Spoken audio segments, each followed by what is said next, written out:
Dedication. For Laura Nader, who teaches anthropologists to study up and confront power, and who taught me that critics have to work harder than those aligned with power.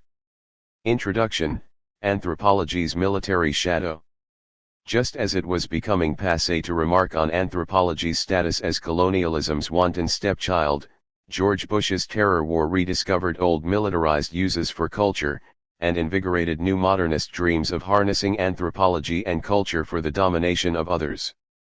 Because I began in the early 1990s using the Freedom of Information Act, interviews, and archival research to document American anthropologists' interactions with military and intelligence agencies, by the time the post-9/11 push by the Pentagon and CIA to again use anthropological knowledge as tools for intelligence, warfare, and counterinsurgency, I had a decent head start on documenting and thinking about some of this history. By the time America got its terror war on, I had already documented the details of how this worked in the past, and had thought about the core of the ethical, political, and theoretical fundamentals of a critical approach to questions relating to the weaponization of anthropology.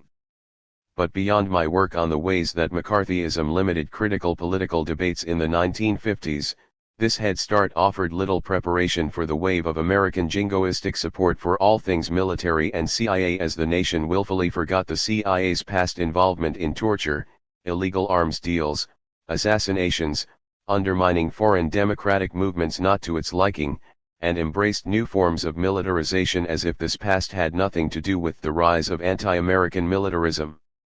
Around the globe, today's weaponization of anthropology and other social sciences has been a long time coming, and post-9/11 America's climate of fear coupled with reductions in traditional academic funding provided the conditions of a sort of perfect storm for the militarization of the discipline and the academy as a whole. While all societies have links between the production and use of knowledge and larger economic and political structures, in the United States, the structural desires and holes that anthropological knowledge are desired to fill have been apparent for at least the past century. Anthropology has always been funded to ask certain types of questions, or to know certain types of things. Sometimes this has meant that there were more funds available to study the languages and cultures of specific geographic regions. In other times this meant entire theoretical approaches were fundable, like the simplistic culture and personality studies of the post-war period, used to study our enemies at a distance, while others, critical Marxism, ca. 1952, were not. But even while the directions taken by anthropologists were frequently steered in general directions by the selective availability of funds, this arrangement allowed for some great variations in approaches or areas of study. But the post-9/11 world brought new variations on these old themes where a new form of the national security state now wanted to cherry-pick individuals early in their careers and secretly place them in departments even while they maintained secret relationships and contacts with the CIA and other agencies. As the chapters on Minerva and the Pat Roberts Intelligence Scholars programs argue, these new initiatives are built out of a recognition that military and intelligence agencies are ill-prepared to confront the issues and problems raised first by Bush's terror wars, and then Obama's counterinsurgency wars. Instead of freely funding social scientists to conduct research of their own choosing, the government now funds academics to think in increasingly narrow institutional ways that are institutionally linked to the damaging narrow ways that the Pentagon, CIA, and state already approach these problems. As others have pointed out, while World War I was the chemists' war and World War II the physicists' war, the current wars with their heavy reliance on the cultural knowledge needed for counterinsurgency and occupation are envisioned by many Pentagon strategists as the anthropologists' wars, yet many in Washington seem truly surprised at the pushback from anthropologists upon news of the formation of human terrain teams and other efforts to adapt anthropology for counterinsurgency and asymmetrical warfare. As military campaigns shift away from wars between states, to wars of quick conquest and grueling endless occupations of regions identified with ethnic or tribal groups rather than national boundaries, the needs for anthropological knowledge and skill sets grow. The needs for on-the-ground cultural knowledge, linguistic competence, knowledge of local customs, traditional symbols, and culture history loom large, but so far, The American military clearly misunderstands just how much difference cultural competence could make in hiding the nakedness of American mercenary ventures. But the military also misunderstand what elements of anthropology they can and can't meaningfully use. Much of this confusion is exacerbated by the anthropologists who often misrepresent the discipline and its skill sets as they sell their wares to an eager military hungry for answers. There is an inherent irony in the military's recurrent desires to acquire and weaponize anthropology. The military does not understand that anthropology is not just a product. When practiced ethically, anthropology can be transformative.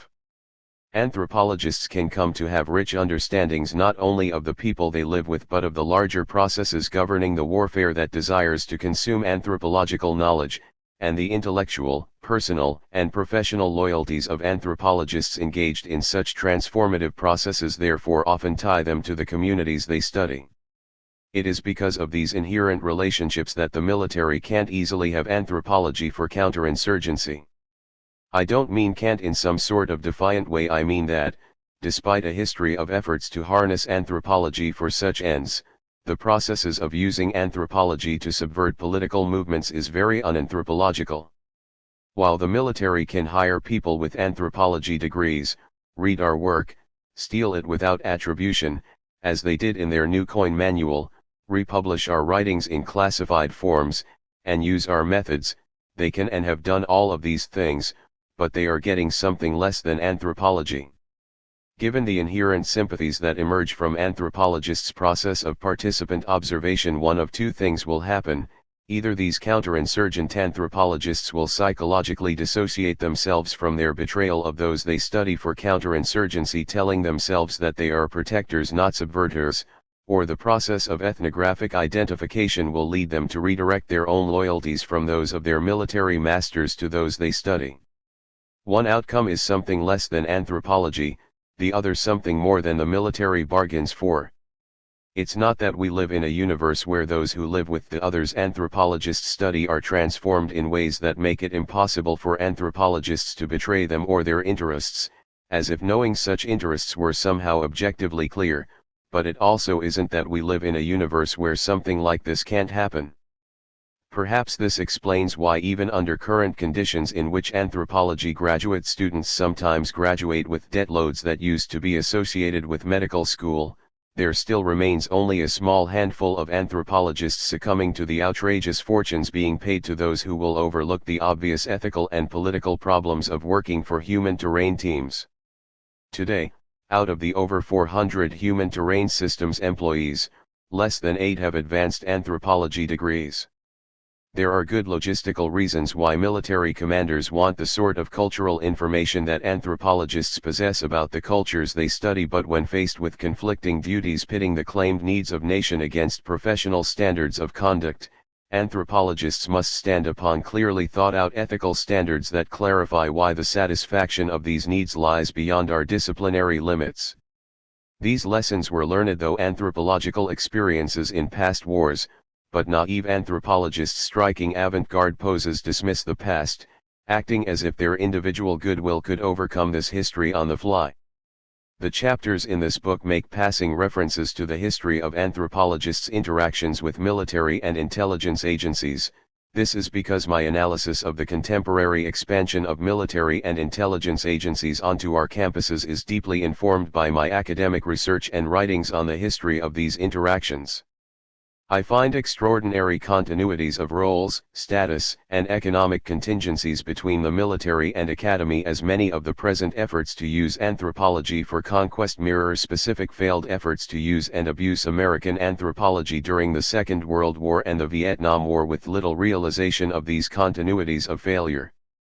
Beyond this historical background, I also draw upon my anthropological interest in studying relationships between cultural economic systems and cultural ideological systems of knowledge. Though it counters the predominant postmodern fashion of rejecting meta-narrative explanations, the political economy of American academia needs to be critically examined as linked to the dominant militarized economy that supports American society. These chapters chronicle a dramatic shift in the production of academic knowledge, as military and intelligence sectors are now impatient to receive the broad range of social science knowledge that has long served them, as they now take active measures to more directly harness the production of knowledge to more exactly fit their intelligence and training needs. *******. The book is organized in 3 sections.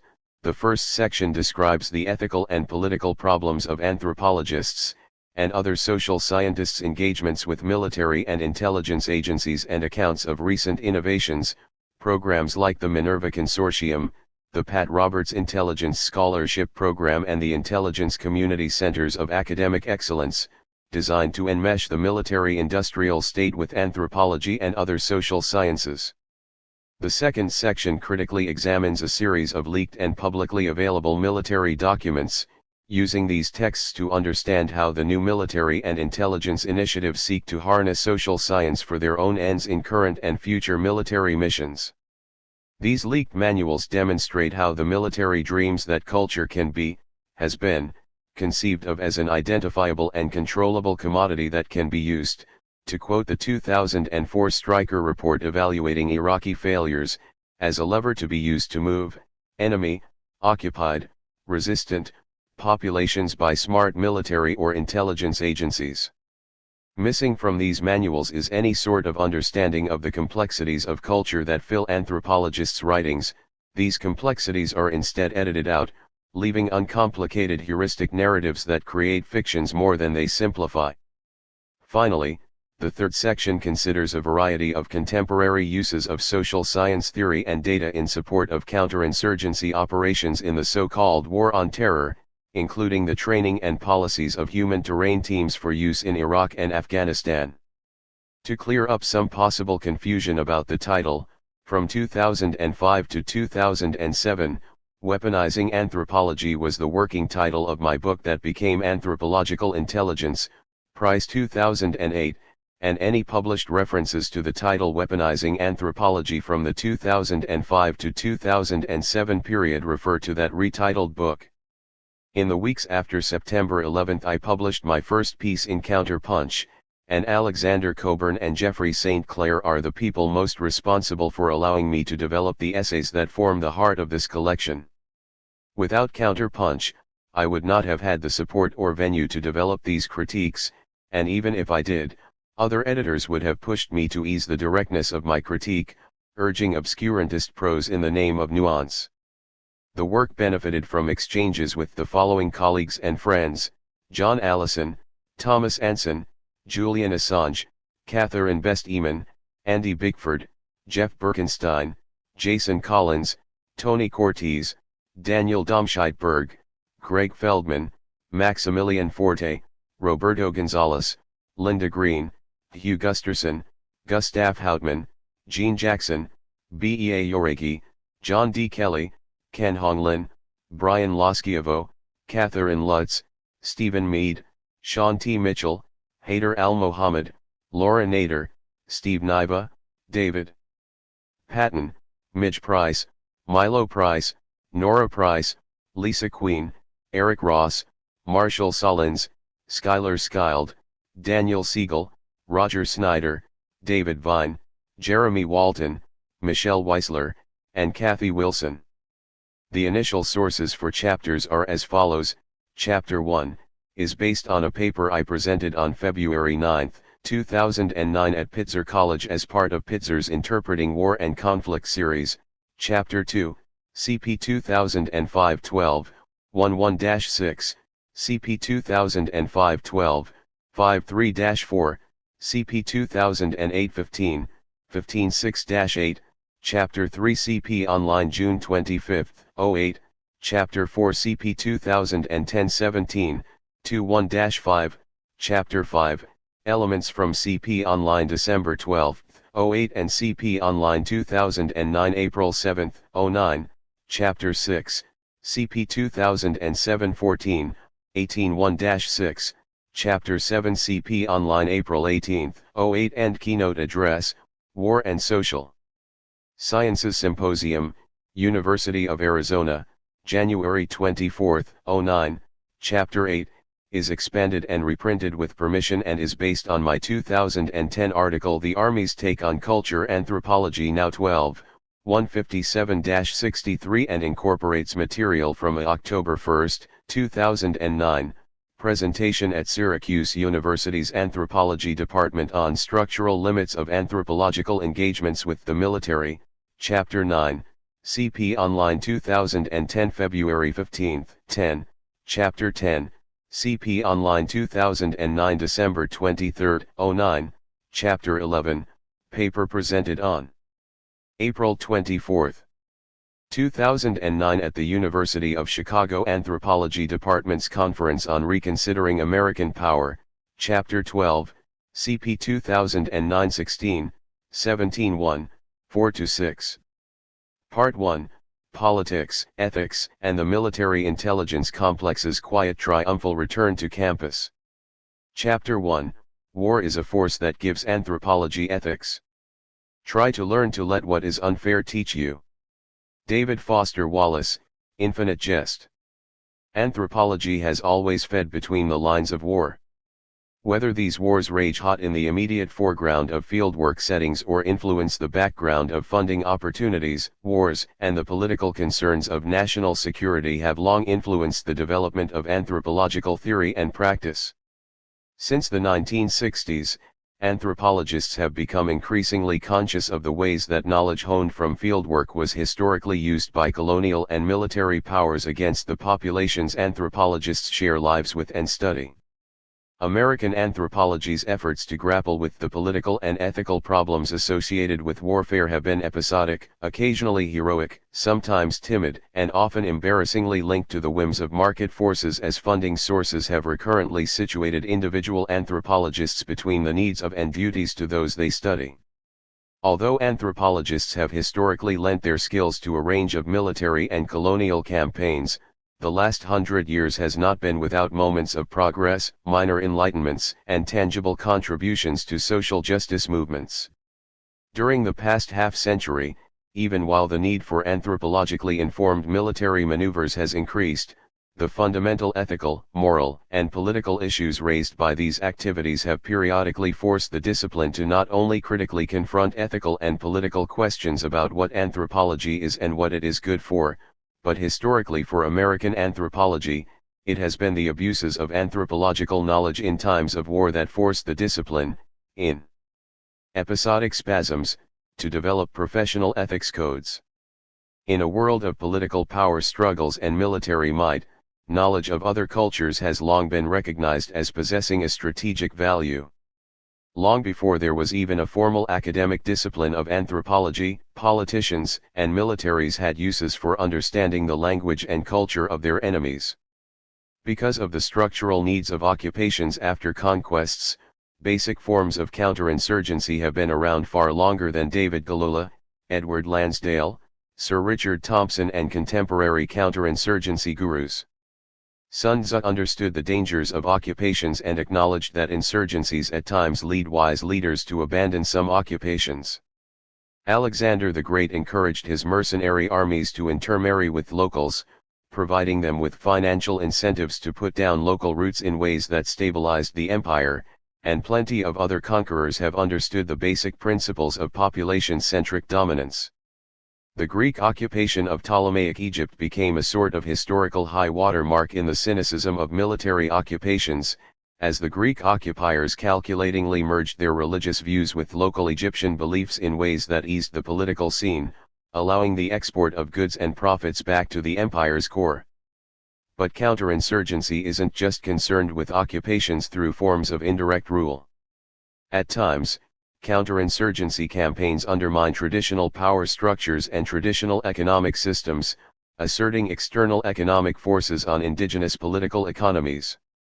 There is nothing modern in recognizing that if one can get enemy populations to give up their traditional means of economic independence and make them dependent upon occupiers for the health or economic well-being, one can undermine traditional systems of governance and dominate these populations.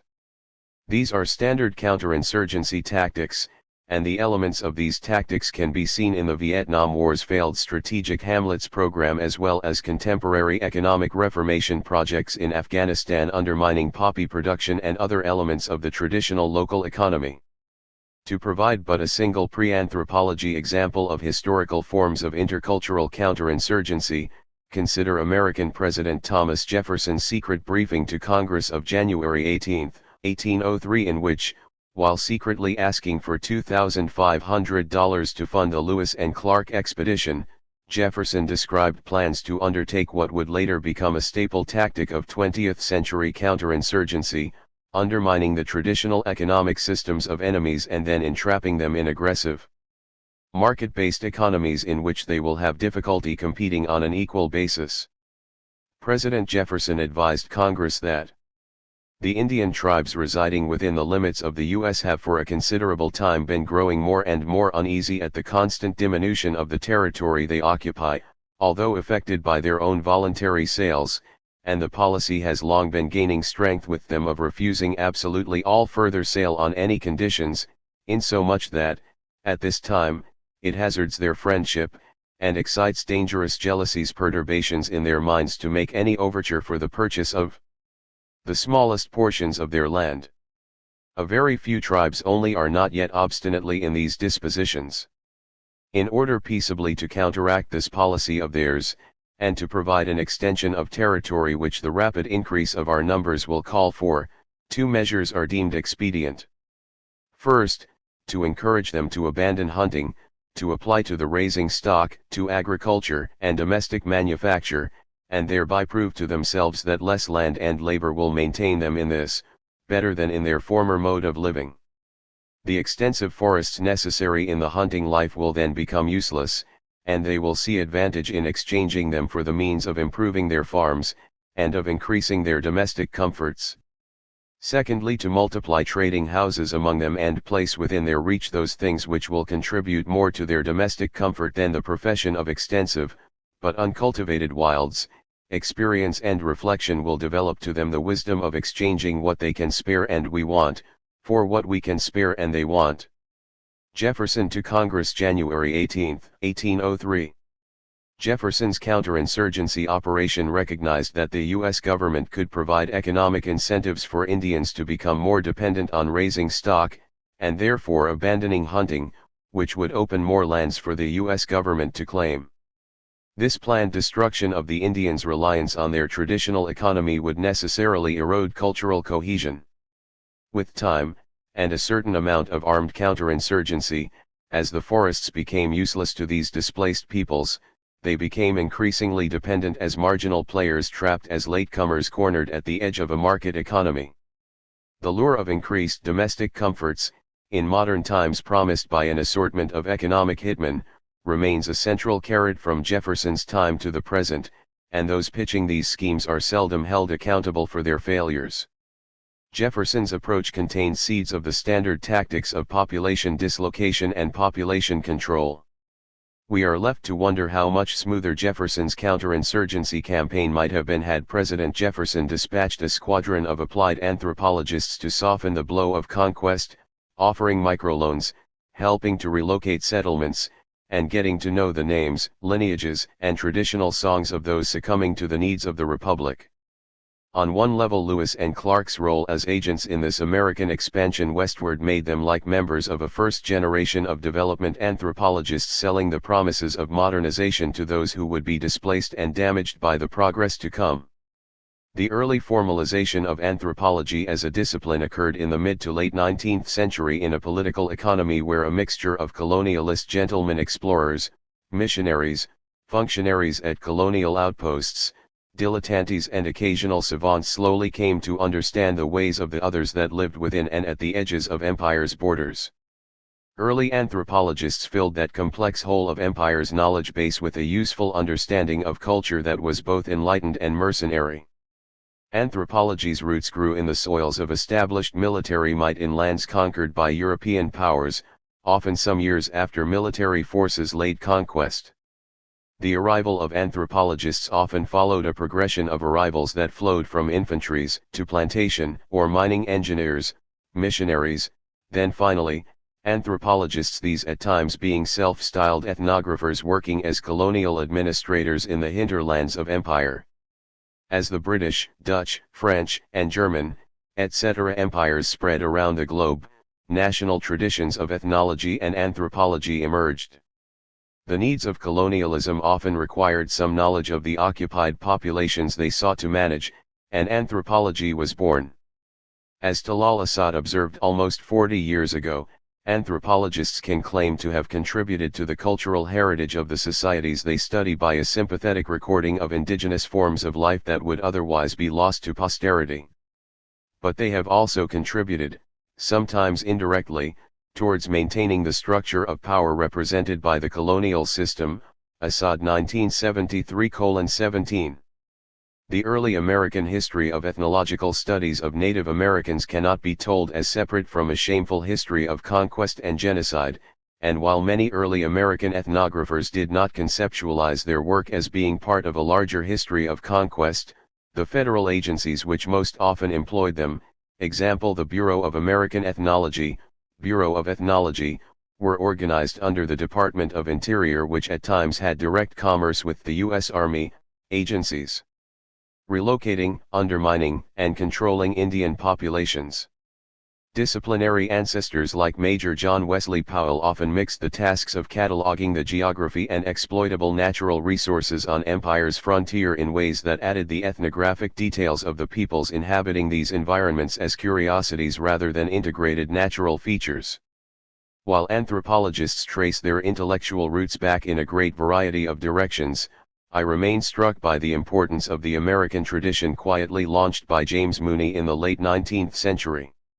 Mooney began his work for the U.S. Bureau of Ethnology even as the Department of Interior and U.S. Army were engaged in actions and policies designed to enact physical and cultural genocide against the native Indian people that Mooney was assigned to study.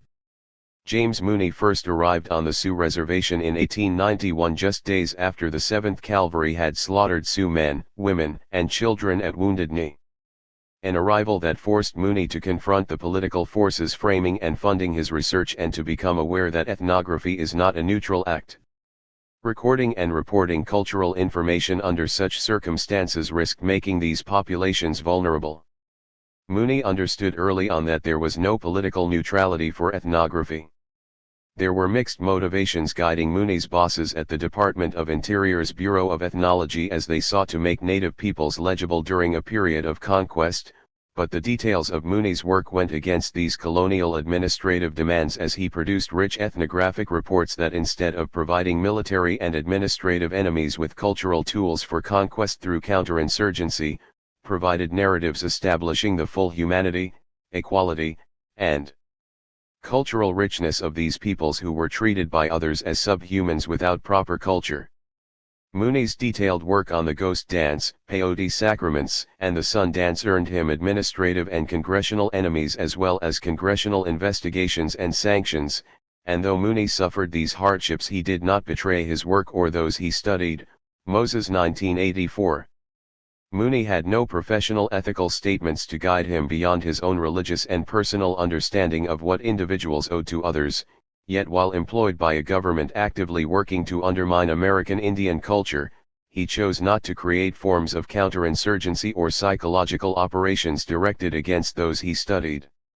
Though never articulated as a litanized code of ethics, Mooney's work reveals his ethical commitment to those he lived with and studied, and while the idiosyncratic nature of this understanding was largely personal, it was also professional even if it would remain uncodified and professionally unrecognized for decades. I do not fully understand how Mooney came to such an enlightened understanding of his ethical duties to the Indians who allowed him to live amongst them, but I would like to think it was at least in part a result of the simple and profound act, this very act of sharing his life through fieldwork's core performance of participant observation.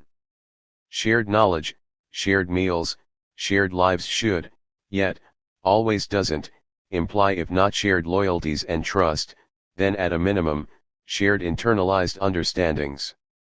The American anthropological tradition is not unique in having its disciplinary roots firmly planted in a history of studying populations of others whom governments and other sponsors wished to conquer or shape in ways that would be today loosely recognized as counterinsurgency. The history of early anthropology establishes how British, French, Dutch, and German anthropological traditions were linked with colonial desires in Africa, Asia, Indonesia and elsewhere. While global colonial campaigns set a stage that made the sort of prolonged travel, or work at colonial outposts that birthed 19th and early 20th century anthropology, the social relations of European military dominance influenced the forms of often racialized cultural evolutionary theory that emerged in this colonial context. European and American expansions brought occupations, and ethnology became first a curiosity and then a tool of managers ever concerned with the prospect of native insurgency movements. In the early 20th century, anthropology programs grew and spread to a number of American universities. At Columbia University, Franz Boas cast a great shadow, teaching a core group of students, including folks like Margaret Mead, Alfred Kroeber, Ruth Benedict, Ashley Montague, etc., an American form of cultural relativism that championed racial equality, rejected notions of cultural evolution and valued all cultures equally. His insistence of intense linguistic study of the complexity and beauty of Indian languages inevitably taught lessons of respect for these others. By contemporary standards, Boas had serious ethical shortcomings. His scandalous involvement in grave robbing, and lying to an Inuit child about the death and burial of his father, testify to this, but Boas' recognition of the equality of cultures and his insistence that anthropologists should undertake field work, sharing their lives with those they studied, shaped the lives and sensibilities of American anthropologists in ways that warfare would inevitably twist and test. As the United States waged foreign wars throughout the 20th century, some anthropologists were forced to consider the inherent obligations they had to those they studied. The end of the First World War brought American anthropology a seminal moment, raising core questions about anthropologists' ethical discomfort in using their discipline to further warfare. In 1919, Franz Boas published a letter under the title "Scientists as Spies in the Nation," denouncing 4 anthropologists for having prostituted science during the war when they pretended to conduct archaeological research in order to undertake espionage in Central America for the Office of Naval Intelligence. Boas wrote that these spy anthropologists have not only shaken the belief in the truthfulness of science, but they have also done the greatest possible disservice to scientific inquiry. In consequence of their acts, every nation will look with distrust upon the visiting foreign investigator who wants to do honest work, suspecting sinister designs. Such action has raised a new barrier against the development of international friendly cooperation, Boas 1919. 2 weeks after his letter was published, Boas was censured by the American Anthropological Association, AAA. The irony of the AAA's 1919 vote to censure Boas was that the association accused him of abusing his position for political ends. This was not a moment when the discipline was interested in questioning its relationship to the larger economic and political world in which it was enmeshed, much less to develop ethical codes or principles championing disclosure of sponsorship, or obtaining voluntary informed consent. Boas' censure sent clear messages to any anthropologists interested in questioning who or what anthropology should serve. Before the Second World War, there was a surprising lack of formal or informal concern with basic political or ethical questions relating to anthropology. Even basic practices such as using pseudonyms to protect research participants was so foreign that when Margaret Mead and her then husband Rio Fortune both studied the same Omaha Indian community, Mead's book used a pseudonym of the Antler tribe, to shield the feelings of the individuals and to give no affront to the tribal pride, Mead 1932:16, while her husband's book fully identified the same town as Macy, Nebraska, its real name. Issues of power differentials between researchers and research subjects were seldom discussed in ethnographies, even by anthropologists who held otherwise progressive political views. Many anthropologists adopted a research stance that valued the discovery of scientific truths over concerns for the well-being of those they studied. Without even a loose set of ethical standards, it was easy for anthropologists to be swayed to set aside even basic standards of decency in the quest of gaining new knowledge. A list of abusive anthropological practices during these early years would be a long one. The looting of sacred objects for museums and private collections was widespread, Voluntary informed consent was rare. Boas and others secretly looted native grave sites. Leslie White bribed members of an Acoma Pueblo village to disclose sacred secrets. John Peabody Harrington once sent an emergency telegram demanding that a dying Indian elder, who had served as a linguistic informant, be dosed with opium to keep him alive until Harrington could travel to his side in order to complete a word list he had begun compiling, and so on. While anthropologists' interactions with warfare would eventually cause them to establish, and later revise, American anthropology's formal ethics codes, it was the more mundane interactions with research participants and communities that showed most anthropologists the need for ethical standards. Because pre-World War II anthropology was a minor discipline with a few scattered university departments and museum anthropologists mostly collecting artifacts and cultural data, not as part of large coordinated projects, but as individual efforts to collect cultural information for its own sake, it is easy to understand how these codes did not develop or become formalized in the first half of the 20th century. Anthropologists were free agents, collecting information that interested them, often using their own funds to finance their fieldwork. Before the war, there was not much systemic appreciation of the uses to which anthropology could be put, or of the impacts anthropologists left simply by conducting fieldwork. But like many other elements of American life, the war changed all that. Like other Americans, American anthropologists enlisted and served in a wide variety of capacities during the Second World War. Anthropologist Murray Wax recalled that at Berkeley, after Pearl Harbor, Alfred Kroeber came to the departmental common room and encouraged the students and junior faculty by declaring, "We will show them what anthropology can do."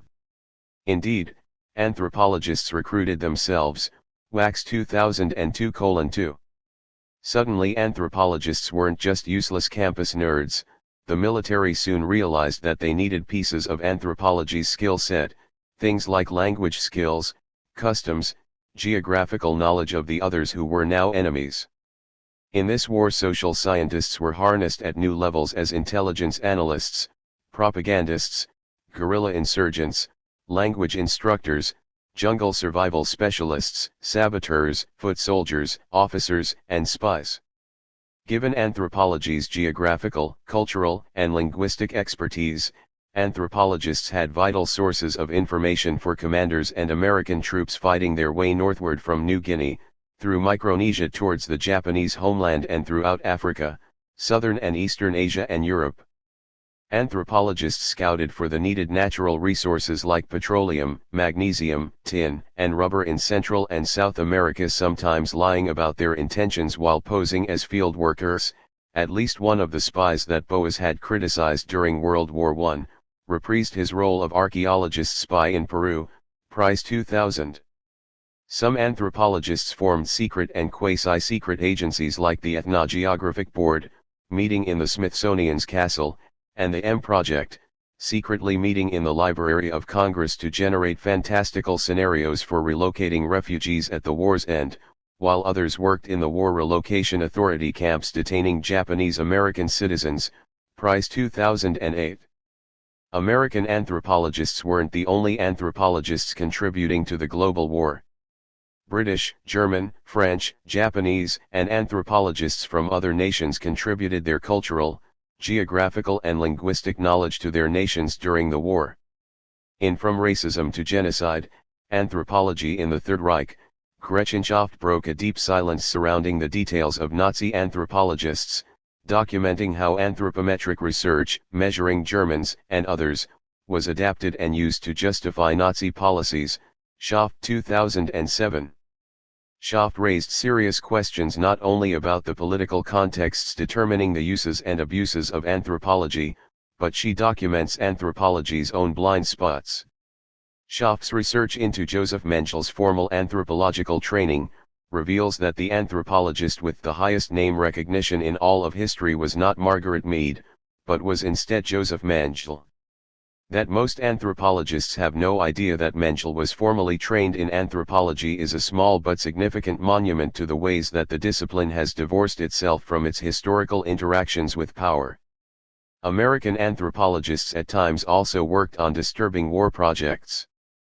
One OSS study sought to identify specific biological differences among the Japanese that could be exploited with biological weapons. Another OSS project was designed to destroy food sources for the Japanese homeland, hoping to use ethnographic knowledge to refine techniques of terror. Some anthropological projects used newly developed applied anthropological methods to manipulate studied populations, at home and abroad, in ways that troubled some of these anthropologists at the time and at times subverted democratic movements. These applications of wartime anthropology with few limits led anthropologist Laura Thompson to publicly write of these concerns in 1944, asking what would become of such an anthropology without limits, and wanting to know are practical social scientists to become technicians for hire to the highest bidder. 1944:12.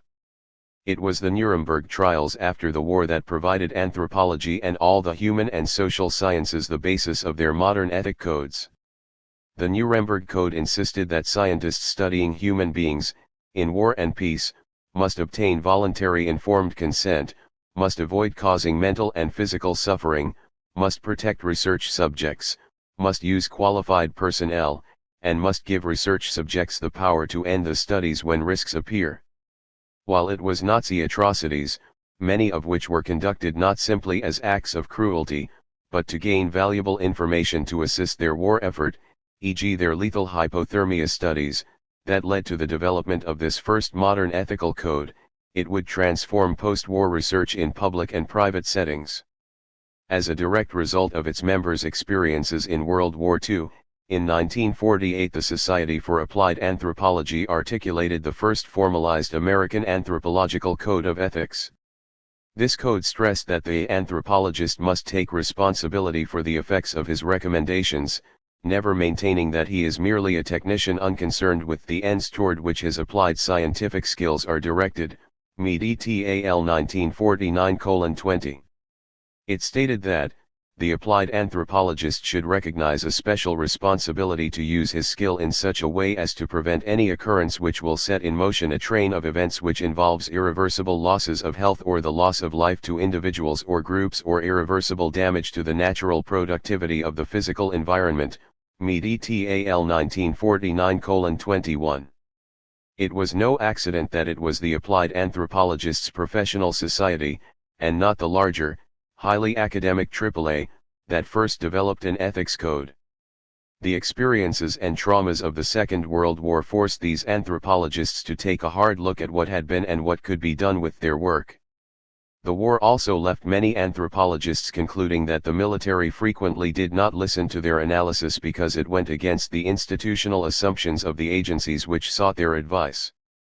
During the war, the academic journal of the AAA continued to publish articles about obscure kinship systems and carry on lofty theoretical debates, but applied anthropology carried articles detailing the logistics of imprisoning Japanese Americans, wartime labor issues, and forms of social engineering in service of the war, and once the guns of war fell silent, those who had been drawn into contributing anthropology so directly to this fight started thinking hard about what it all meant, and what limits should exist.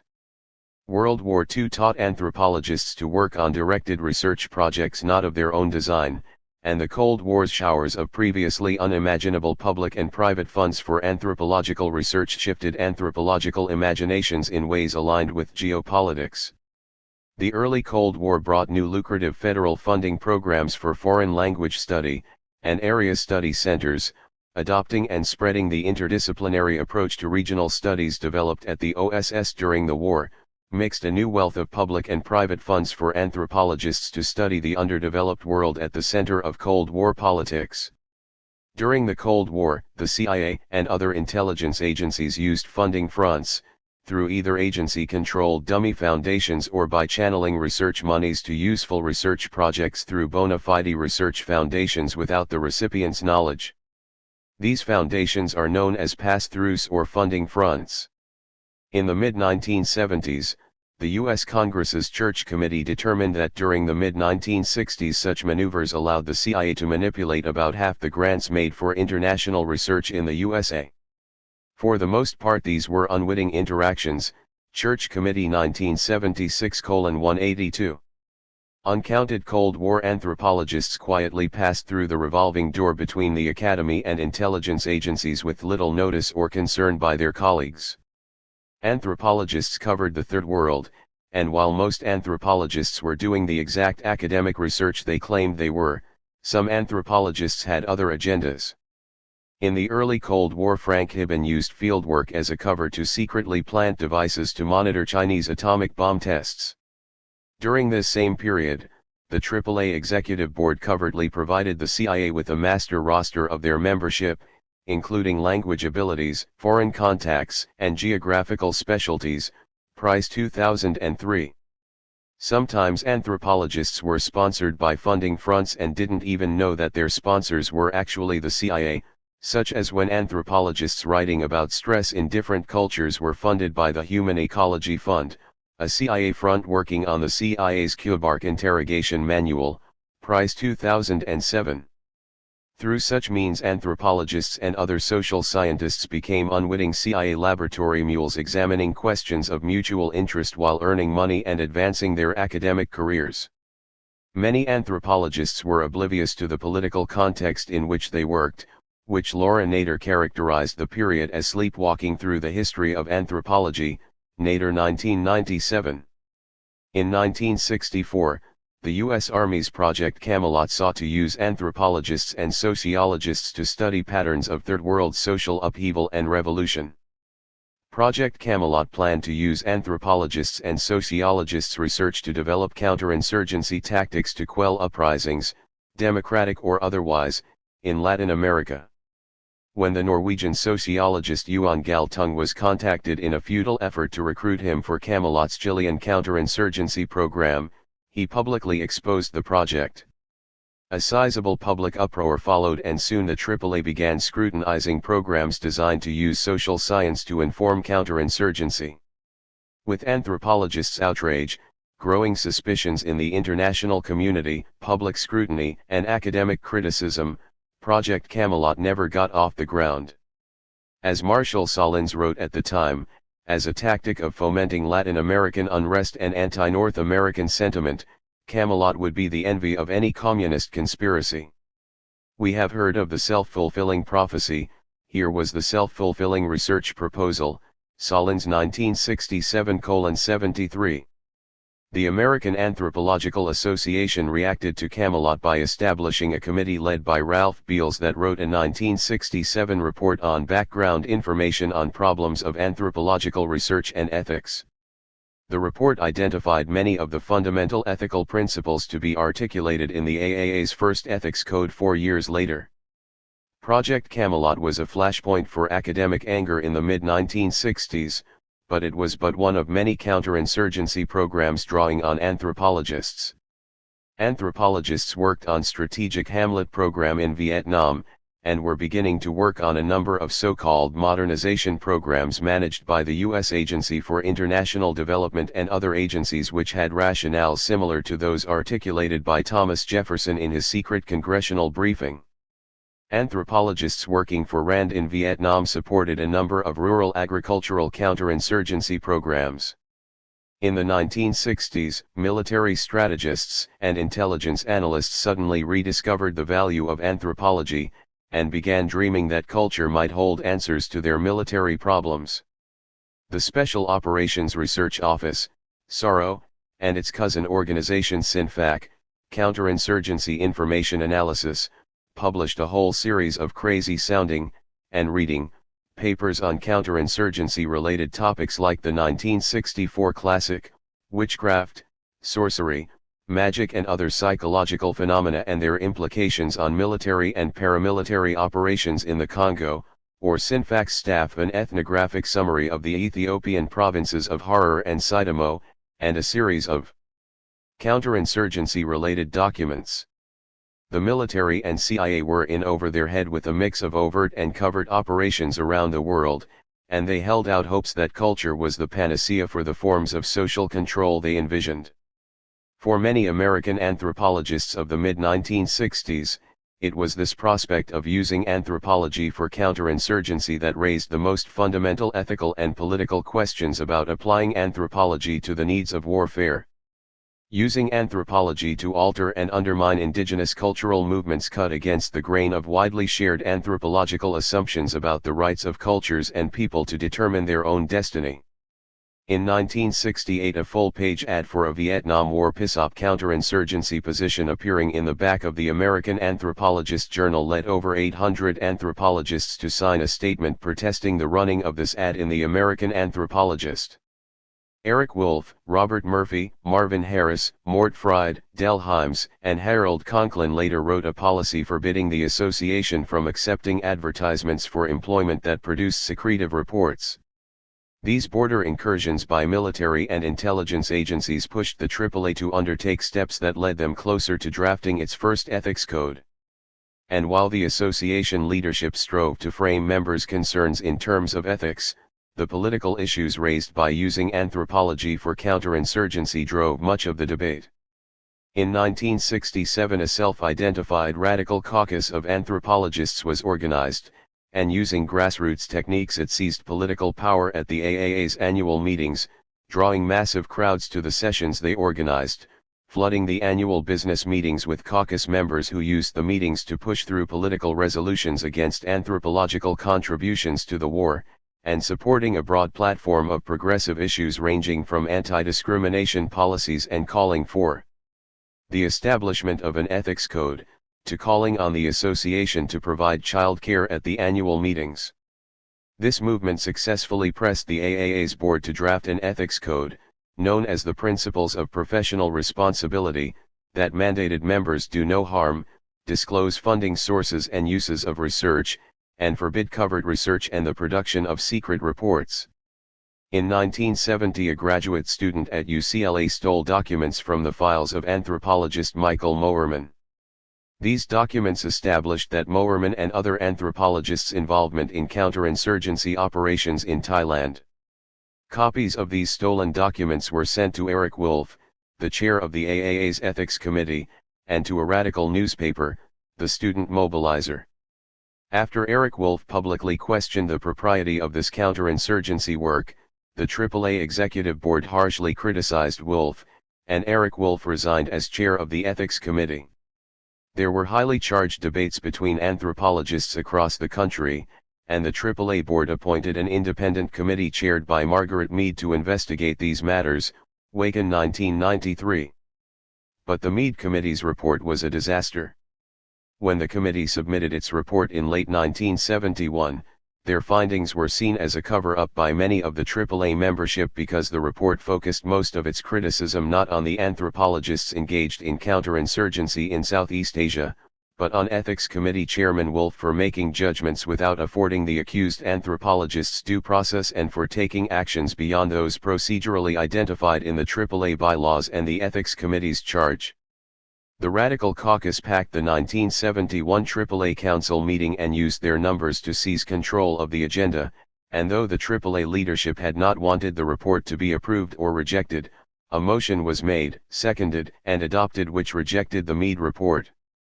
But more significant than the rejection of the Mead report was that all the commotion and anger over the weaponization of anthropology in the aborted Camelot Project and Southeast Asia solidified the AAA membership's vote to adopt the Principles of Professional Responsibility, the AAA's first code of ethics, in a vote that pushed by the political concerns of warfare. The AAA's 1971 Principles of Professional Responsibility unambiguously declared that anthropologists should not conduct covert research, should not issue secret reports, to governmental agencies or anyone else, and must work to use pseudonyms to protect the identities and well-being of those they studied.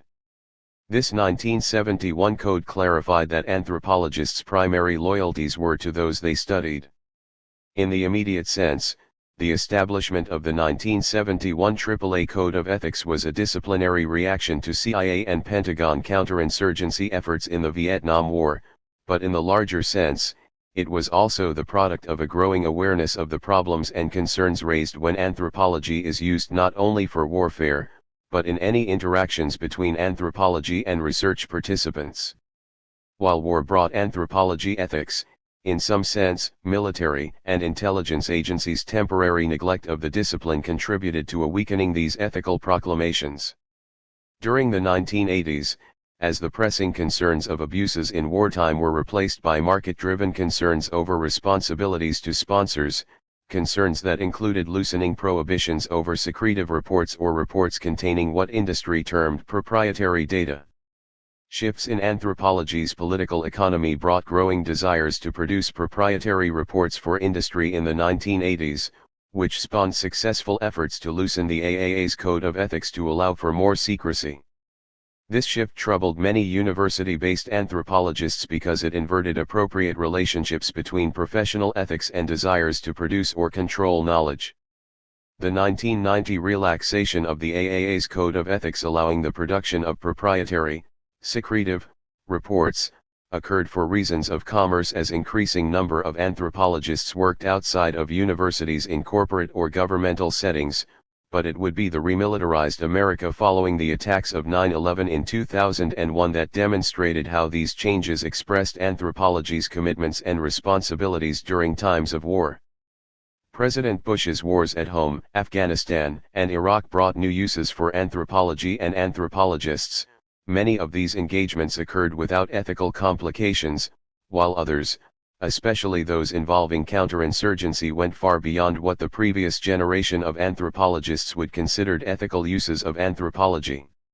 Increasing numbers of anthropologists responded to militarized calls in ways that viewed anthropological ethics as a luxury not to be afforded by those needing anthropology's ethnographic knowledge for warfare. The clearest expression of these views came from anthropologist Montgomery McFate, who openly sought to militarize anthropology with the development of embedded counterinsurgency teams known as human terrain teams. Dr. McFate led the charge to recruit anthropologists, bluntly admitting that despite the fact that military applications of cultural knowledge might be distasteful to ethically inclined anthropologists, their assistance is necessary. McFate 2005-37. Rather than confronting the complexity of ethical relationships, McFate's human terrain team simply ignored them. Post-9/11 efforts to militarize anthropology lean on false historical narratives that construct unrealistic interpretations of the possibility of individuals changing entrenched military structures, and an abandonment of normative understandings of professional ethics. The Pentagon, White House, and military contractors painted pictures of human terrain teams as armed social workers. But using anthropology for counterinsurgency perverts the discipline's potential, and the human terrain program took the research of other ethnographers and applied it for occupations in ways that took the science or art of ethnography and resold it as a sort of social science pornography.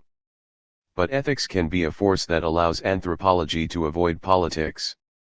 Somewhere between 1971 and today, American anthropologists lost their collective strong sense of outrage over the discipline being so nakedly used for counterinsurgency. Part of this loss of outrage comes with the degeneration of historical memory, as fewer Americans know the history of the CIA's legacy of assassinations, coups, and death squads, and a history of undermining democratic movements harmful to the interests of American elites. The increasing corporatization of university campuses over the past decades has reduced expectations of academic independence, and has left underfunded departments willing to consider anything that promises to provide funding. Post-9/11 America has become so fervently militarized that many anthropologists privately questioning these developments remain publicly silent because they fear a mob response should Fox News target them as unpatriotic intellectual snobs. Today, news of anthropologists' involvement in counterinsurgency programs still mobilizes a core group of scholars, but the discipline as a whole refrains from stating outright opposition to anthropologically informed counterinsurgency. The growing militarism of American social science since 2001 slowly raised concerns among a large number of anthropologists. In 2006, these developments pressed the AAA to form a commission, of which I was a member, charged with investigating the issues raised by anthropologists' engagements with military, intelligence and national security agencies, and this commission chose to delineate the ethical issues raised by these engagements, AAA 2007 and 2009. While this examination of professional ethics provided some guidance to the discipline, the association's inability to critique the political issues leaves the primary concerns of many anthropologists unaddressed. One way that these political issues were addressed was with the formation of the network of concerned anthropologists by a group of colleagues, and myself in 2007 helped focus political and ethical opposition to counterinsurgency and the militarization of anthropology.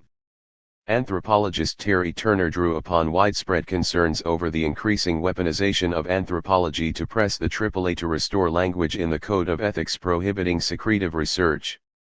Some anthropologists have argued that it is unfortunate that revisions of the AAA's Code of Ethics is occurring during a time marked by active warfare, the implication being that political or emotional factors stand to override objective rationality. Such arguments act as if political vacuums existed in nature, laboratories, or anywhere. Anthropology's consideration of ethics has always been pushed by warfare, and after September 11, the mercenary nature of counterinsurgency necessarily drives anthropological discussions of ethics. In 2008, the AAA membership voted to restore general prohibitions against secrecy by adding a section to the association's ethics code stating that anthropologists should not withhold research results from research participants when those results are shared with others. AAA Code of Ethics 6.2. Human terrain systems, other militarized forms of anthropology, as well as pressures and changes in applied and non-applied forms of anthropology, led the AAA Executive Board in late 2008 to appoint an ad hoc committee charged with revising the association's Code of Ethics. At the time of this writing, I am a member of this committee. Obama's wars and increasing militarization of society casts shadows over this undertaking, but just how these shadows will influence these revisions to the ethics code remains unclear. While the issues addressed by anthropological ethics codes must address routine anthropological activities, war remains the force that pushes the importance of these issues to the fore. While professional associations like the AAA have historically taken political stances on some issues, most generally dealing with matters of social equality, including statements on race and marriage, and adopted policies linking the discipline to supporting the Second World War, there remains a great resistance to confronting the ways that disciplinary ethics are linked to the political context in which anthropology is practiced. Although the rank-and-file membership of the AAA have adopted resolutions condemning particular unpopular wars or military actions, the Vietnam War, the Iraq War, etc., the association remains skittish in adopting stances on the uses of anthropology in non-defensive wars of aggression, or wars of imperialism. Instead, professional associations like the AAA are pressured to keep the institutional focus on delineating ethical, not political, practices. On the surface, these distinctions between ethical and political concerns make a certain amount of sense if you follow the logic that professional ethics have legitimate concerns with establishing best practices. But this reasoning stops short of addressing fundamental issues ranging from the inconsistency of associations supporting some political causes, example racial equality, the Second World War, and not others, and it fails to address just how problematic notions of best practices are if they don't include basic political stances like opposing imperialism, neocolonialism, and supporting the rights of nations to self-determination. While professional associations like the AAA often embrace doctrines of universal human rights, the AAA does, such positions can insulate organizations from adopting positions on specific issues. These distinctions between ethics and politics limit the critiques that develop within professional associations. Such distinctions mean the difference in organizations, like the AAA, opposing the Human Terrain Program's use of anthropologists for ethical reasons, because it does not obtain voluntary informed consent, endangers studied populations etc., or opposing it for political reasons, because it assists the American military in an unjust project of empire, occupation, and exploitation. As long as professional associations limit these discussions to the realm of ethics, and avoid addressing these political issues embedded in conducting anthropological research in a nation engaging in global military expansion, the critiques of these associations must be limited to critiques of manners and techniques, not of the underlying political program employing anthropology for conquest. Professional associations focusing on ethics while setting aside politics, ignore the larger political issues of how anthropological engagements with military, intelligence, national security sectors relate to U.S. foreign policy, neocolonial military campaigns, the global war on terror and a growing military reliance on anthropologically informed counterinsurgency. But addressed or not, these political issues remain at the forefront of many anthropologists' concerns over these issues, even while their professional associations generally limit their focus on ethics. Professional associations like the AAA hope to position themselves as politically neutral, but there is no political neutrality. There is only silence or engagement on these issues, and silence most usually means acquiescence to national policies, which is itself a dangerous political position. The AAA avoids addressing the political meaning of using anthropology in military contexts that include the occupation and conquest of the peoples anthropologists work with and study. It is as if some anthropologists believe that addressing these issues would undermine the scientific, or humanistic, nature of our work, yet the measures of anthropologists' work are generally measured by criteria such as reliability, validity, rigor of method, etc., criteria that need not be undermined by directly addressing the political project that seeks anthropologists, our data and methods.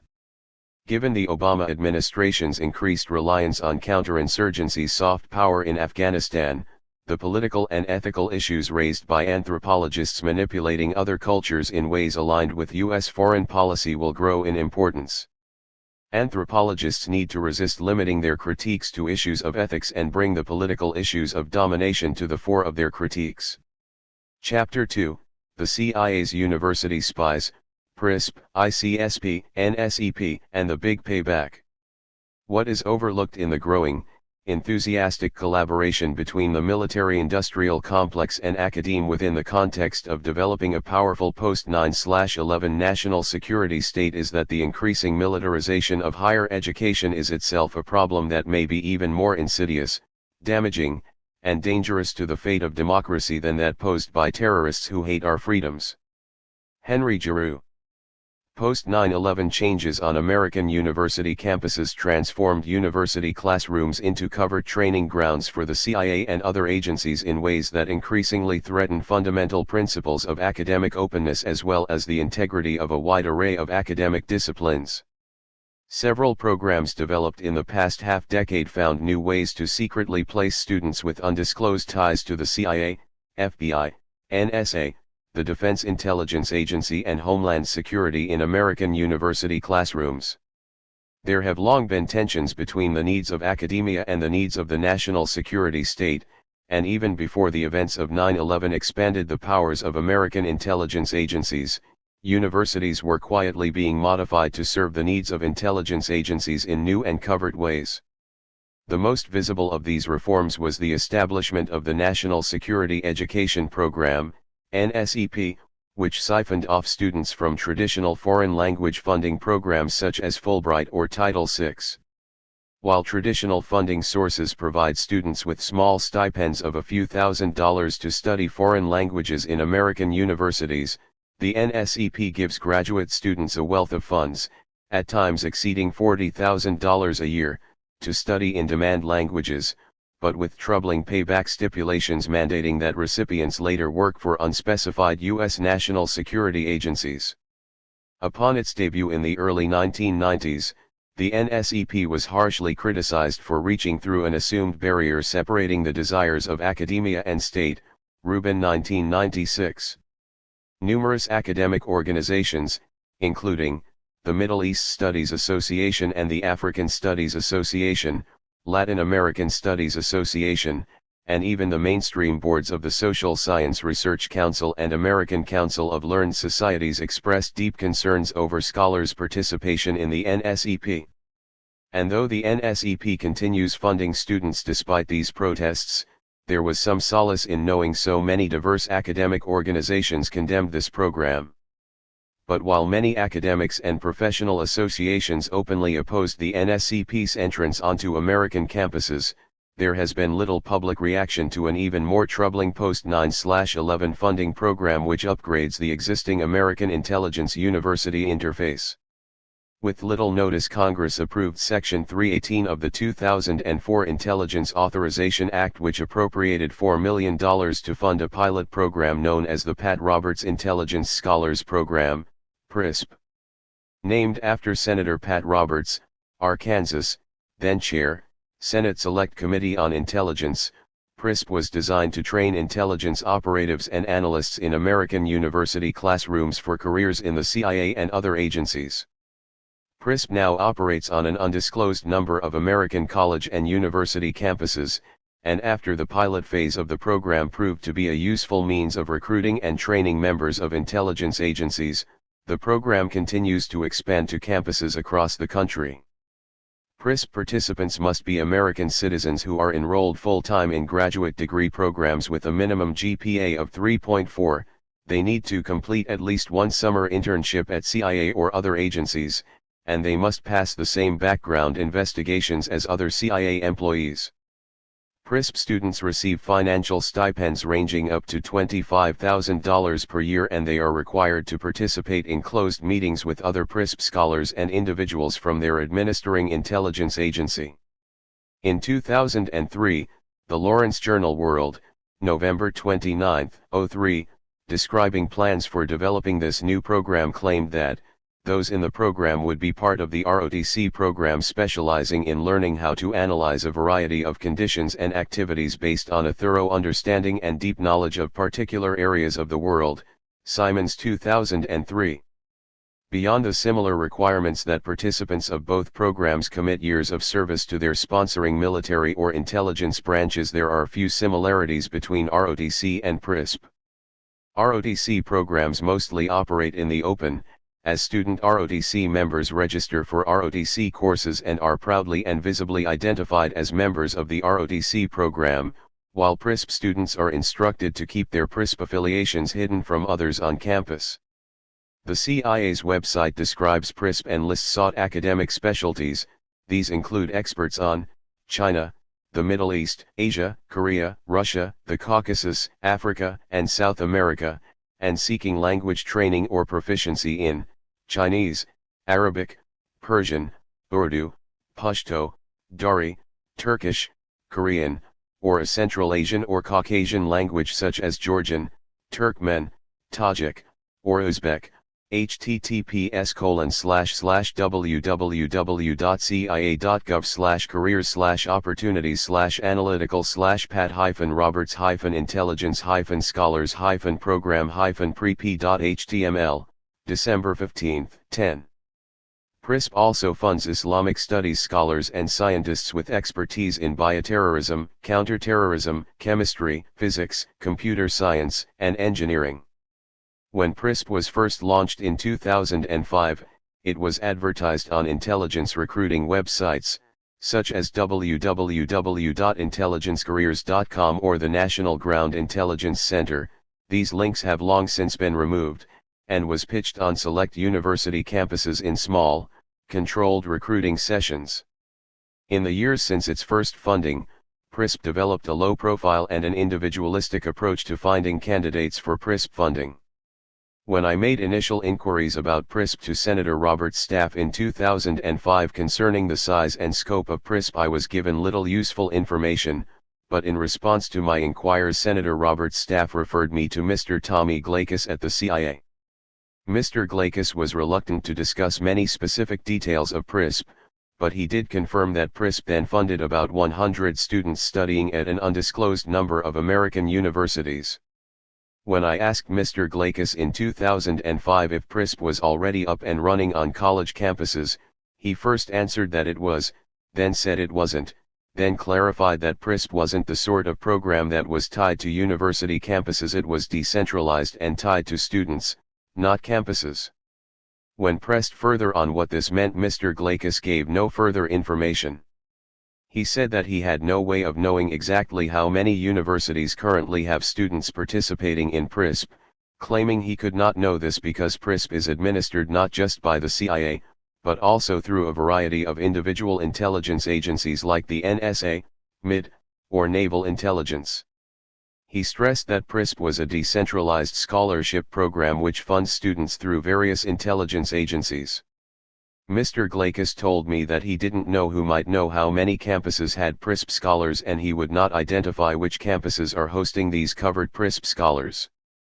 PRISP's organizational structure is reminiscent of the sort of limited contact cells used by intelligence agencies, where an individual within an intelligence cell has only limited knowledge of other individuals in this same chain of connections, most commonly only knowing their individual handler, but not knowing the identities of others in the greater chain of connections. PRISP was largely the brainchild of University of Kansas anthropologist Felix Moos, a longtime advocate of anthropological contacts with military and intelligence agencies. During the Vietnam War, Moos worked in Laos and Thailand on World Bank-financed projects, and over the years he has worked in various military advisory positions. He worked on the Pentagon's ARPA project Themis, and has been an instructor at the Naval War College and at the U.S. Staff and Command College at Fort Leavenworth. For years Moos taught courses on violence and terrorism at the University of Kansas.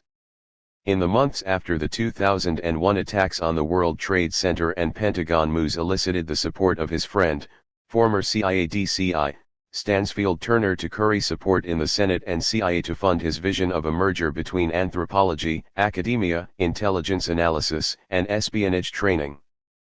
Professor Moos initially proposed that all PRISP students be required to master 2 foreign languages, and to enroll in a battery of university anthropology and history courses to learn the culture history of their selected regions. Kansas University Radio, 2003.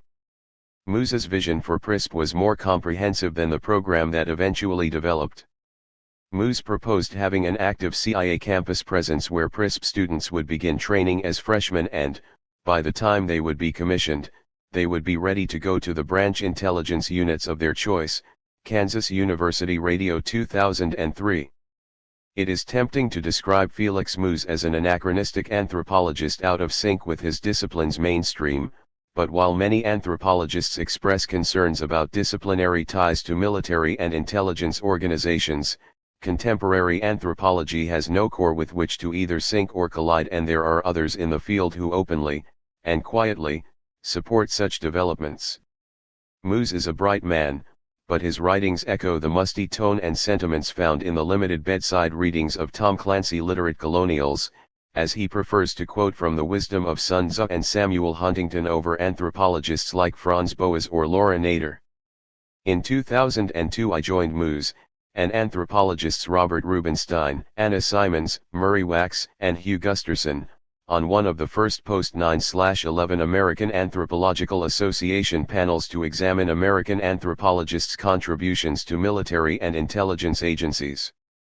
Moos acted incredulous that all anthropologists would not join his crusade, and he rhetorically asked, "Have anthropologists learned so little since September 11, 2001, as to not recognize the truth and practicability in Sun Tzu's reminder that, unless someone is subtle and perspicacious, he cannot perceive the substance in intelligence reports?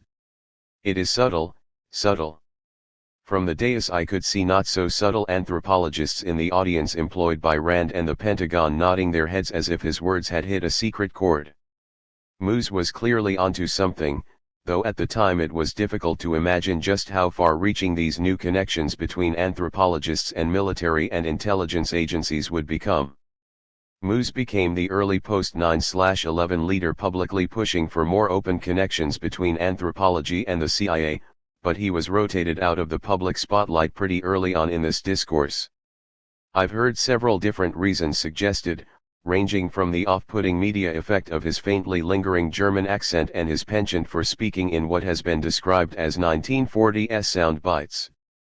After I published my initial PRISP exposé in Counterpunch, other media picked up the story, example Willing 2006, and David Glenn wrote a story on PRISP in the Chronicle of Higher Education and later had a live online interview, March 23, 05, with Professor Moos answering live questions from readers about PRISP, and his answers showcased his awkward reading from a dated script.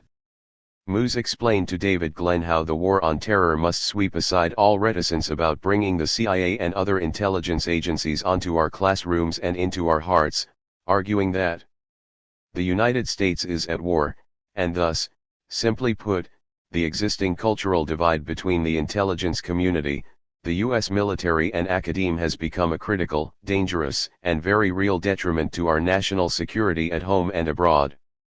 The former global symmetry of internation conflict has become the asymmetry of terrorism and insurgency.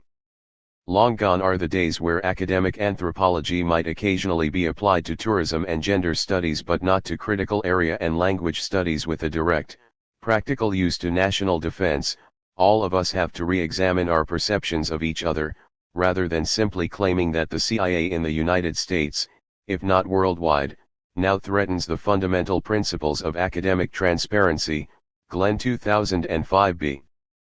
President Bush's declaration that the United States was at war with the concept of terrorism was vital to Moose, and something odd happened as he answered almost each of the queries from readers. Moose preferred answering questions with an odd formulaic mantra stating, "The United States is at war," or "We are at war," again and again with repeated answers. The effect was striking, like a form of pastiche used by Stephen Colbert, as he would personalize this formula in all sorts of ways, such as when a question from a scholar from Yale was presented, he answered with the phrase, "The United States is at war," and that includes Yale and all American anthropologists. And when a scholar from UC Santa Barbara challenged him with a question, he began his reply stating the United States is at war and that includes UC Santa Barbara. Finally, after 9 separate uses of the chanting phrase, "We are at war," one online participant wrote, "Moose, you obviously enjoy typing the words, 'We are at war.' Do you think that typing the words, 'We are at war' gives you and the CIA license to ignore the past abuses of intelligence agencies? Who do you think we are at war with anyway?" Glenn 2005b. Moose had no answer. All he could muster was a question in reply, "Are you serious?" Moose was certainly serious. In some ways, his was a more honest and forthright presentation of how academia would be expected to become subservient to the needs of state for intelligence gathering and analysis than the claims made by Montgomery McFate and other latter-day national security spokes anthropologists. In 1995, Moose testified before a commission modifying the AAA's Code on Anthropological Ethics that anthropologists should be allowed to engage in secretive research, arguing that, in a world where weapons of mass destruction have become so terrible and terrorist actions so frightful, anthropologists must surrender naive faith in a communitarian utopia and be prepared to encounter conflict and violence. Indeed, they should feel the professional obligation to work in areas of ethnic conflict. Moreover, as moral creatures so engaged, anthropologists should recognize the need to classify some of their data, if for no other reason than to protect the lives of their subjects and themselves.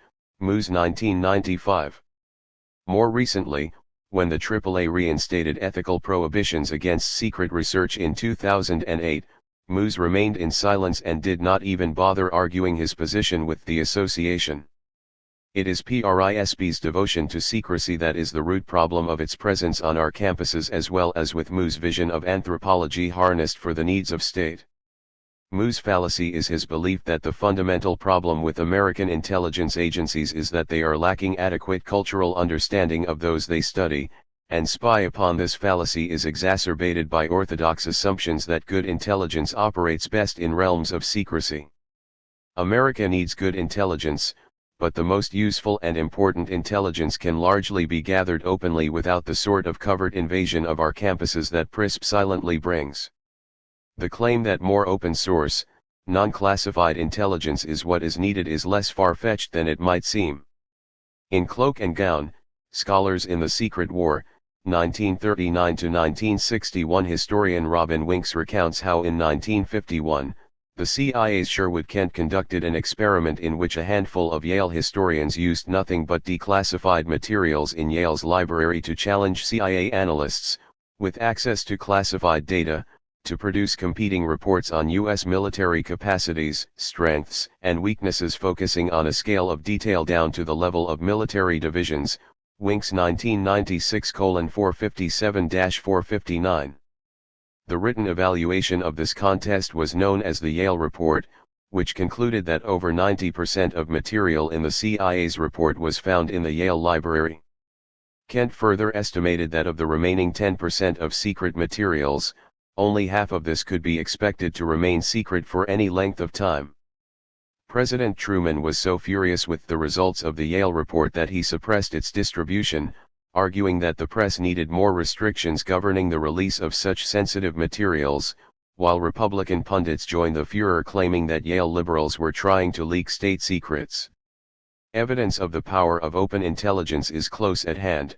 Consider only how American scholars, using publicly available sources, analysis of the dangers for post-invasion Iraq outperformed the CIA's best estimates. As one who has lived in the Middle East and read Arabic news dailies online for years while watching the expansion of American policies that appear to misread the Arab world, I suspect that a repeat of the Yale report experiment focusing on the Middle East would find another 10% intelligence gap, but with the Academy now winning due to the deleterious effects of generations of CIA intellectual inbreeding. Perhaps the agency has become self-aware of these limits brought on by the internal reproduction of its own limited institutional culture, and in its own misshapen view it sees PRISP as a means of supplying itself with new blood to rejuvenate undercover provided by public classrooms. But such secrecy-based reforms are the products of a damaged institutional mind trying to repair itself. Some might misread criticism of the CIA's secret presence on our campuses as contradicting my critique of the need for more outside and dissenting input in intelligence circles, but such a reading would misunderstand the importance of openness in academic and political processes. The fundamental problems with American intelligence are exacerbated by secrecy. When intelligence agencies are allowed to classify and hide their assumptions, reports, and analysis from public view, they generate self-referential narrow visions that coalesce rather than challenge top-down policies from the administrations they serve. Intelligence agencies do need to understand the complex cultures they study, but to suggest that intelligence agencies like the CIA are simply amassing and interpreting political and cultural information is a dangerous fantasy. The CIA fulfills a tripartite role of gathering intelligence, interpreting intelligence, and working as a super-constitutional covered arm of the presidency. It is this final role that should give scholars and citizens pause when considering how PAIRSIP and other university intelligence-linked programs will use the knowledge they take from our open classrooms. The CIA has made sure we won't know which classrooms PAIRSIP scholars attend. This is rationalized as a requirement for protecting the identities of intelligence personnel. But this secrecy shapes PRISP as it takes on the form like a cell-based covert operation in which PRISP students study chemistry, biology, sociology, psychology, anthropology and foreign languages without their fellow classmates, professors, advisors, department chairs, or presumably even research subjects, creating serious ethics problems under any post-Nuremberg professional ethics code or institutional review board, knowing that they are working for the CIA, DIA, NSA, or other intelligence agencies. In almost 2 decades of Freedom of Information Act research, I have read too many FBI reports of students detailing the deviant political views of their professors. These range from the hilarious, as anthropologist Norman Humphrey was reported to have called President Eisenhower a duck-billed nincompoop, to the Dadaist, wherein former Miss America, Marilyn Van Der Burr, reported that sociologist Howard Higman mocked J. Edgar Hoover in class, to the chilling, as when the FBI arranged for a graduate student to guide topics of informal conversation with anthropologist Gene Weltfish that were later the focus of an inquiry by Joseph McCarthy, to not mention the likelihood that these PAIRSIP students are also secretly compiling dossiers on their professors and fellow students. Higman 1998, Price 2004. I would be remiss to not mention that students are not the only ones sneaking the CIA onto our campuses. There are also unknown thousands of university professors who periodically work with and for the CIA. In 1988, CIA spokeswoman Sharon Foster bragged that the CIA then secretly employed enough university professors to staff a large university. Most experts estimate that this presence has grown since 2001, Mills 1991-37. The quiet rise of programs like PRISP or ICI, see Chapter 4, should not surprise anyone given the steady cuts in federal funding for higher education, and the resulting pressures for more mercenary roles for the academy.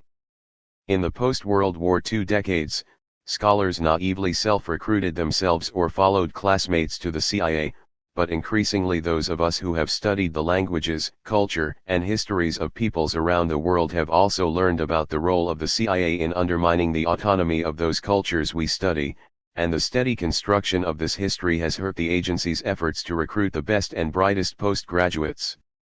For decades the students studying Arabic, Urdu, Basque, or Farsi were predominantly curious admirers of the cultures and languages they studied. The current shift now finds a visible increase in students whose studies are driven by the market forces of new wars on terrorism.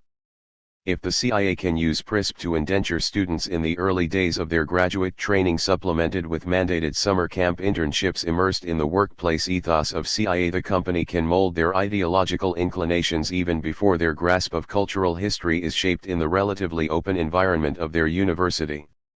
As these PRISP graduates enter the CIA's institutional environment of self-reinforcing groupthink, they will present a reduced risk of creating cognitive dissonance by bringing new views that threaten the agency's narrow view of the world. Institutional groupthink can thus safely be protected from external infection. Healthy academic environments need openness because they, unlike the CIA, are nourished by the self-corrective features of open disagreement, dissent, and synthetic reformulation. The presence of the PRISP secret sharers brings hidden agendas that sabotage these fundamental processes of academia. The Pat Roberts Intelligence Scholars Program infects all of academia with a germ of dishonesty and distrust as participant scholars cloak their intentions and their ties to the hidden masters they serve. Intelligence scholar loan sharks. After I published my initial counterpunch exposé on PRISP in January 2005, secondary stories followed on newspaper wire services, Democracy Now!, NPR, in the Chronicle of Higher Ed. Senator Pat Roberts soon began publicly speaking about the program, assuring the public there were no reasons to worry about PRISP spreading domestic surveillance on campus. Neoconservative anthropologist Stanley Kurtz used his column in the National Review to claim that I wouldn't be happy until CIA agents killed themselves, absurdly writing, "So long as CIA recruits openly identify themselves to every Pakistani villager they talk to, Price is happy." Assisted suicide for aspiring CIA analysts may be morally acceptable to Professor Price, but I suspect Roberts Fellows may feel differently. Kurtz 2005. The Wichita Eagle reported, Roberts noted that legal safeguards against domestic spying are in place that weren't in the 1950s and 1960s, when the anti-communist fervor of former Sen. Joe McCarthy and FBI Chief J. Edgar Hoover created a climate that contributed to agency abuses. Specifically, a 1981 presidential executive order clearly prohibits physical surveillance of American citizens by agencies other than the FBI, Wichita Eagle February 13, 2005. This was a remarkable statement. Pat Roberts, then chair of the Senate Intelligence Committee, appeared to not even understand that the U.S. Patriot Act dismantled safeguards preventing domestic surveillance by the CIA and other agencies. More revealing is that when pressed by reporters, Roberts and sources at CIA did not dispute the likelihood that having undisclosed CIA operatives amongst the ranks of academics could seriously damage the credibility of American academics conducting domestic and foreign research. This blasé attitude concerning the collateral damage of hapless academic bystanders won Roberts no friends in the academy, as most academics realize the damage from such actions can be widespread. But beyond Roberts' reassuring words on the propriety of secretly sending intelligence agents to our classrooms, there was a quiet enthusiasm for the first cloned offspring of PRISP. And like its progenitor PRISP, this program was birthed in an atmosphere of public silence. In December 2004, when Congress approved the Intelligence Reform and Terrorism Prevention Act, S. 2845, they established a Director of National Intelligence. One of the director's charges is to oversee a new scholarship program known as the Intelligence Community Scholars Program, ICSP. Though modeled after PRISP, the similarities and differences between these two programs reveal emerging trends not only in intelligence funding, but in the intelligence apparat's new expectations for outcome-based funding in higher education. The Director of National Intelligence is responsible for determining which specific fields and subjects of study will be funded under ICSP. Like the Pat Roberts Intelligence Scholars Program, the ICSP authorizes directors of various unnamed intelligence agencies to make contractual agreements with students. But unlike the Pat Roberts Intelligence Scholars Program, these ICSP students receive unspecified levels of funding for up to 4 years of university training. Congress specifies that ICSP participants owe 2 years of intelligence agency work for every year of funded education, with a ceiling of 4 years of study allowed unless overridden by the Director of National Intelligence. Unlike previous intelligence-linked scholarship programs, the ICSP does not specifically limit the expenses incurred by participants.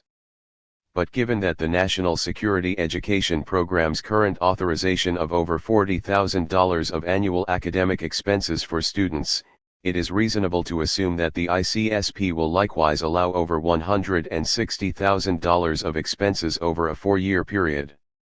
One reason why intelligence agencies are so interested in recruiting social sciences and area studies students in the early stages of their education is because of a desire for early indoctrination of these students. Regardless of such efforts to select and shape these individuals, it seems inevitable that at least some will develop more critical attitudes towards these agencies as a result of their education or experiences with these agencies.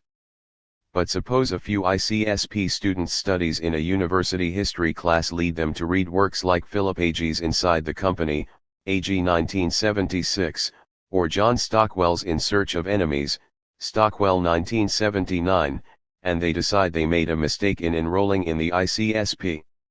If so, they will face serious penalties.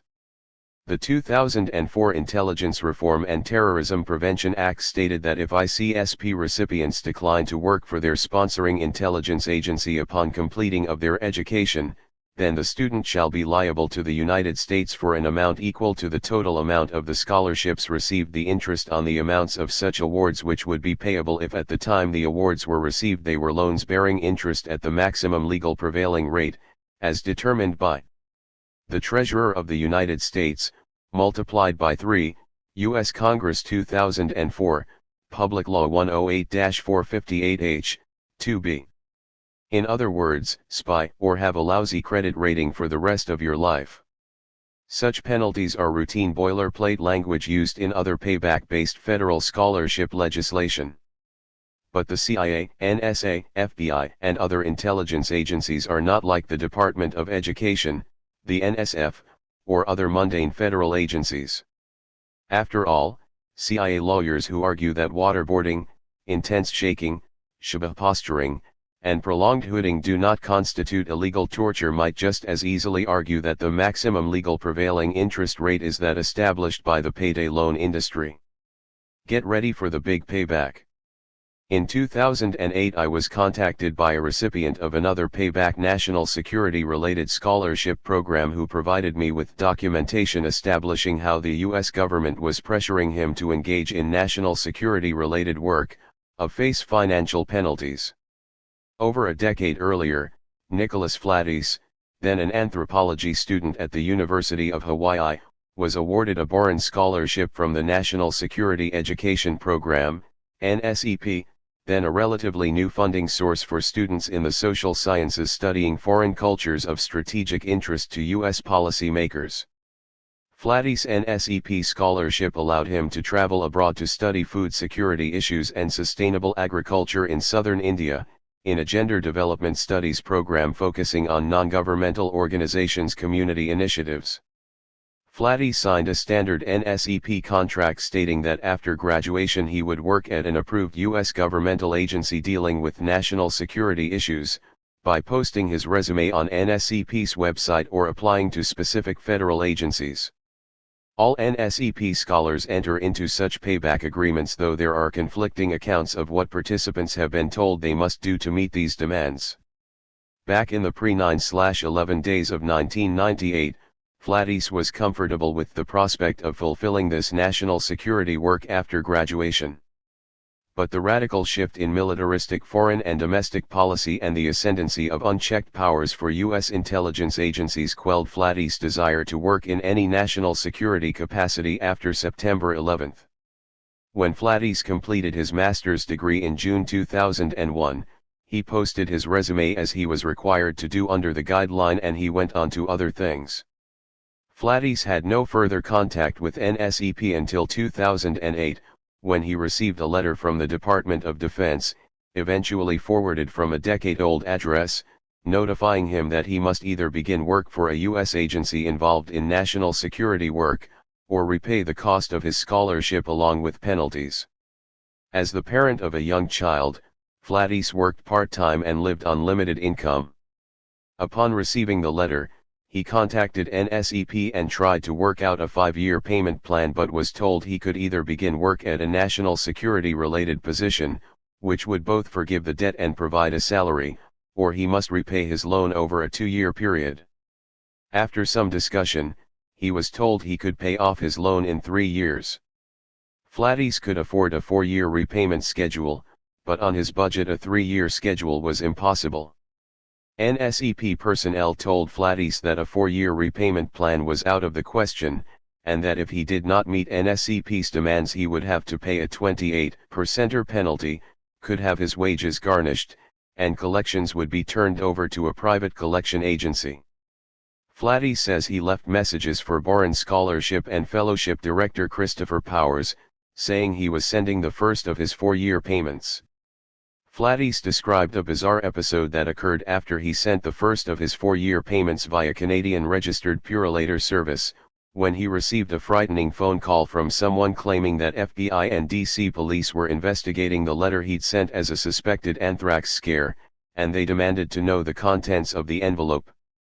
The check Flatty sent to NSEP was never signed for, and he believes this was done to produce a trail of plausible deniability, allowing NSEP to claim he was in default so that they could increase pressure on him to seek national security-related work. After NSEP failed to accept his payment, Flatty received a letter from the Treasury Department demanding repayment of his NSEP scholarship with an added 28% penalty. Flatty believed that NSEP had no intention of setting up a payment plan and wanted to turn the matter over to another agency as soon as possible.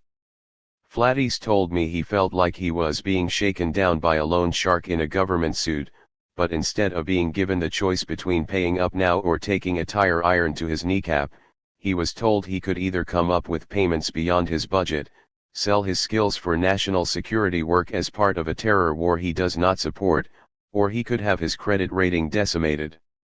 Not pleasant choices for a man with a conscience and a child to feed. Flatty acknowledged that he must pay back his scholarship funds. What he objected to is NSEP's harsh tactics and their efforts to pressure him into national security work. Flatty questioned what events triggered the push for him to fulfill his service requirement at this particular point in time. The NSEP service agreement he signed in 1998 did not specify when the service must be completed. Today, the program requires services within 3 years of graduation.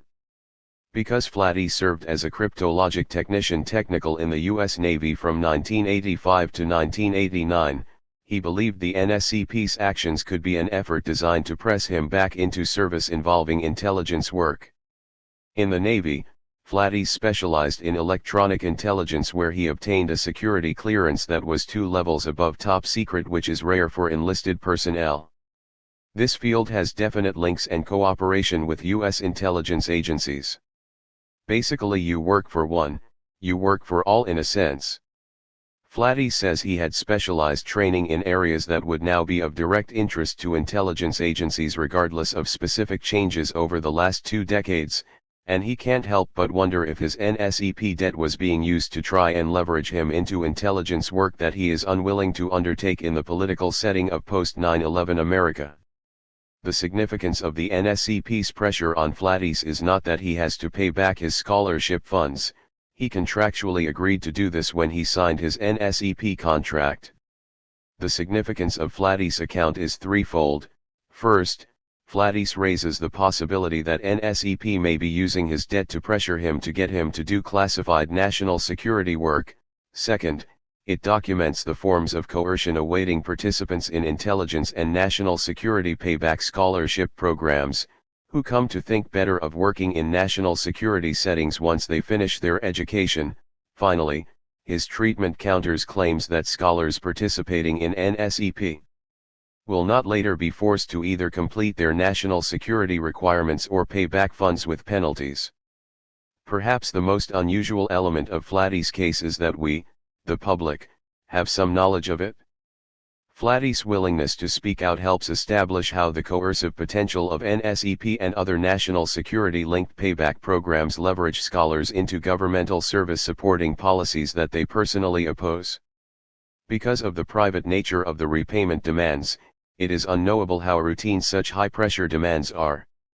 Institutional privacy policies prevented Boren Scholarship Director, Christopher Powers, from commenting on the specifics of Flatty's case, but he did tell me that the vast majority of to date have fulfilled the program's service requirement through a variety of jobs throughout the federal sector and in higher education. But the public does not know how many former NSEP recipients have caved to the program's demands and quietly slunk off to work for the CIA, NSA, FBI, Homeland Security, or other agencies designated to meet contractual obligations of servitude. We don't know how many NSEP scholarship recipients later work in intelligence or national security settings. That some meet their payback requirements in ways that have little or nothing directly to do with national security does not diminish the significance of those who do, and such connections between scholars and national security are the stated reason for NSEP's existence. Because NSEP's payback is always distant, fluid, and ill-defined at the time that students join the program, participants cannot know what they are agreeing to do when they receive these funds. Faculty advisors at students' institutions often play a key role in students' NSEP decisions. Over the past decade, numerous NSEP recipients have told me that they were informally told by academic advisors and others that student wouldn't really have to undertake national security work at a later date and that the program's obligations were routinely downplayed when they applied to the program. Some NSEP scholars have been told that if they later find work teaching in universities, their national security service requirement may be considered met, though the wording of contracts has varied on this point over the years. For example, Flatty's 1998 NSEP service agreement states his agreement to be employed in a national security position in the federal government or work in the field of higher education in study-related area, while current Boren Scholarships information states that fulfilling NSEP national security requirements by working in education is available only after exhausting all opportunities to fulfill the requirement in the federal government in accordance with conditions established by NSEP. Current NSEP scholars banking on a career in academia as a hedge against required national security work underestimate the odds of securing such work and risk facing the same sort of coercion as Flatty's is experiencing. Misinformation on NSEP's payback requirements is widespread. Back in 2000, after I criticized NSEP's payback obligations in an article published in The Nation, Prize 2000, Adam Frank, then an anthropology graduate student doing NSEP-sponsored research in Shanghai, wrote a letter to The Nation complaining that I had misrepresented NSEP's payback requirements. Frank claimed that he and other NSEP scholars had been told they really didn't have to fulfill their NSEP contract's payback clause. Frank's claims that NSEP funding was really just like Fulbright funding or any other research funding were point by point exactly the same talking points I heard a few weeks earlier when a disgruntled NSEP administrator unhappy with my critique had tried to intimidate me on the telephone.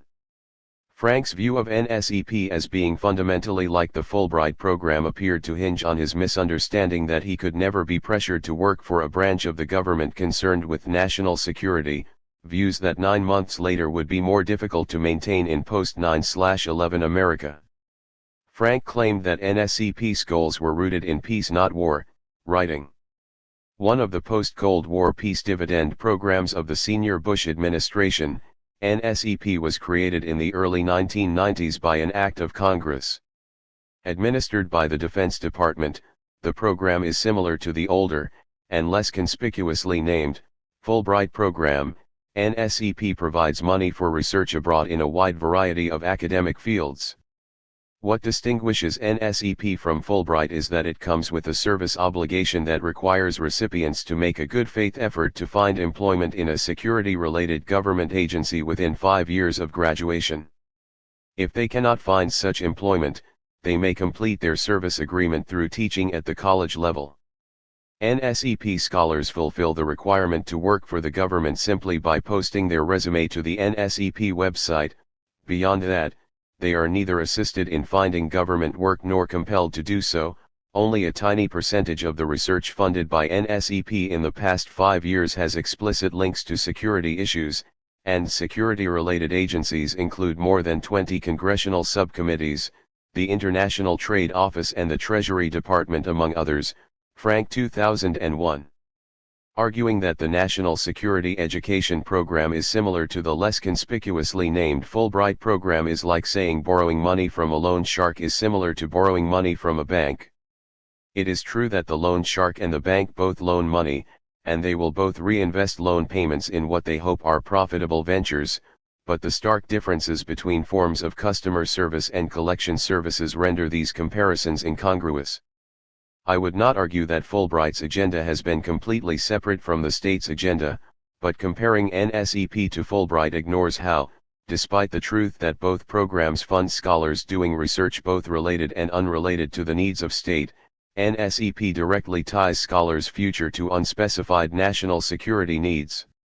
In replying to Frank, I wrote that my concern with NSEP derives from the inherent conflict it presents to practitioners in a field whose commitment and loyalty must be to those we study, not to those who pay our way through graduate school.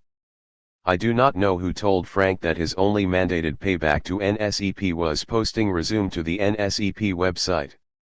This is clearly not true. The Defense Department states that all grantees must post resumes and seek federal employment at an NSEP-approved national security-oriented agency. Participants are allowed to request that their resumes not be circulated among the CIA, DIA, and NSA, though the State Department and many other agencies that are the soft core interface of our national security state's apparatus do not appear on this list of off-limits agencies. Incidentally, just in case Frank was planning not to follow through with the required good faith effort to seek national security-related employment upon graduation, he should be forewarned that NSEP policy states that recipients are required to reimburse the U.S. government for the full amount of assistance provided by the NSEP fellowship, plus interest, should they fail to fulfill the service requirement.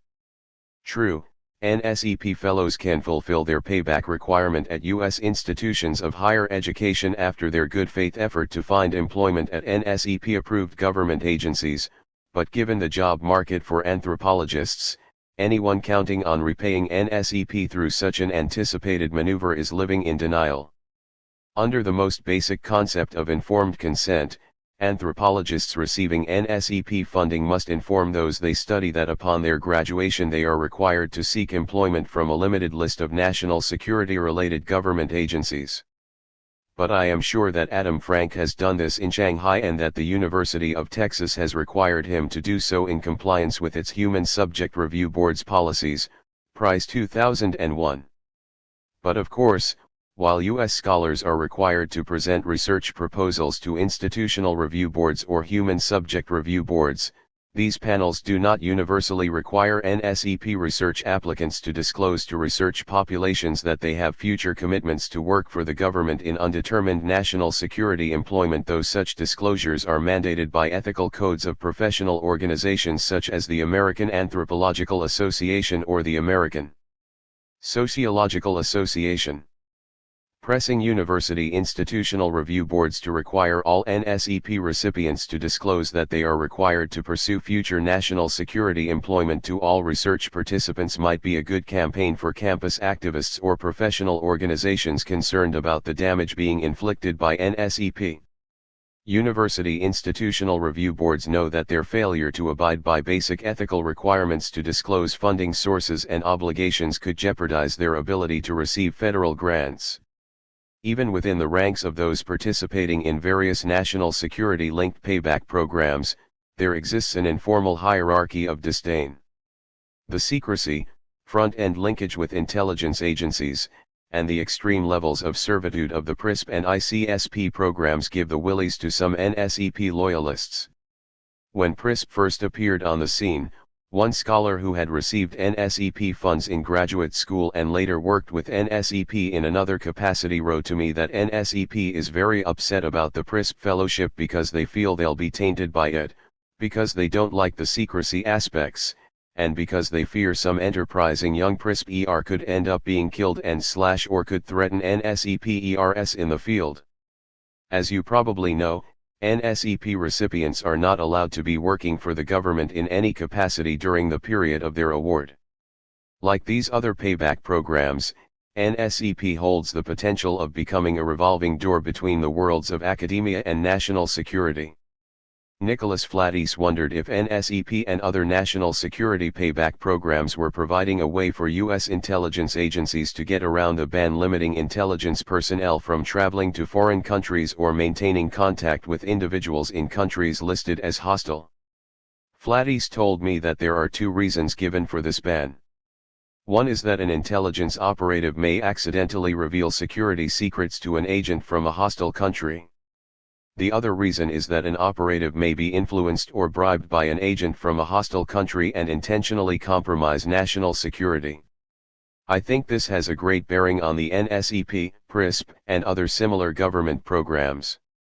Since an intelligence agent is usually unable to travel in or to a hostile or unfriendly country, this makes academics good surrogates, and even undergraduate students could be a useful intelligence tool. They can travel freely, and have no obvious association with an intelligence agency. They can provide invaluable information about countries and places that U.S. intelligence agents are unable to visit. Flatty sees these payback programs as providing unique opportunities for those who will face travel and contact restrictions when they later work for intelligence agencies. All former students facing hard choices on how to pay for their education have my sympathy. The education industry's means and relations of production provide increasingly narrow choices for students not of independent means, and as American foreign policy becomes ever more tied to invasion, occupation, and counterinsurgency, the state's needs for social science swell. Programs like Robert Gates' Minerva Consortium, see Chapter 3, provide funds for scholars located outside the government's walls in ways that simultaneously subdue what might have been independent academic critiques of national policy while producing knowledge for the state and empire, while indentured payback programs like NSEP, ICSP, and PRISP can help produce those who can harness and use knowledge within the walls of government. Through such financial means, academics are increasingly becoming, if not comfortable, then compliant appendages of the state. But the most troubling elements of ICSP and PRISP are those indicating how academia is increasingly tethered to hidden patrons and clients. If you connect the dots from non-payback programs like Fulbright and Title VI to payback programs like the National Security Education Program, NSEP, PRISP, and then ICSP, the changes in these funding programs suggest directional changes and likely reiterations to come. While the shift from non-ideological programs like Title VI, or some would argue even NSEP to some degree, to intelligence agency-linked programs indicates an obvious change, the subtle variations between PRISP and ICSP may indicate future funding developments. From this vantage point, the National Security Education Program appears to be an unstable transitional evolutionary form. The transient independence of NSEP students during their studies is not to the liking of intelligence agencies, and PRISP and ICSP take direct steps to tie students to specific agencies increasingly early, also irrevocably. Changes in the evolution of specific payback requirements from NSEP to PRISP to ICSP also indicate an escalation in mandatory employment periods. In a budgetary world of zero-sum gains, both PRISP and ICSP bring a growth of intelligence-linked scholarships in a time when traditional independent academic funding programs face cutbacks, and these conditions of scarcity will draw students to these payback programs. While PRISP and ICSP are transforming aspects of higher education without the consent of the universities, many institutions are cultivating closer relations with intelligence agencies. New campus intelligence consortia are forming. Most of these are organizations like the National Academic Consortium for Homeland Security.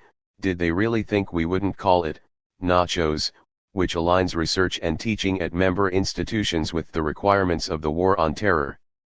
But nachos is more of a programmatic loyalty marker than it is a key to inner sanctum funding. Member institutions range from Clackamas Community College to MIT. Interestingly, some of the universities that one might suspect would be nachos apex institutions, Harvard, Yale, Chicago etc., are missing from the rolls. The 251 universities in the consortium, www.homelandsecurity.osu.edu, declare their vague commitment to studying national security issues, anti-terrorism, developing new homeland security technologies and to educate and train the people required by governmental and non-governmental organizations, to effectively accomplish international and homeland security roles and responsibilities. While such proclamations may sound like advertisements for a left-handed monkey wrench, they can function as welcome mats or hobo signs for students secretly holding PRISP or ICSP funding as they shop around for spook-friendly campuses. There's an unexamined world in which second and third-tier universities are being used to train future intelligence personnel, whether it is backdoor connections between the CIA and FBI with fundamentalist Christian homeschoolers at places like Patrick Henry College, or the Ikai pilot program at Trinity Washington University, see Chapter 4, or no-bid contracts for Homeland Security training at Mesihist College, in Tom Ridge's hometown, Erie, Pennsylvania, see Field 2005. There are fortunes to be made by universities interested in cashing in on the national security craze, according to Stephen R. David, director of Johns Hopkins University's Security Certificate Program. Homeland Security is probably going to be the government's biggest employer in the next decade, Kinsey and Horwitz 2005. As Dana Priest and William Arkin's Washington Post investigative series on National Security Incorporated. July 20, 10, and Monitoring America, December 20, 10, documents, the spread of public and private sector national security employment has been one of the fastest growing parts of the American economy, Priest and Arkin 2010. From one perspective, the changes brought by PRISP, ICSP, or nachos to university campuses are changes of degree, not of kind. There is little new in the purpose of such funding programs other than their sheer nakedness and impatience of intent. Throughout the Cold War, federal funding produced hordes of scholars and highly educated functionaries happy, willing, and capable of carrying out the desires of state. The number of dissident scholars is easily exaggerated, but the impacts have mattered. Obama ramps up PRISP. While news of the Pat Roberts Intelligence Scholars Program generated concern within progressive elements of the U.S. academic community, the coming of the Obama administration did not bring a reduction in PRISP funding. Instead, the Obama administration's 2010 budget ended PRISP and ICSP's status as pilot programs and designated these programs as ongoing budget items. As the continuities and disjunctures between the Bush and Obama administrations first came into focus in 2009, it became increasingly clear that while Obama's domestic agenda had some identifiable breaks with Bush's, at its core, the new administration remained committed to staying the course of American militarization. The United States now had an articulate, nuanced president who supported elements of progressive domestic policies, could even comfortably say the phrase LGBT in public speeches, while funding military programs at alarming levels and continuing the Bush administration's military and intelligence invasion of what used to be civilian life. One clear manifestation of this continuity came in the spring of 2009 when Dennis C. Blair, Director of National Intelligence, announced plans to transform PRISP from a pilot project into a permanent budget item. Blair also announced plans to establish a Reserve Officers Training Corps to train unidentified future intelligence officers in U.S. college classrooms. Like students receiving PRISP funds, the identities of students participating in these programs would not be known to professors, university administrators, or fellow students. In effect, These future intelligence analysts and agents would conduct their first covert missions in our university classrooms. None of the affected academic disciplines will offer resistance, and some may quickly warm to announcements of any new funding stream.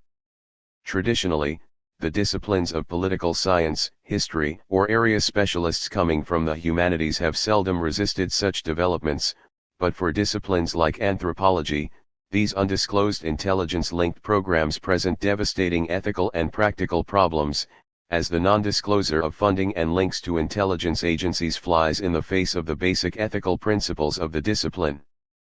But even without the problems for individual disciplinary ethics codes, the presence of these undisclosed secret sharers in our classrooms betrays fundamental trusts that lie at the core of honest academic endeavors.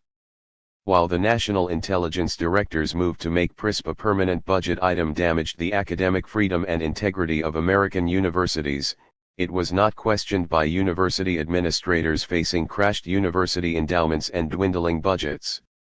That some administrators would so easily accommodate themselves and their institutional integrity for the promise of funds should be of little surprise, but we should be concerned that the combined forces of the current economic collapse conjoined with President Obama's ability to bring a new liberal credibility to this warmed-over Bush-era project will induce more faculty and students to seriously consider participating in these programs.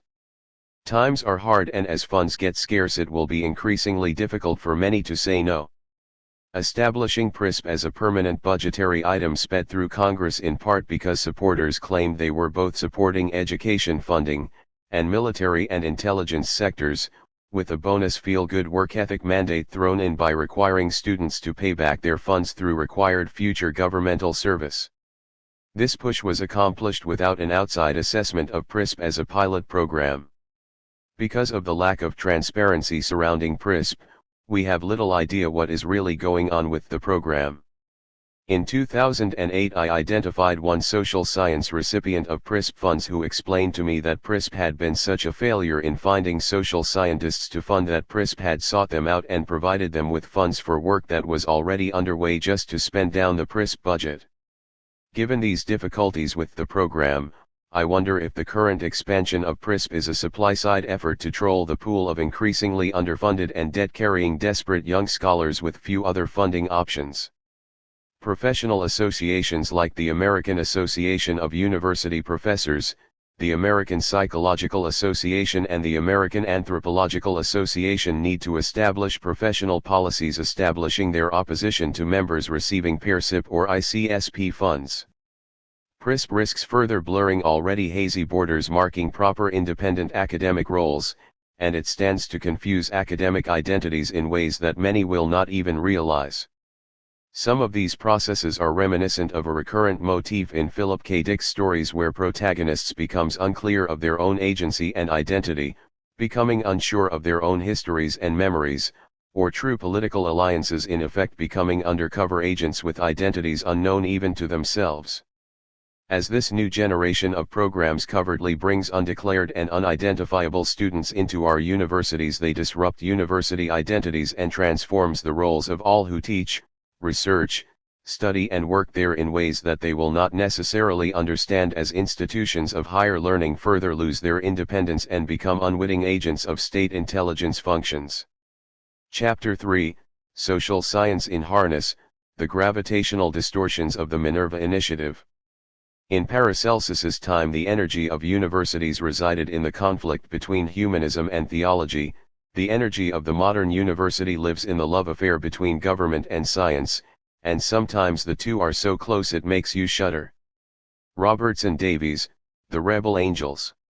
From the 1930s into the 1960s, Trofim Lysenko's crackpot biological theories provided the Soviet Union's leadership with scientific justifications for the forced collectivization of farms and other centralized policy dreams.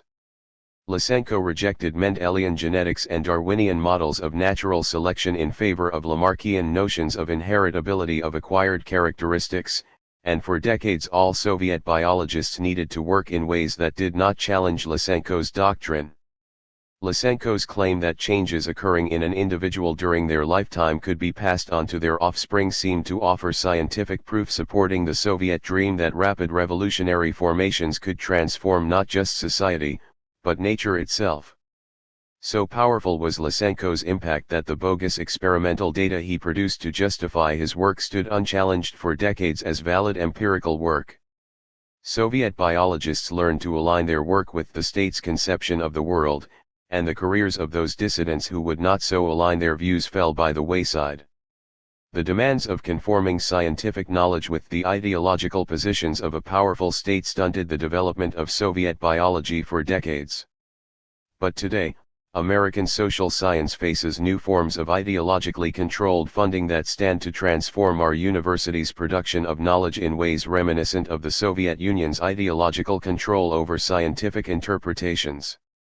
As non-directed independent funding for American social scientists decreases, there are steady increases in new directed funding programs such as the Pat Roberts Intelligence Scholars Program, the National Security Education Program, and the Intelligence Community Scholars Program.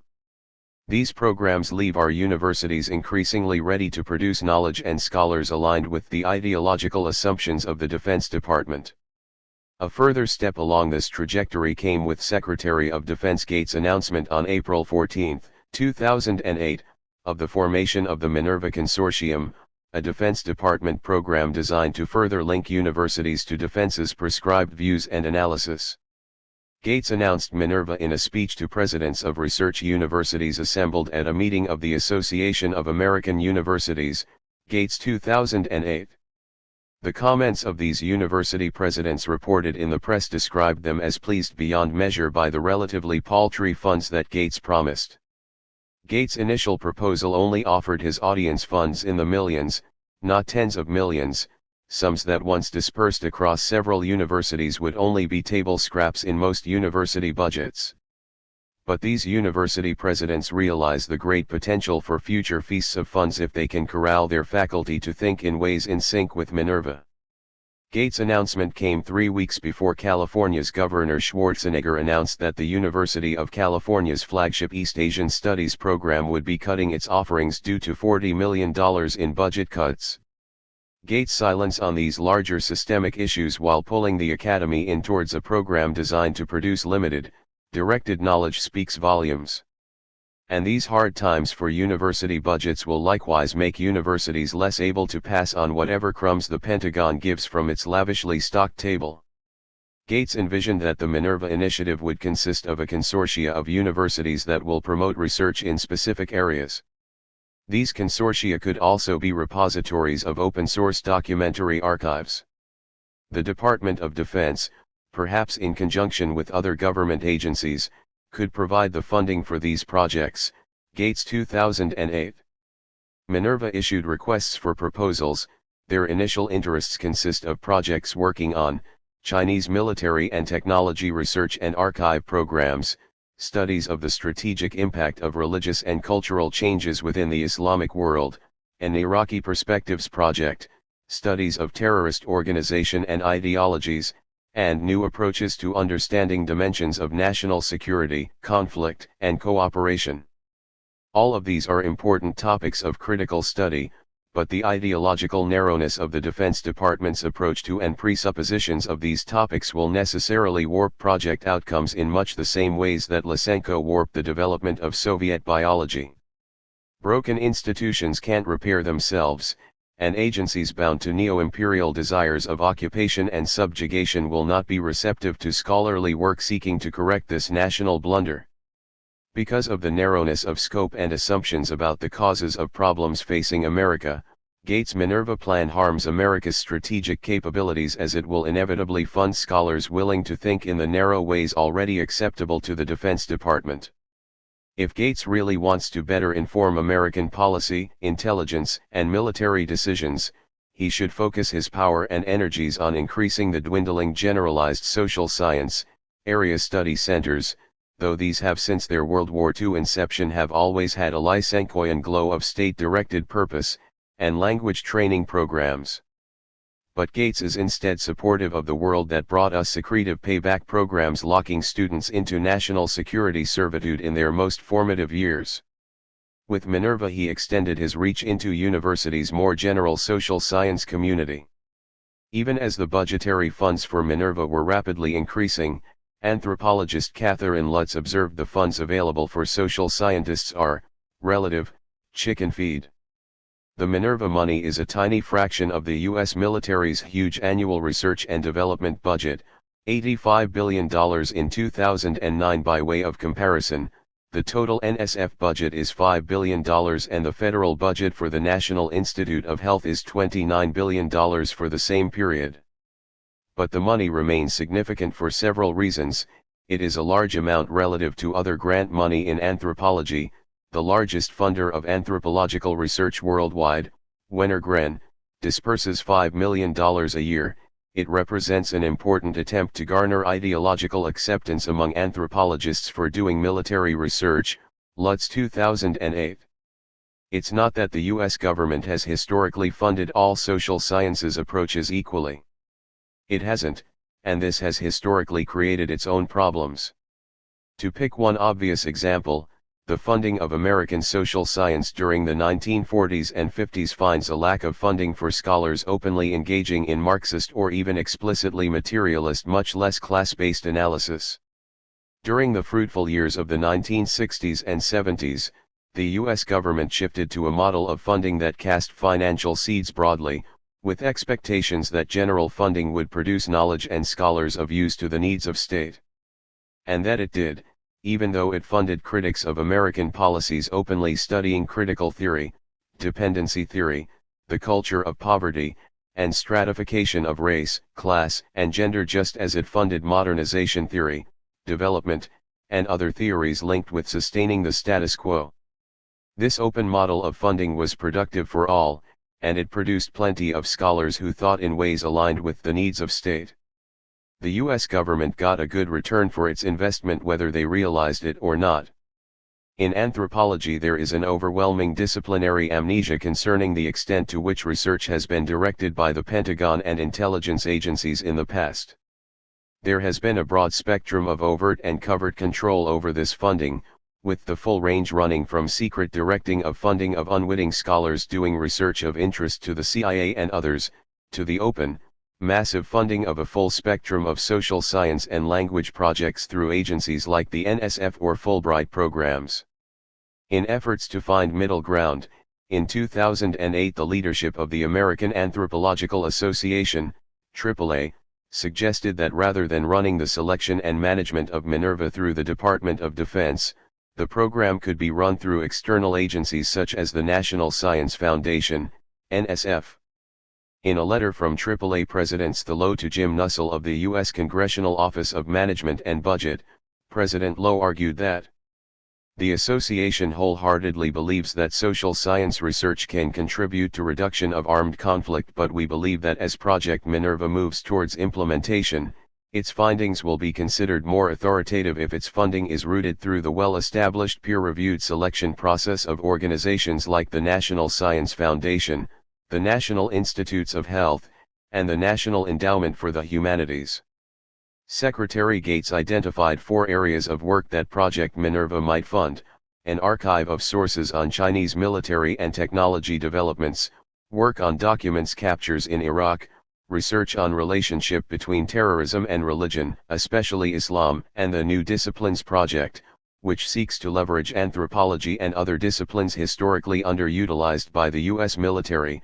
Gates specifically mentioned history, anthropology, sociology, and evolutionary psychology, voicing the hope that support for these disciplines might produce new areas of study analogous to efforts undertaken during the Cold War.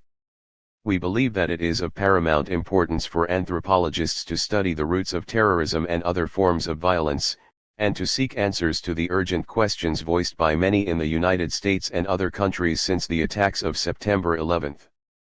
However, we are deeply concerned that funding such research through the Pentagon may pose a potential conflict of interest and undermine the practices of peer review that play such a vital role in maintaining the integrity of research in social science disciplines.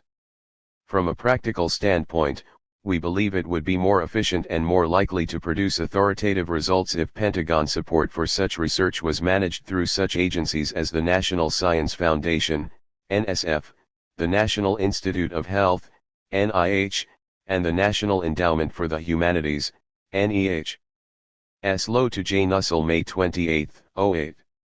Minerva eventually decided to split its grant review process into two camps, with an open unclassified and a separate closed peer review process.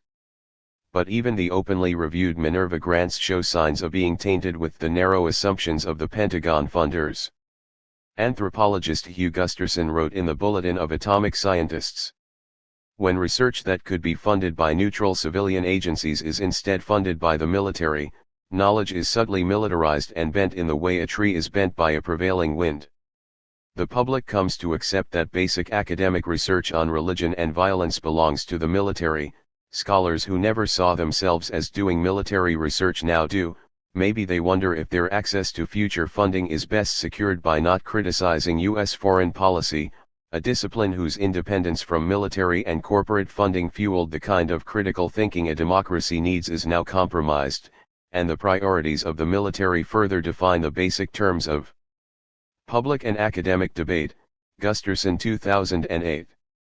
Minerva seeks to increase the military's understanding of other cultures. This is a different project than the Cold War funding programs that openly sought to increase policy makers' understanding of other cultures.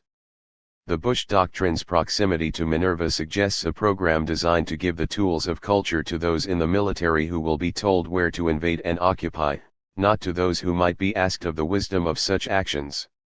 As legions of troops supporting SUV drivers with affixed magnetic yellow ribbons insist on reminding us, the troops don't pick the wars they fight, they follow orders.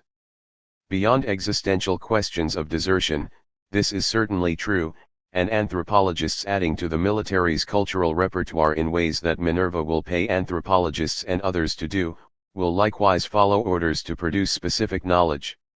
What's next? Will academics be driving gas-guzzling SUVs with Harris Tweed magnetic ribbons proclaiming, "Support the anthropologists, they don't decide when we go to war and who we fight"? Social scientists cannot ignore the political context in which their knowledge will be used in limited ways by those who fund it, and Minerva's mission does not seek to alter the basic uses to which this knowledge will be put. Minerva seeks to increase the efficiency of implementing the Bush Doctrine, not the questioning of it. The projects funded by Minerva all study subjects of interest to the Pentagon in particular, limited, ways that in turn influence the questions asked and answers found. For example, from the 2009 funding cycle, Minerva funded, Susan Shirk's, UCSD, study of how Chinese technology relates to their national security.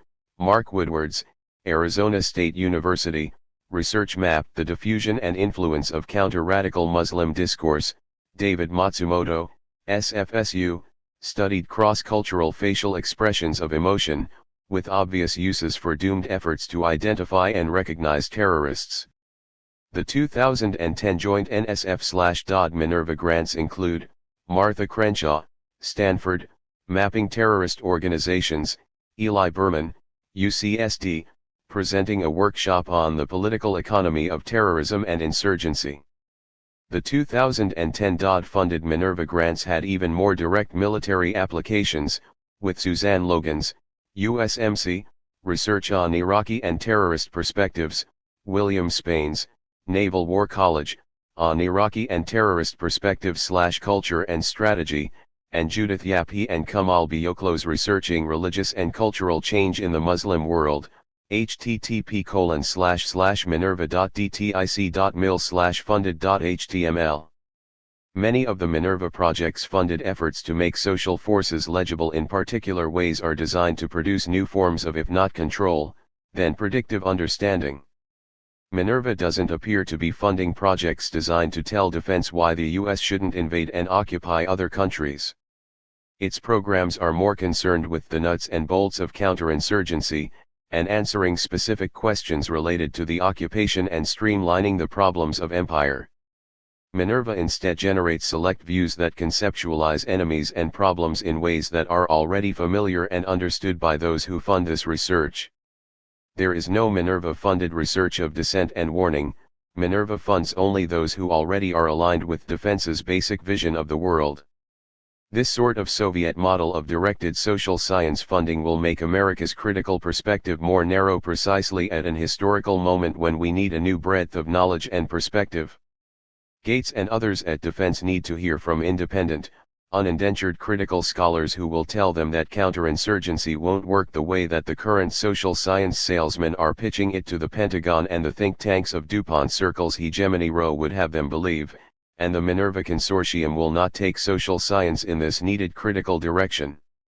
The problem with Gates' Minerva vision is the problem with Soviet science. Ideologically dependent science's purse strings cannot lead to good results. If Gates really wanted good social science, not social science that tastes good, and familiar to the Pentagon's limited palate, he would be lobbying Congress to increase the funding of generalized social science including dissident social science, not pushing to Sovietize the social sciences. Chapter 4, Silent Coup, How the CIA Welcomed Itself Back Onto American University Campuses Without Public Protest. Worship of the state has become a secular religion for which the intellectuals serve as priesthood. Noam Chomsky. Throughout the 1970s, 80s and 90s, independent grassroots movements to keep the Central Intelligence Agency off American university campuses were broadly supported by students, professors, and community members. The ethos of this movement was captured in Ami Chen Mill's 1990 book, CIA. Off Campus, Building the Movement Against Agency Recruitment and Research, Mill's 1991. Mill's book presented tactics for campus activists to resist CIA campus incursions, but it also gave voice to the multiple reasons why so many academics during this period opposed the presence of the CIA on university campuses, reasons that ranged from the recognitions of secrecy's antithetical relationship to academic freedom and the production of critical knowledge, to political objections to the CIA's unbridled use of torture and assassination, to efforts on campuses to recruit professors and students, and the CIA's long-standing role in undermining democratic movements around the world. For those who lived through the dramatic and shocking revelations of the Church Committee hearings and other congressional inquiries in the 1970s documenting the CIA's routine institutional involvement in global and domestic atrocities, it made sense to many in our universities to construct and maintain institutional firewalls between an agency so deeply linked with these actions and educational institutions dedicated to at least promises of free inquiry and truth.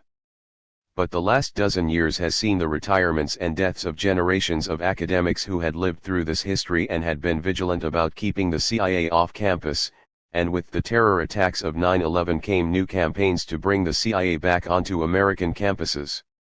In post-9/11 America, the Bush administration spun a narrative that was accepted by Congress and the media, claiming that one of the reasons that the 9/11 attacks occurred was because the U.S. did not have well-trained analysts who understood the Middle East.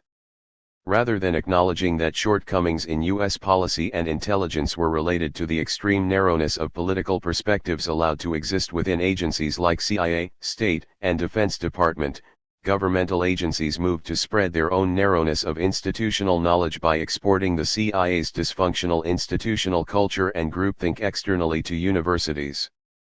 Henry Giroux's book, The University in Chains, Confronting the Military-Industrial Academic Complex, details how shifts in university funding over the past 2 decades brought increased intrusions by corporate and military forces onto university campuses in ways that transformed the production of knowledge. Giroux 2007. Over the past 20 years, U.S. universities shifted from a reliance on traditional funding sources for research and classroom instruction as both private and public universities welcomed private corporations' money and external research agendas. This shift in corporatization increased most universities' reliance on outside corporate funds, and an acquiescence towards external agendas positioned university administrators to see post-9/11 advances by intelligence agencies as just another revenue stream. After September 11, intelligence agencies pushed campuses to see the CIA and campus secrecy in a new light, and as traditional funding sources for university research did not keep up with perceived funding needs, military and intelligence agencies launched a well-financed bureaucratic push to gain footholds on university campuses in a soft campaign that largely escaped public notice, though privately on each campus where these intelligence programs nest and reproduce, shock waves of concern, outrage, and disapproval quietly internally emerged among faculty and students. Post-9/11 scholarship programs like the Pat Roberts Intelligence Scholars Program, PRISP, and the Intelligence Community Scholarship Programs, ICSP, now sneak unidentified scholars as secret sharers with undisclosed links to intelligence agencies into university classrooms. A new generation of so-called flagship programs have taken root on campuses, and with each new flagship our universities are transformed into vessels of the militarized state as academics learn to sublimate their unease about these relationships.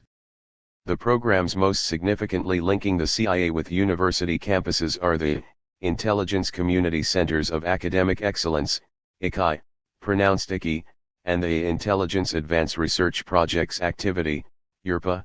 Both programs share a vision of quietly using existing universities to train present and future intelligence operatives by establishing at least partially non-transparent programs on these campuses that can piggyback onto existing educational programs. Campuses that can learn to see these outsourced programs as non-threatening to their open educational and research missions are rewarded with a wealth of funds, useful contacts within intelligence agencies for professors and students, and other less tangible benefits. These new programs are different from the Cold War's Language and Area Study Center funding programs that provided funds for students and faculty to somewhat independently study languages, regions, and topics of interest to the American national security state. Cold War language programs like those funded by the 1958 National Defense Education Act, funded things like the study of Russian language and Soviet culture and history, or later, Latin American language and culture, in ways beneficial to the needs of state without linking scholars to agencies in ways that so obviously limited scholarship. While there were troubling instances where these programs covertly interfered with academic freedom, the extent that these programs funded critical scholarship demonstrates a break with present trends. These past programs created critical scholarship without front-loading academics with the intelligence community's institutional worldview. On January 25, 2010, James O'Keefe and 3 other individuals were arrested in connection with efforts to wiretap Democratic Sen. Mary Landrieu's office in the Hale Boggs Federal Building in downtown New Orleans. One of the individuals arrested was Mr. Stan Dye, who was arrested a few blocks away from Landrieu's office in a car with a small radio listening device. Independent journalist Lindsay Bayerstein soon identified Stan Dye as a former assistant director of Trinity Washington University's ICI program. The extent of Mr. Dye's ongoing connections with intelligence agencies remains unclear, but in the summer of 2009 he gave a public talk on the topics of terrorism and torture at a multi-campus CIA day student program in the Junior Statesmen of America Summer School. Dye's arrest makes him ICI's reluctant poster child, a status that belies ICI supporters' routine claims the program is simply another federally funded academic program, essentially no different from funding programs like Fulbright, the National Science Foundation or the Department of Agriculture. This is ludicrous. None of these other federally funded programs openly link scholars with military or intelligence agencies. After Bayerstein blogged of Dye's connections to ICI, Newsweek interviewed Ann Pauli, vice president of Trinity Washington University, who confirmed Dye's work in the ICI campus program. Pauli described Trinity's program as seeking to expose female and minority students to the kind of work spy agencies do and potentially interest them in becoming intelligence officers. The publicity surrounding Dye's arrest was certainly one way of exposing students to the kind of work spy agencies do. Pauli assured Newsweek that Dye's work with ICI was only on an administrative level, but Newsweek determined that online records indicate Dye did interact with high-ranking intelligence personnel. Newsweek 2010. Dye pled guilty to charges of entering real property belonging to the United States under false pretenses, was fined $1,500, and sentenced to 2 years probation.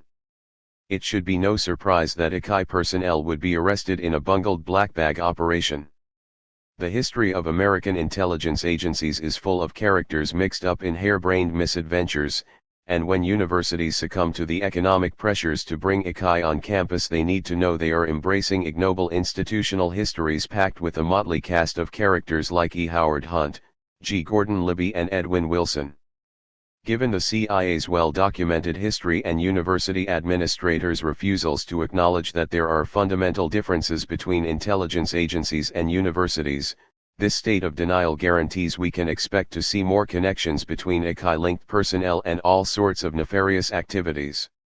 Today's shift to bringing programs like ICI onto American campuses is but one part of the growing acceptance of what anthropologist Catherine Lutz calls the military normal, as the American military and intelligence state continues to grow in uninhibited ways that increasingly take over all facets of our culture. It isn't enough that U.S. military spending makes up 49% of the planet's military budget. This core militarism reaches into all elements of cultural life until its presence is seen as proper, normal, and good. This is how culture works. Pastoralist cultures tend to idealize the virtues and imagined personality traits of cattle into countless facets of daily life and religion. It's no coincidence that "the Lord is my shepherd" came from semi-nomadic shepherds. Insect eaters normalize what to us is grotesque. Hunters and collectors value egalitarianism and sharing. Collective cultures shun the private. Capitalists come to see selfishness, bragging, and greed as virtues, and private gain is valued over public good. That economic cultural values are internalized, viewed as natural virtues, is not surprising to anthropologists. So in this anthropological sense, we should expect a military economy the likes of which the world has never seen before should spread an acceptance of militarization into all forms of social life. We should expect citizens in such a society to be encouraged to accept as normal conditions where basic medical care, food, and education are seen as secondary importance to financing the uncontrolled growth of military spending. ICI is part of larger efforts to coax Americans into seeing intelligence agencies as a normal part of life, as a way to get us to internalize surveillance as a new element of American freedom. None of us are immune from such subtle internalizations. When editing a first draft of an article on ICI, Alexander Coburn pointed out to me how many times I had used the word community, in various ways, including seamlessly switching between references to academic and citizen community resistance efforts to CIA campus programs and non-ironically referring to the spy agencies as the intelligence community, this being the self-christened innocuous phrase of desensitized preference used by a broad range of intelligence agencies ranging from the CIA to the Defense Intelligence Agency. The soft inviting glow of using community to refer to spy agencies devoted to anti-democratic means, imperialism, torture, and any means necessary is but one small example of how we are all being socialized to accept intelligence agencies' intrusions as part of the normal fabric of American life. In the movie, 3 Days of the Condor, Mr. Higgins, Cliff Robertson, tells Joe Turner, Robert Redford, that someone within the community must be behind the killings that have Turner on the run. Turner repeats Higgins' phrase back to him, saying community with disdain. Higgins clarifies, saying intelligence field, and Turner says, community. Jesus, you guys are kind to yourselves. Community. The CIA's colonialization of America's consciousness has progressed so well that the words intelligence community has taken on a normal, soft and natural feel.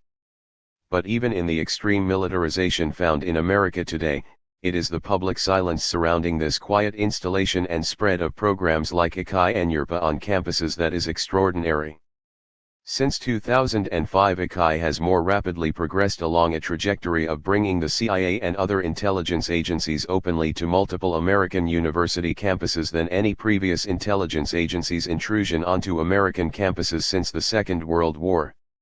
Yet the program has spread with little public notice or organized multi-campus resistance. In 2004, a $250,000 grant was awarded to Trinity Washington University by the intelligence community for the establishment of a pilot intelligence community center of academic excellence program.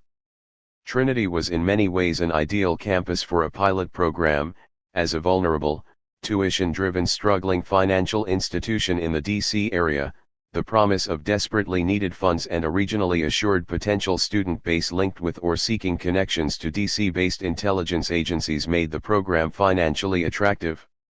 In 2005, the first wave of ICAI centers were installed at 10 university campuses: California State University San Bernardino, Clark Atlanta University, Florida International University, Norfolk State University, Tennessee State University, Trinity University, University of Texas El Paso, University of Texas Pan American, University of Washington, and Wayne State University.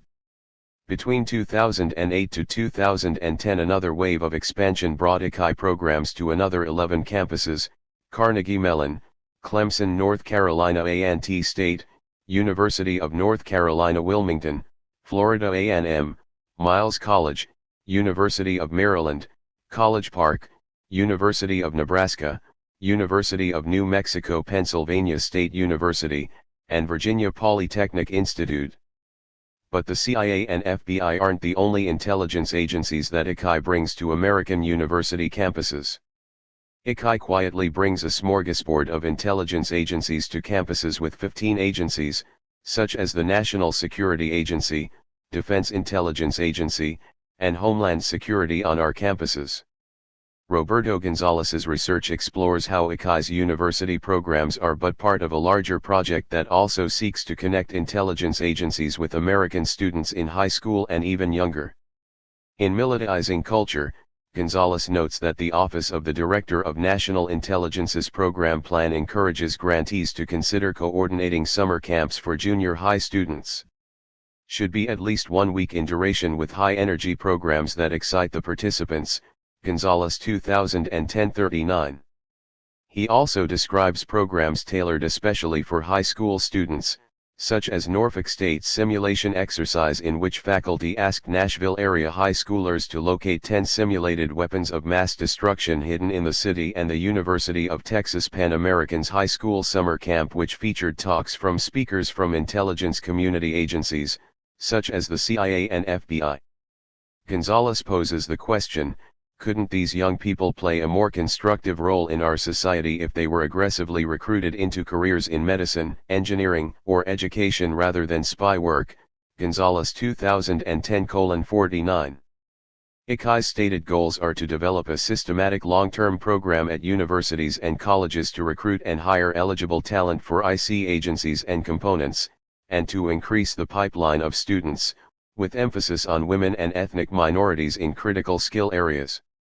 Specifically, ICAI seeks to provide internships, co-ops, graduate fellowships, and other related opportunities across IC agencies to eligible students and faculty for intelligence studies immersion, and to support selective international study and regional and overseas travel opportunities to enhance cultural and language immersion.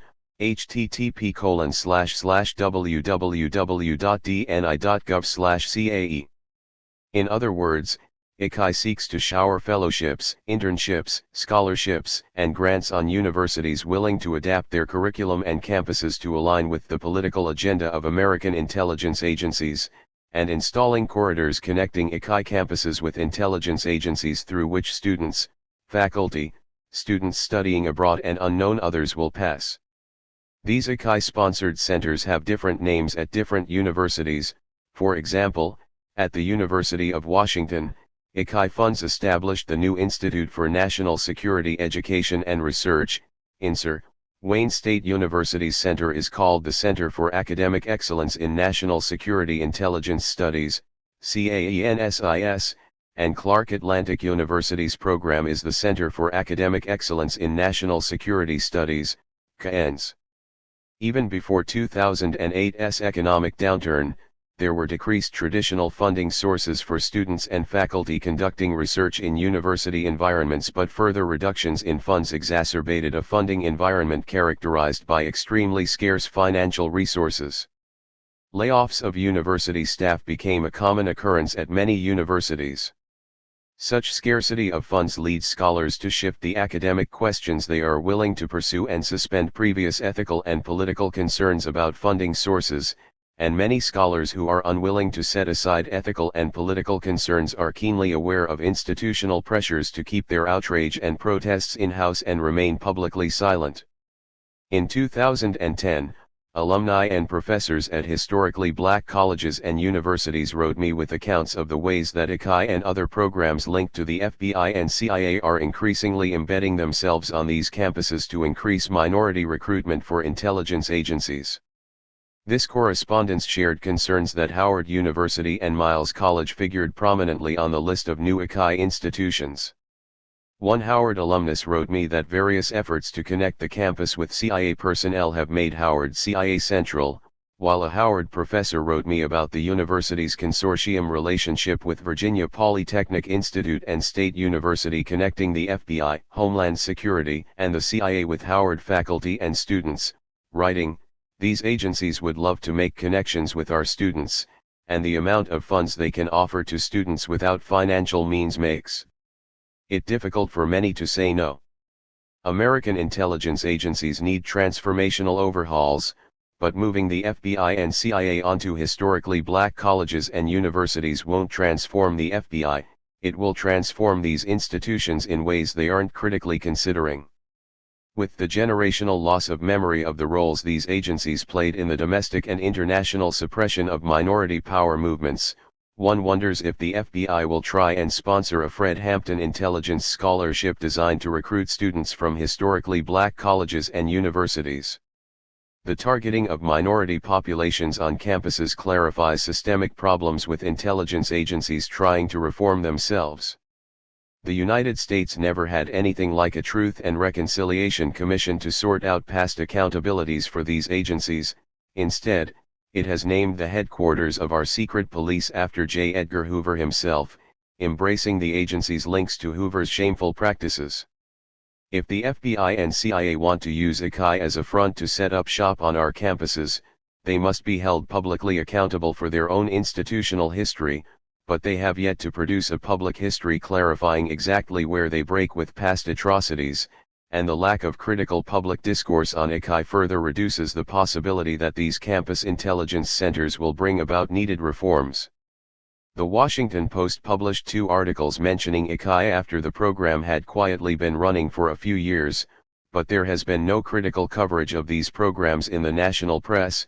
There certainly has been no mention of the faculty and student dissent that these programs create. Despite the lack of media coverage of student and faculty misgivings over ICI programs coming to campuses, some traces of dissent can be found in internet records of faculty senate minutes from various campuses. These records show things like, when Dean Van Ridehead at the University of Texas PA brought a proposal for ICI to establish a center on campus, some faculty and graduate students spoke out against the damages to academic freedom that the program would likely bring. At the Senate meeting where this was raised, the minutes record that faculty representatives spoke against and for UTPA submitting a proposal to compete for federal money to establish an Intelligence Community Center for Academic Excellence, ICI. At this meeting, graduate students listed the following demands: 1. Inform the community via press release about the possible ICI proposal. 2. Release the proposal draft for public review. 3. Establish a community forum on ICI. And 4. Abolish the process of applying for ICI funds. UTPA Senate April 26, 06.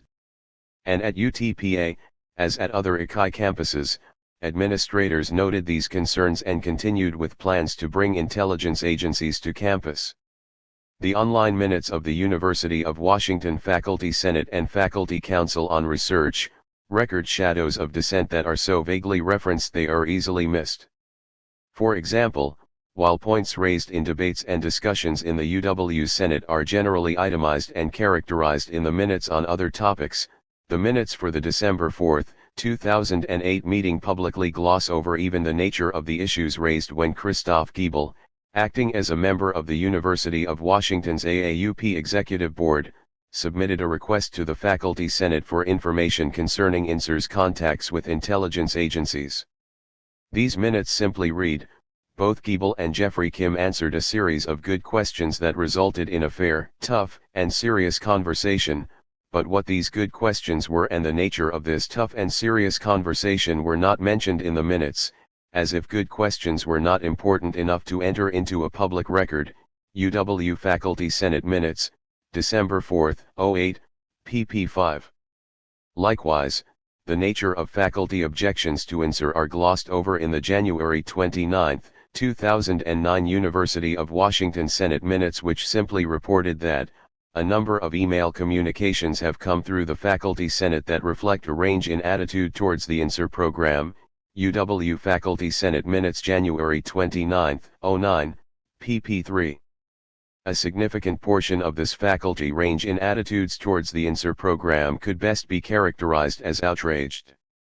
I have heard from faculty at a dozen of the ICAI flagship campuses that some form of internal dissent has occurred on each of their campuses, and professors at the University of Washington have sent me documents clarifying the extent of the campus anguish over intelligence agencies' insertion onto their campus, an insertion whose success can best be described as a silent coup for the CIA.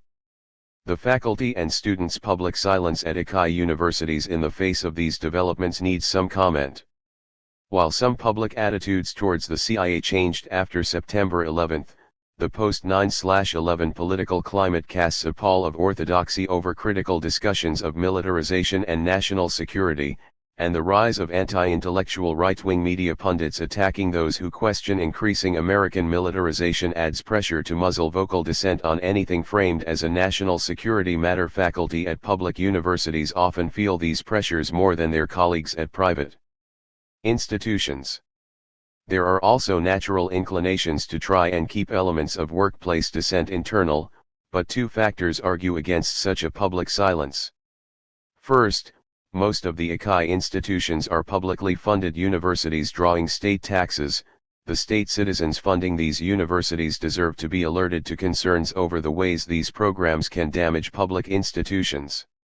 Second, university administrators have been free to ignore faculty's harsh, publicly silent, internal dissent.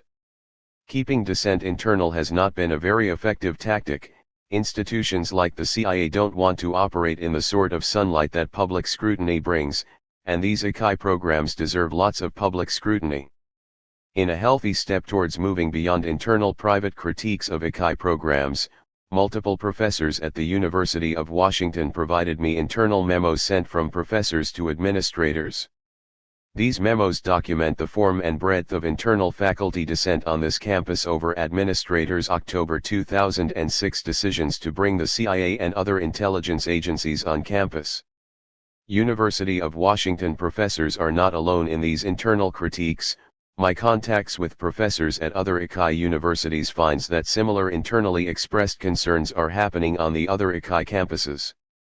In 2008, AAUP campus executive board member and history professor, Christoph Giebel led efforts in the University of Washington Faculty Senate to pressure the administration to publicly answer faculty questions about university contacts with ICAI. The campus attention that Giebel generated triggered a wave of memos from departments to the administration questioning the appropriateness of establishing an ICAI center on campus. Giebel took his concerns public and he worked hard to try and raise public awareness of these developments.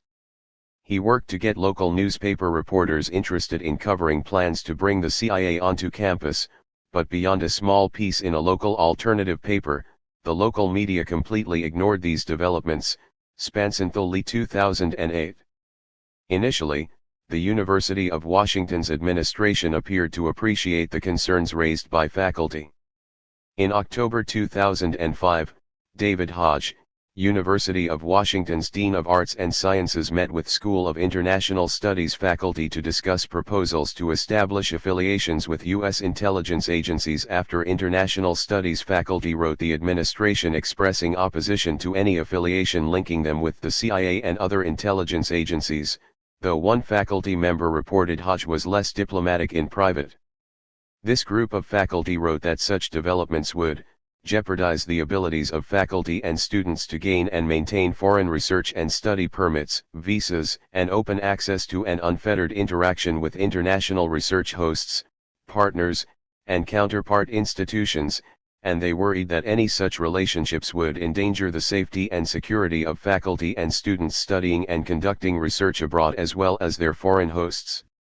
One participant in these meetings told me that the administration initially acknowledged that there were real risks that students and faculty working abroad could lose research opportunities because of negative views of having a CIA-linked program on campus, and that these concerns led the administration initially to not pursue an affiliation with these intelligence agency-linked programs. But these privately raised concerns did not derail the administration's interest in bringing intelligence agencies on campus, and the following year the administration decided to establish the new ICAI-funded Institute for National Security Education and Research, INSER, on campus. But even after INSER's opening, concerned memos continued to come from faculty across the campus. Letters voicing strong protest from at least 5 academic units were sent by groups of concerned faculty to deans. In October 2008, Professors Bettina Shell Duncan and Janelle Taylor composed a challenging memo that was approved by the anthropology faculty as a whole, and sent to Dean Howard, Dean Koss, and Provost Wise, raising concerns about INSER's presence on campus, and the damage INSER could bring to the university and its students, writing, "As anthropologists, we also have more specific concerns relating to the nature of our research, which involves long-term in-depth studies of communities, the majority of which are located outside the United States. Some of these communities are very poor, some face repressive governments, and some are on the receiving end of U.S. projections of military power. Recognizing that anthropologists often study down steep gradients of power, Farmer 2003, our profession's code of ethics requires first and foremost that we cause no harm to the people among whom we conduct research." Shell Duncan to Howard, Koss and Wise, October 31, 08.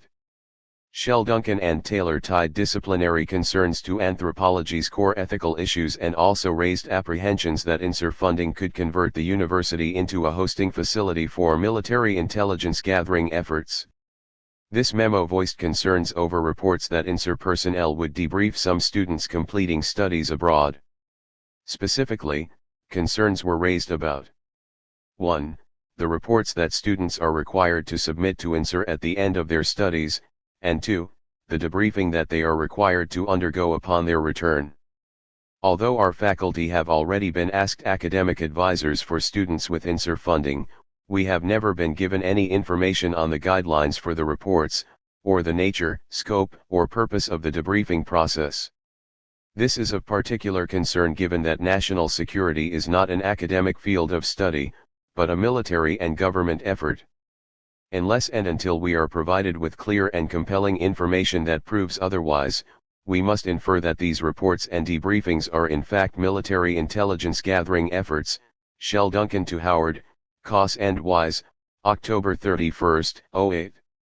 This memo cited a 2007 report written by a commission, of which I was a member, and was a report co-author, charged by then American Anthropological Association President Alan Goodman to critically evaluate a wide variety of engagements between anthropologists and the military and intelligence agencies. Referencing this report, the memo argued that this AAA report found that while some forms of engagement with these agencies might be laudable, the Commission also issued cautions about situations likely to entail violations of the ethical principles of our profession. In particular, the members of the Commission expressed serious concern about a situation in which anthropologists would be performing fieldwork on behalf of a military or intelligence program, among a local population, for the purpose of supporting operations on the ground. This raised profound questions about whether or not such activities could be conducted under the AAA's Code of Ethics, not to mention the requirements of most human studies review boards. Among the recommendations reached by the Commission was that anthropologists must remain cognizant of the risks engagement entails to populations studied, through information sharing about fieldwork, applications of knowledge gained from fieldwork, tactical support, and operations, to the discipline and their colleagues, and to the broader academic community. The AAA's Code of Ethics should remain the focal point for discussions of professional ethics. Shell Duncan to Howard, Koss and Wise, October 31, 08.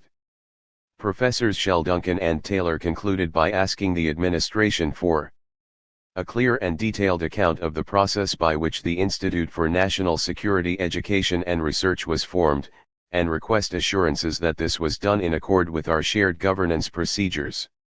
We would like clarification of the role that students are playing in military intelligence gathering, and whether and how that information is made clear to the student or to their academic advisors. We would like clear and detailed information on the nature and requirements of the reports that students are asked to prepare, and information about the dissemination of these reports. And finally, we would like information about the scope, nature, and parties involved in the debriefing process. Without disclosure of such information, it is impossible for us to know if we are acting within the scope of the Code of Ethics of the American Anthropological Association. Shell, Duncan to Howard, Koss and Wise, October 31, 08. This record finds the Anthropology Department doing all they could to express concerns and to press for answers. A public accounting of the processes leading to the establishment of INSER has yet to occur. The silence of administrators over the details of how these ICI programs come to campuses is not unique to the University of Washington. Sober questions about the roles that students will play in military intelligence gathering also remain unanswered, as do questions of what information about links or agreements for future employment between students and intelligence agencies is being disclosed to academic advisors. Other academic departments wrote the administration expressing concerns. In November 2008, members of the Latin American Studies Division in the Henry M. Jackson School of International Studies complained to the administration in a memo that, in light of the U.S. intelligence community's extensive track record of undermining democracies and involvement in human rights violations in Latin America and elsewhere, we find it unconscionable that the UW would have formal ties with the newly created Office of the Director of National Intelligence, ODNI. Let alone involve our students in an exercise of gathering intelligence information and assist it with its public relations campaign among children in our local schools. The most recent examples of the U.S. intelligence community's inexcusable behavior in Latin America are torture at Guantanamo detention centers, collaboration with the infamous School of the Americas, the backing of paramilitary forces as part of the drug war, the shooting down of a civilian aircraft in Peru, and support for the failed coup in Venezuela. Some would argue that UW should engage the intelligence community as a method of constructively influencing or reforming it. To our mind, this argument is naive and misguided at best. The training we provide is unlikely to change the deeply entrenched institutional cultures among the various entities, such as the CIA, which form a part of ODNI. In effect, then, we would be enabling the intelligence community to be more effective at carrying out their indefensible activities. It is our position that until the ODNI and the various sectors of the intelligence community which it oversees demonstrate a clear break from their anti-democratic practices, then the UW, as a global leader, should not be partnered with it. We realize that the UW faces a number of financial constraints, perhaps now more than ever, but the needs for monies can never justify collaboration with an intelligence community which is responsible for hundreds of thousands of deaths and immeasurable human suffering throughout the world. Jonathan Warren, Chair of Latin American Studies, to Secretary Killian, Vice Provost Hasan, Dean Koss, and Dean Howard, November 25, 08. This argument voiced historical concerns that the CIA's unapologetic role in human rights violations, torture, assassination, and thuggish policies supporting brutal dictators throughout the Third World, but it is the reference in the closing paragraph acknowledging that the University of Washington faces a number of financial constraints that touches on university administrators' motivation for embracing the CIA in the face of faculty unease in ways that undermines principles of shared governance. A letter from a broad group of faculty from the Southeast Asian Studies Center anchored its concerns in the CIA's dark history. They wrote that their particular concerns are related to the history of U.S. relations with Southeast Asia, and fall into two interrelated categories. Firstly, the particular history of intelligence operations in C and the ongoing legacies of these interventions in the countries, and among the communities that we interact with, in our study abroad and our research activities, makes us particularly aware of how any apparent connection with the U.S. intelligence apparatus could be perceived. We have study abroad programs in 5 countries: Indonesia, Vietnam, Thailand, Cambodia, and Philippines. All of these countries have witnessed political manipulations and instances of violence directly related to U.S. intelligence agency activities. The beginnings were in Indonesia in the 1950s and 1960s, and in the Philippines from the mid-1950s through the 1970s, under Cold War doctrines. Covert activities in Thailand, Vietnam, and Cambodia are well known, due to the public scrutiny that resulted from the very overt nature of much of the American war in Indochina. While these may seem to be episodes of the past, memories and legacies are still powerful forces in those countries, and our partners remain particularly sensitive to associations with intelligence activities. These histories make us particularly concerned that professional standards of disclosure and transparency are maintained in our relationships with our partner institutions. Such transparency is not possible when we may be unwittingly including IC scholars in our programs. As we try to work through these histories, we do so in the expectation that the ethics of our profession guide us in our international activities in relation to our counterparts. As we consider our study abroad programs, some of which now require homestays, we are most concerned about not only the safety and security of our students, but of our hosts and host institutions, who may be seriously damaged by any association with students funded under this program. In short, having INSER money directly tied to UW programs and students, will taint our reputation, and will endanger the viability of our research, and will endanger us and our counterparts. Like our Jackson School colleagues, we request that the university address our concerns in a public forum. Judith Henchy and Christoph Giebel, to UW Administration, December 2008. But the administration's actions appeared less concerned with the damage to the university's reputation, the viability of research and endangerments of researchers and subjects than it was with the funding and opportunities that ICI provided.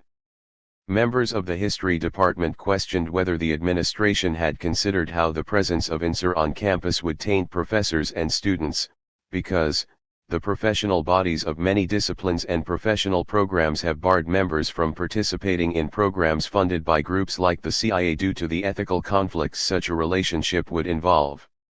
Did the administration take this into account in the process of creating INSER?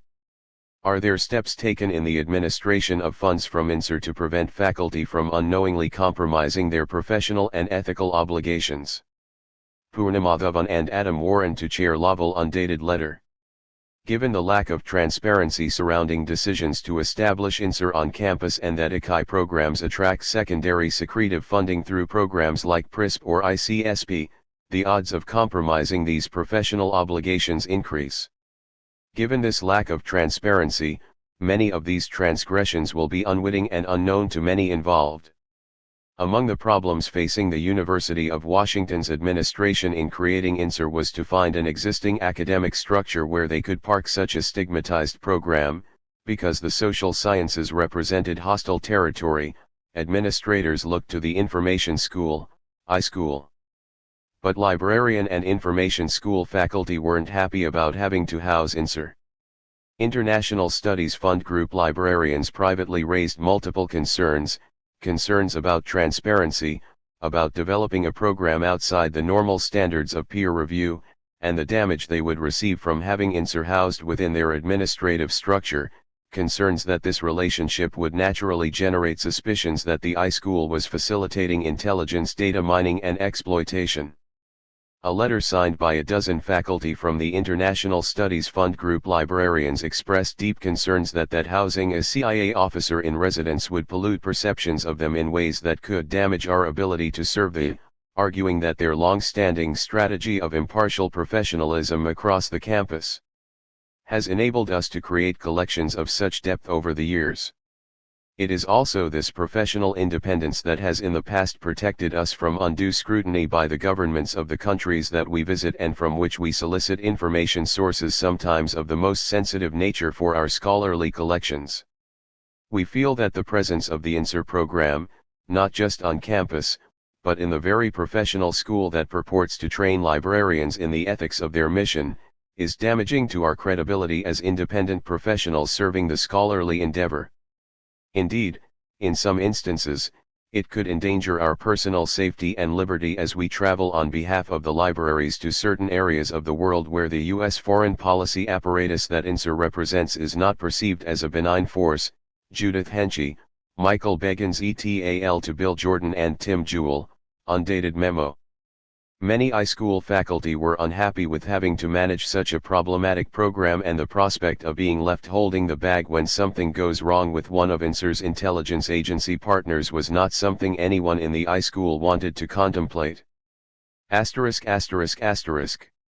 Taken as a whole, this correspondence of professorial dissent produces a broad critique of the damaging impacts that INSER brings to the University of Washington.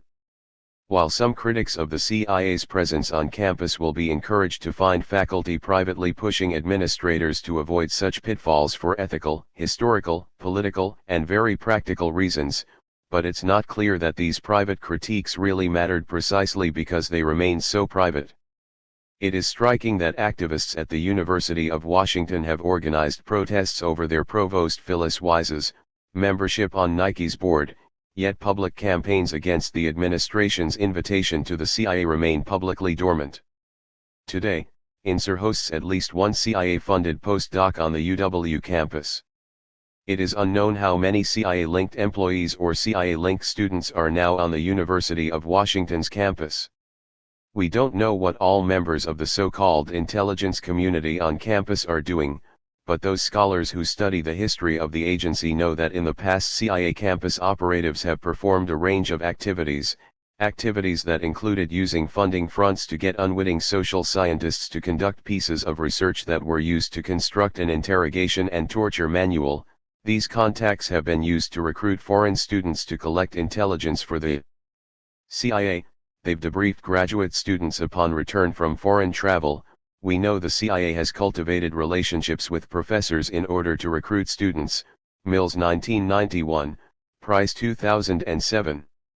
When universities bring IACS programs to their campus, they are bringing this history with them, and as students from IACS universities travel abroad, suspicions of CIA activity will travel with them and undermine the safety and opportunities to work and study abroad for all. ICI campus administrators are quick to mouth smooth assurances that these are simply government-funded academic programs, akin to National Science Foundation, or Fulbright, or other governmental programs. They are telling half-truths that do not confront the history of the very agencies they seek to embed in our classrooms and that ignore how ICI transforms the universities that host it. Taking stock and breaking the silence. University of Washington faculty unease about ICI programs is not an anomaly. It isn't the only institution with apprehensions about intelligence agencies' rapid move into education. Professors and staff at other ICI schools have privately voiced these same concerns. These concerns move beyond universities. I've spoken with staff and administrators at international education NGOs who are so troubled by the rapid advances of intelligence agencies into new flagship programs, that they are considering switching careers. Conservative ideologues like to argue that academics do not want the CIA on campus because of claimed un-American tendencies. Such claims make good scarecrows to frighten away the uninformed, but these claims are even sillier than claims that ICI is just like any other governmental-funded academic program. While the American public is expected to have little historical memory of the specifics of the CIA's history, academics in disciplines like anthropology, sociology, political science, and history know this history too well to be easily distracted by hasty jingoistic arguments that will not confront this history. There are lots of good reasons to keep the CIA off of our campuses. The most obvious ones stress the reprehensible deeds of the agency's past and present, and while not denying these powerful arguments, for me the best reason is that this move further diminishes America's intelligence capacity while damaging academia. ICI, like the Pat Roberts Intelligence Scholars Program, the Intelligence Community Scholars Program or the Minerva Consortium, strives to expand the knowledge of military and intelligence agencies by moving operations onto university campuses, but this will not be their primary impact. The primary impact will be to transform segments of universities so that they learn to limit themselves and to adapt to the cultures of the intelligence agencies, and as these processes occur, our intelligence capacity, and scholarship, will diminish and narrow. ICAI mimics the Soviet model of centralized, state-directed scholarship, and this tactic will stifle the independent development of the branches of scholarship it touches as scholars follow those who can learn to think in the ways desired by the CIA and ICAI. The memo from the Latin American studies got half of this point in observing that, the training we provide is unlikely to change the deeply entrenched institutional cultures among the various entities, such as the CIA. If one adds to this a dose of institutional backflow, we can see how this entrenched institutional culture overflows into the universities that house ICAI programs and learn to chase their funds. These dynamics will weaken American universities and our intelligence capacities, as scholars learn to think in increasingly narrow ways.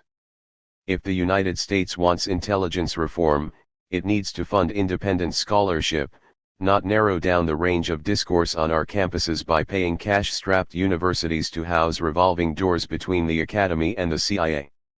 If the CIA, FBI, Homeland Security, and the Pentagon want to change the way they approach problems, they should encourage Congress to fund research and education on American university campuses without restrictions, as they did with significant self-interested returns throughout the Cold War, and they should resist the urge to spread their tendrils, spreading the institutional limits and problems that they are trying to eliminate onto American campuses. But there are other damages that will follow intelligence agencies' presence on campus. Bringing intelligence agencies onto campuses damages academic inquiry and threatens academic freedom. In my book on McCarthyism's impact on anthropology, Threatening Anthropology, I used tens of thousands of FOIA documents to show how increased presence of intelligence operatives and informers on American campuses wounded the development of anthropology, as endless dossiers were compiled on academics disagreeing with U.S. policies on war, race, class, gender, etc. This is one of the things that intelligence agencies do. They collect intelligence on those they come in contact with, and especially those they see as different. Paul Lazarsfeld and Wagner Thielen's classic book, The Academic Mind, Social Scientists in a Time of Crisis, is full of examples of how intelligence agencies on campuses deadened academic freedom in the 1950s. In one example, a professor tried to caution a student that his comments in class were close to following the Communist Pravda line, and the professor tried to warn the student to be more careful. But the student's response was, "In the university anything goes, any idea just so it's within the bounds of propriety and decency." At the end of the session announced that he knew the incident would be reported since there were unknown intelligence men in the class. I felt that I ought to report this incident, but I felt like a rat. A friend who is also teaching in the military told me to cover myself. I phoned the next day to the civilian security man, and explained the situation to him. I later learned that the FBI had already heard most of the conversation. I didn't have to repeat the story to them. They had already received reports of the incident, Lazarsfeld and Thielen's 1958:210. Universities need to be places where people can freely explore ideas, but ICAI inevitably brings chills to open classrooms. How long will it take until students at ICAI universities start to wonder about who's reporting on free-flowing discussions in classes, with cadres of future FBI and CIA employees on campus? Those who question such things as the wisdom of American drug policies, immigration policies, and spending on military and intelligence programs will find themselves choosing between silence, softening what might have been harsh honest critiques, or speaking their mind. Academic inquiry suffers in such environments. As ICAI students graduate and begin careers at the CIA, NSA, FBI, and other agencies requiring security clearances, accounts of all sorts of academic discussions stand to make their way into intelligence files as clearance background checks comb through records on any known subversive acquaintances these individuals encountered during their university years. These problems are not intended outcomes of ICAI bringing the CIA, FBI, Homeland Security etc. on campus, but as unintended consequences, these problems will emerge. The history of how this worked in the past is pretty clear, and these problems are why legislation prohibiting forms of domestic political surveillance, later undone with the Patriot Act, were written. It's easy to see this past as prologue, and now that the Patriot Act removed vital legal firewalls prohibiting these forms of domestic political surveillance, the stage has been set for a dark renaissance to begin.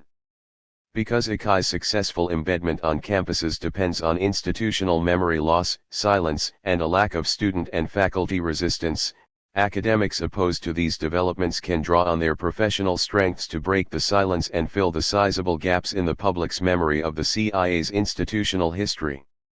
Historians and political scientists can develop curriculum drawing on scholarly materials and primary sources to teach students the unsanitized details of the CIA's history. If faculty remain in control of the curriculum, then documenting this past may be one of the best ways to defend the present.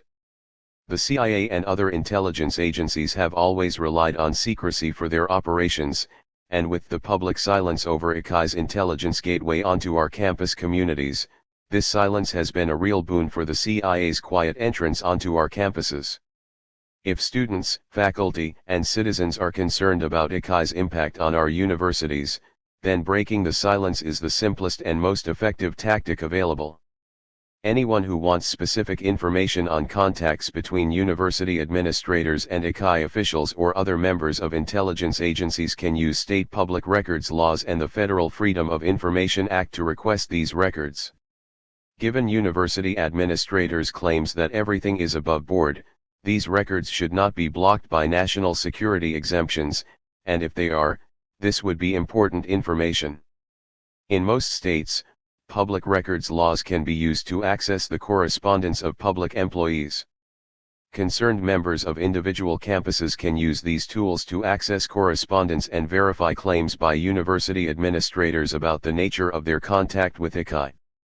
Faculty, staff, students, alumni, and community members concerned about ICAI's presence on university campuses should form consortiums online to share information from various campuses and make common cause. ICAI has made significant and rapid headway because of the internal and campus-specific, isolated nature of resistance to ICAI.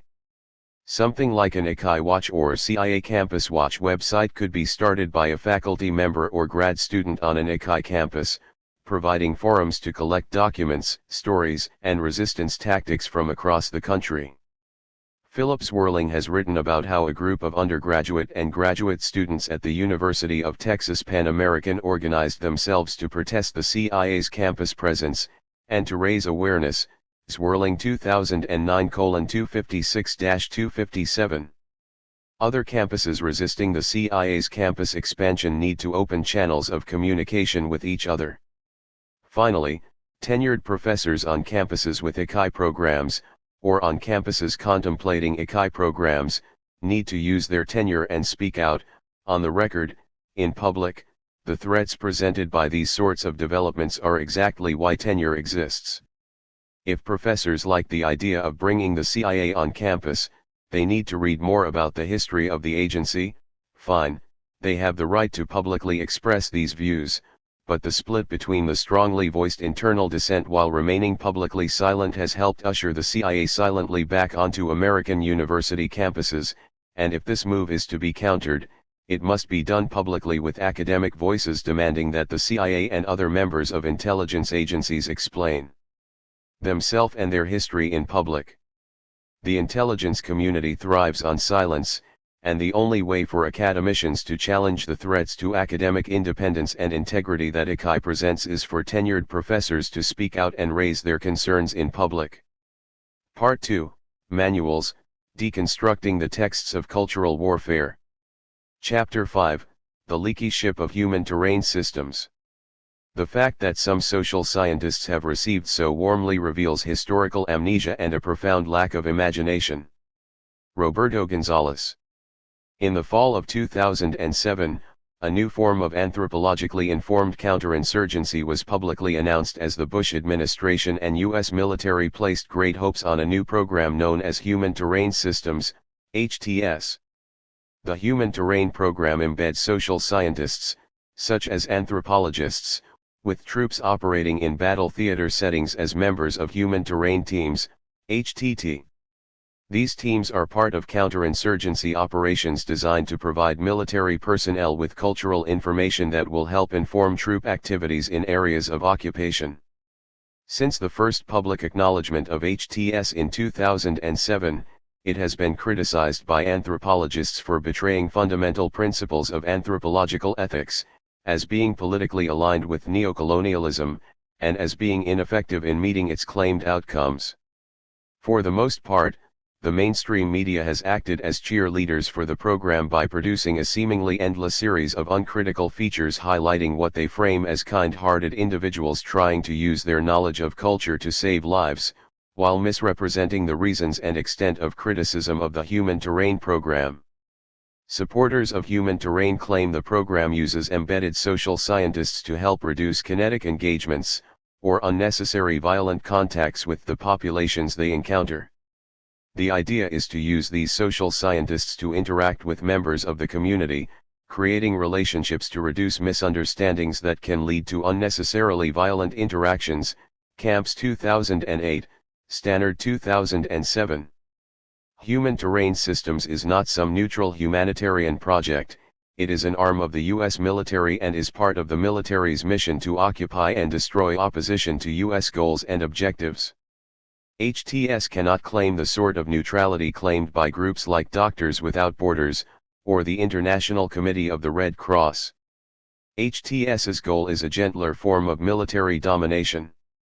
Pretending that the military is a humanitarian organization does not make it so, and pretending that HTS is anything other than an agent of the military engaging in a specific form of conquest is sheer dishonesty.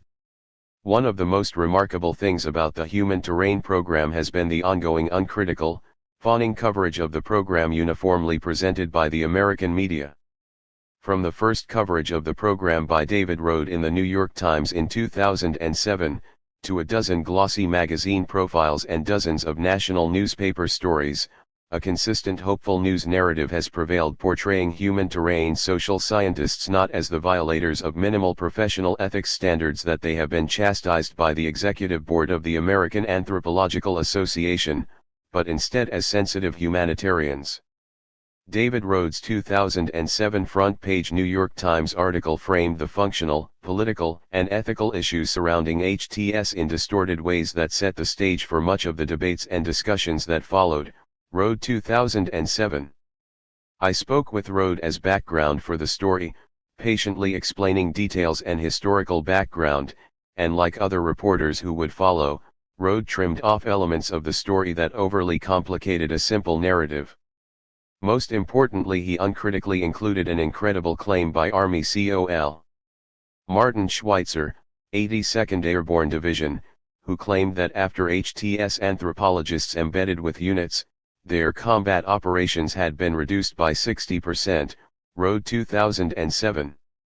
After reading this unbelievable claim in Rhodes' article, I filed a Freedom of Information Act, FOIA, request with the Army, requesting any records that would substantiate or support Schweitzer's outrageous claim. In reply to my FOIA request, I received a series of emails from COL Schweitzer, who conceded that he had no actual data on this and had simply given figures that expressed what seemed to be occurring, see Price 2010. Yet, these exaggerated figures took on a life of their own and would not die and were recycled in dozens of news stories, with COL Schweitzer himself later repeating them, unchallenged, in congressional testimony. Years later, Spencer Ackerman politely questioned the veracity of COL Schweitzer's claims, writing that the first test of the HTS went almost too well to be believed, with a local commander in Afghanistan crediting his Human Terrain team with an astonishing 60 to 70% drop in the number of bombs and bullet strikes he had to make. The program grew exponentially, to 27 teams in Iraq and Afghanistan. But no commander ever made a similar boast about HTS influence. And complaints about the program's recruits metastasized, making the program look like an unworthy enterprise. Ackerman 2010. A few early boosters of Human Terrain Systems eventually called for its closure, most notable, the British journal Nature, and some journalistic coverage shifted from uncritical praise to more reserved critical writing, e.g. Noah Schachtman's writings on Wired's Military Danger Room blog, Nature 2008a and 2008b, Schachtman 2009.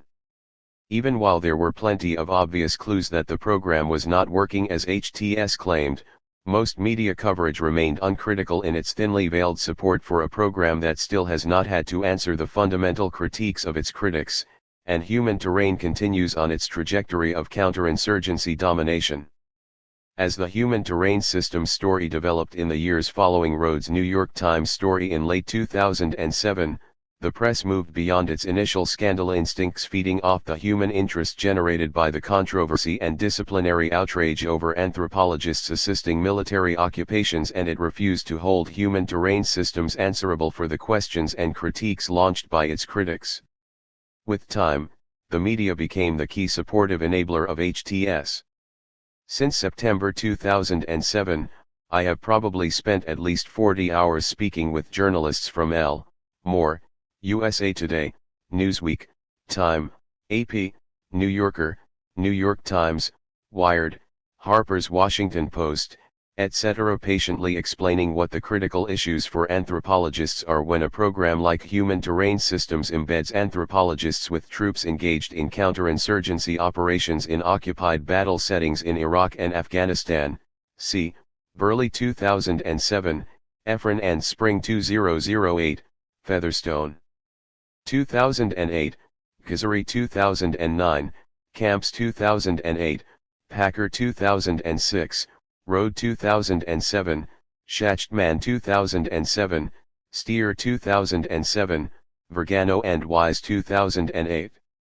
Sometimes portions of these critiques show up along the way in the final stories, but in most cases, the arguments and critiques against the efficacy, ethical, neocolonial politics as well as the practical impossibility of HTS working as advertised are ignored, or worse yet, they are presented as absurd caricatures. In October 2007 I was contacted by the Diane Rem Show and was scheduled to have a one-on-one face-off with Montgomery McFate. Moments before going on the air I was told that the military had insisted on not sending McFate alone, so with the two additional military spokespersons, the standard Pentagon to citizen ratio of arguments and airwave domination were then 3-1, Rem 2007. In a number of cases I heard from reporters, who sometimes send along portions of their original draft to have me check sections to see if their quotes of me in the draft are correct, telling me, without apparent irony, that my words and the words of other critics were removed from final versions of stories in order to not overly complicate the narrative. That's one way to keep the story presented to the public in simple terms: remove critics' views from the story. Alternative press journalists like Amy Goodman at Democracy Now! Or Lindsay Beierstein at In These Times, the great writer Dare Jamail at Truthout, or foreign journalists in Holland, Finland, Germany, Spain, or the UK have had no problems describing the fundamental problems for their readers, but the mainstream American press seems committed to keeping the story one-sidedly simple and manifestly jingoistic. Democracy Now! 2007, Jamail 2010. Between 2008 to 2010, American journalist John Stanton wrote a remarkable series of damaging exposés detailing the failures of human terrain management and the program's overall inefficiency in the field. See Stanton 2009. Stanton's work drew largely on unidentified disgruntled human terrain personnel and paints a picture of fiscal mismanagement, poor field supervision, lack of training before sending social scientists into life-threatening situations, and a non-working reach-back system that was supposed to connect deployed field human terrain personnel with personnel located at HTS headquarters at Ft. Leavenworth. While most of the mainstream media reprinted the talking points provided by Human Terrain Systems personnel, Stanton, Roberto Gonzalez, and a few independent journalists like Lori Beierstein wrote critical pieces examining the controversies and problems of the Human Terrain program. Beierstein 2007, Gonzalez 2008, Gonzalez and Price 2007, NCA 2009, Stanton 2009. Bayerstein's piece in These Times was one of the first pieces to push back against the uniform narrative, uncritically echoing the program's narrative that HTS reduces harm among occupied populations. Bayerstein wrote in 2007 that, unlike other publicly funded researchers, HTT anthropologists do not have to clear their research methods with any kind of internal review board. They are tasked with collecting whatever operationally relevant cultural information the brigade commander needs. It's not a free-for-all, as the HTT are bound by the same rules that apply to any U.S. contractor on the battlefield. They operate in what the military calls a non-permissive environment, under the supervision of military commanders. Nevertheless, it's a far cry from the strict standards that govern human subjects research in peacetime. HTS is reluctant to set specific ground rules for research in advance because the program is still in an exploratory phase. We don't know what we don't know, says Fondacaro. There's no internal review board because this is all uncharted territory. It's easy to envision circumstances in which HTTs might compromise the anthropological injunction to do no harm. While HTTs don't participate in combat, they do offer direct support to combat brigades. The participating anthropologists also have no control over how their work might be used by the brigade commander. If anthropologists figure out who the local power brokers are, commanders can use that information to make a peaceful proposition, or to call in an air strike. Human terrain is analogous to geographical terrain. The same maps can be used to build a bridge or blow one up. Targeting and kinetic operations are something that must be done, part of the military, says Fondacaro. He stresses that the goal of HTT is to move towards less violence, and less harm to innocent people when force is used, Bayerstein 2007. Over the years, human terrain saleswoman, anthropologist Montgomery McFate, adopted a policy of not answering the academic critiques of her many critics regardless of the documentation of her critics.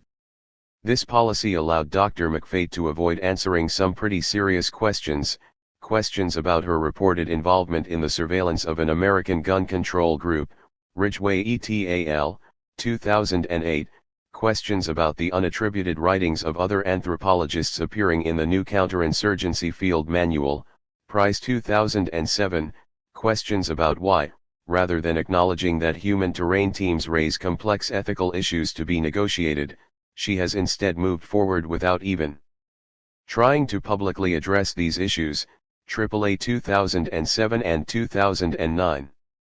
And while this approach works well in the political environment of Washington, D.C., where accountability and memories are short, this is the most non-academic approach imaginable. Academics engage with each other when disputes arise, they answer critiques with data and arguments rather than rely on silence and professionals to spin stories in the press.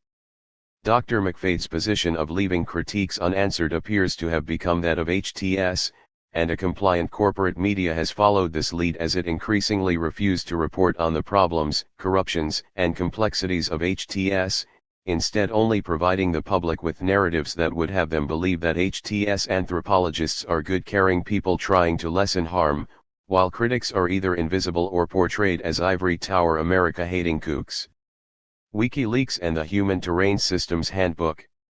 In December 2008, Julian Assange emailed me word that WikiLeaks had just received a leaked copy of the unclassified Human Terrain Systems Handbook, asking me to write an analysis of the handbook for Counterpunch and the WikiLeaks site.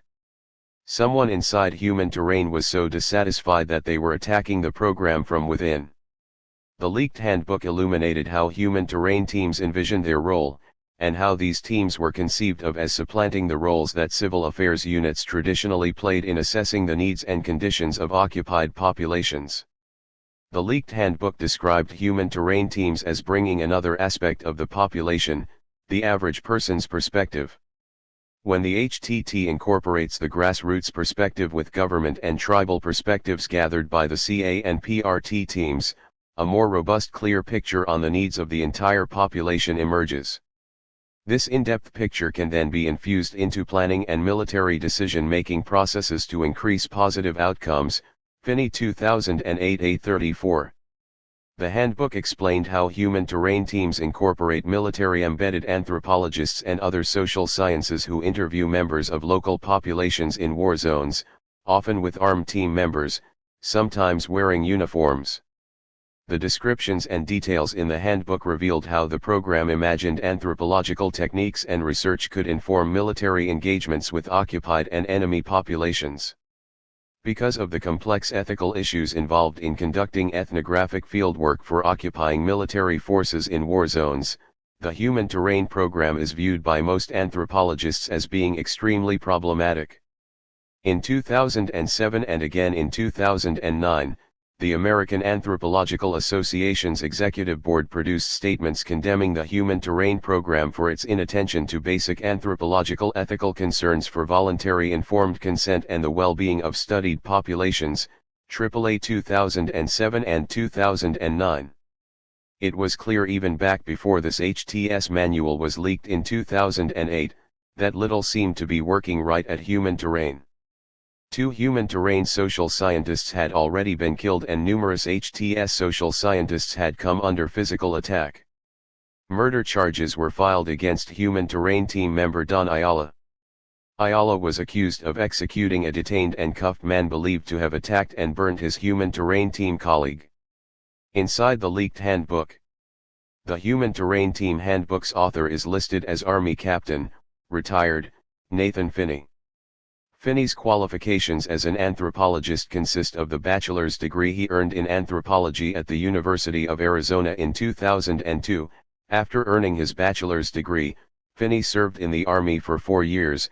He writes that when, later while serving in the Army Reserves, I came across an opportunity to use my bachelor's degree in service of the Army, Finney 2008 B7.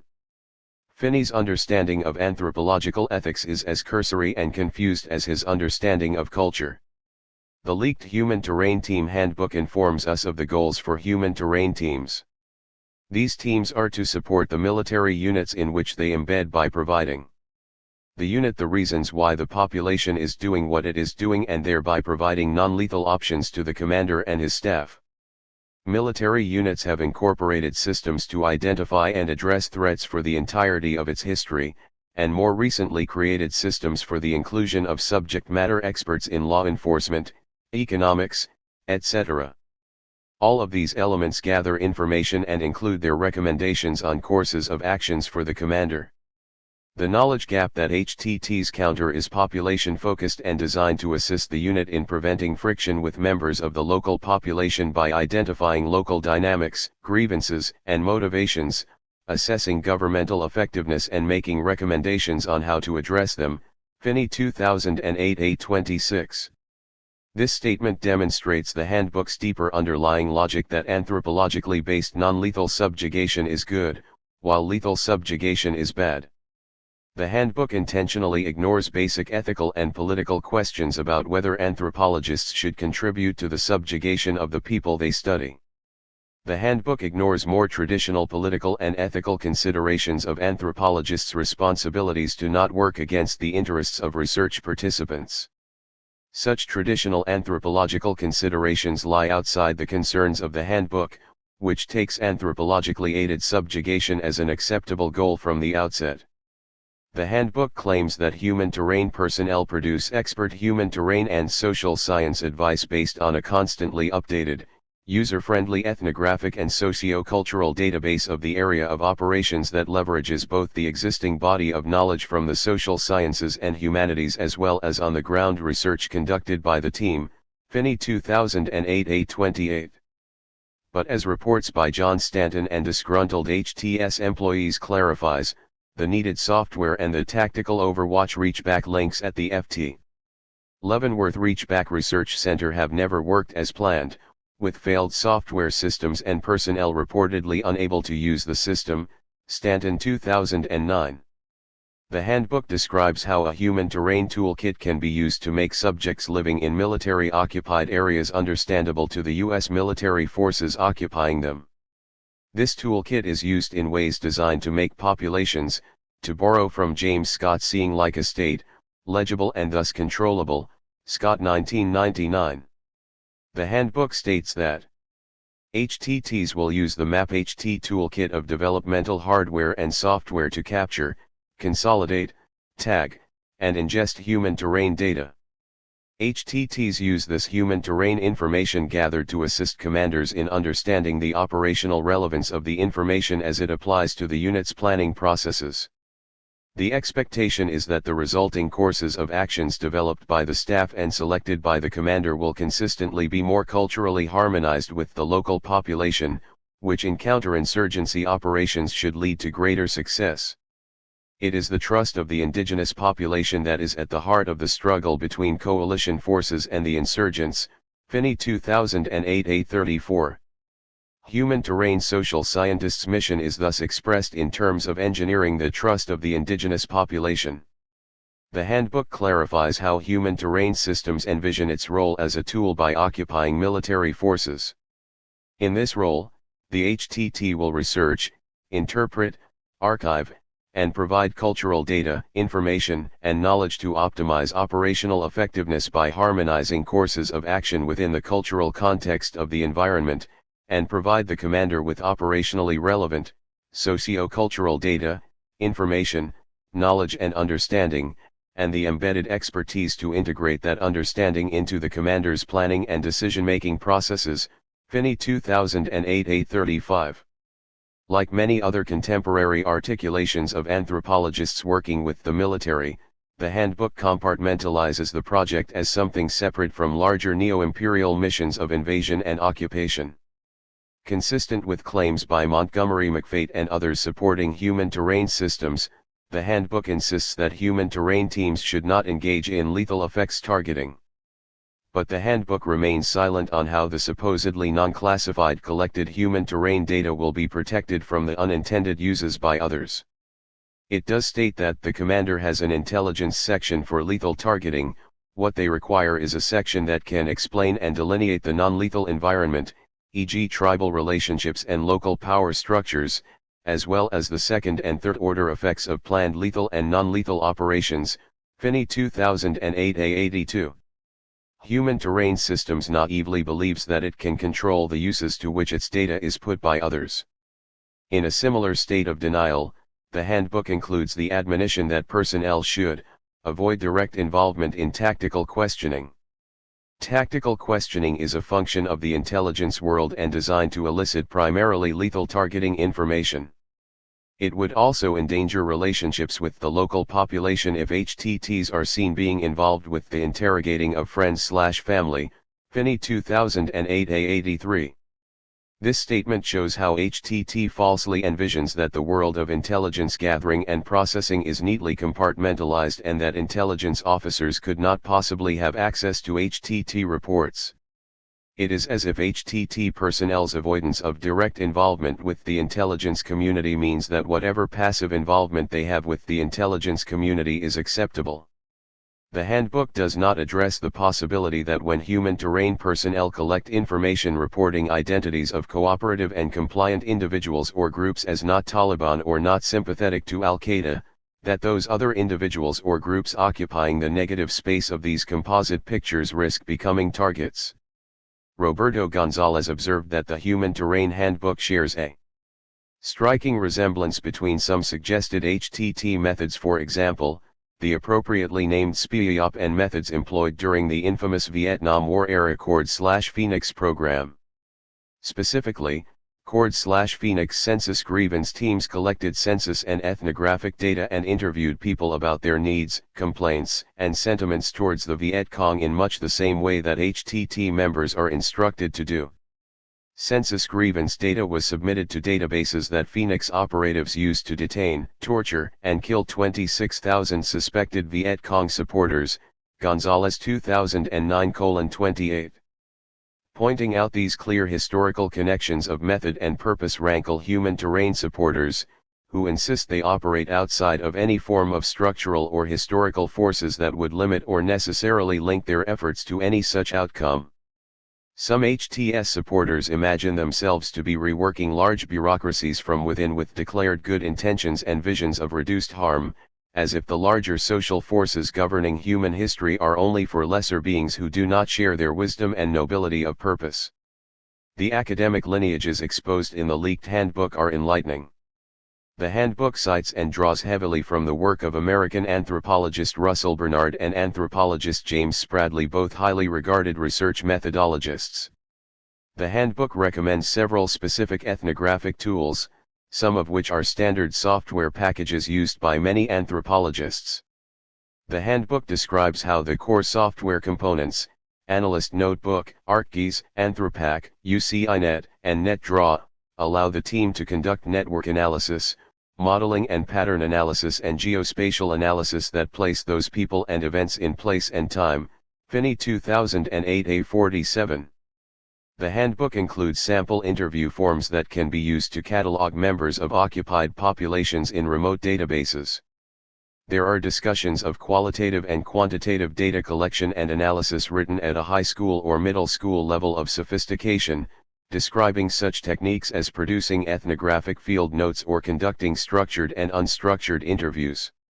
James Spradley's 1979 taxonomy of ethnographic questions and his elements in the ethnographic interview are cited and reproduced in full.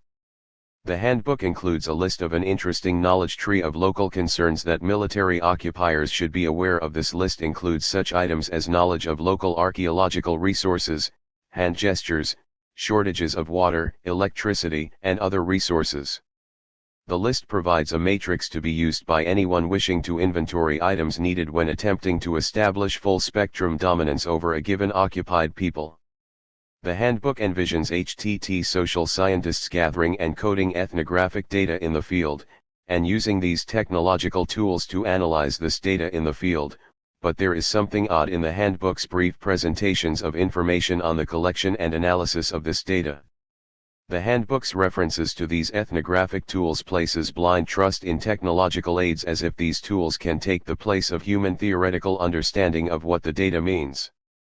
The inclusion of these specific methodologies, tool sets, interview, and inventory sets is an artifact of human terrain systems' focus on neo-positivist notions that social control of the human landscape can be achieved by the recording of, and then manipulation of key variables in these environments.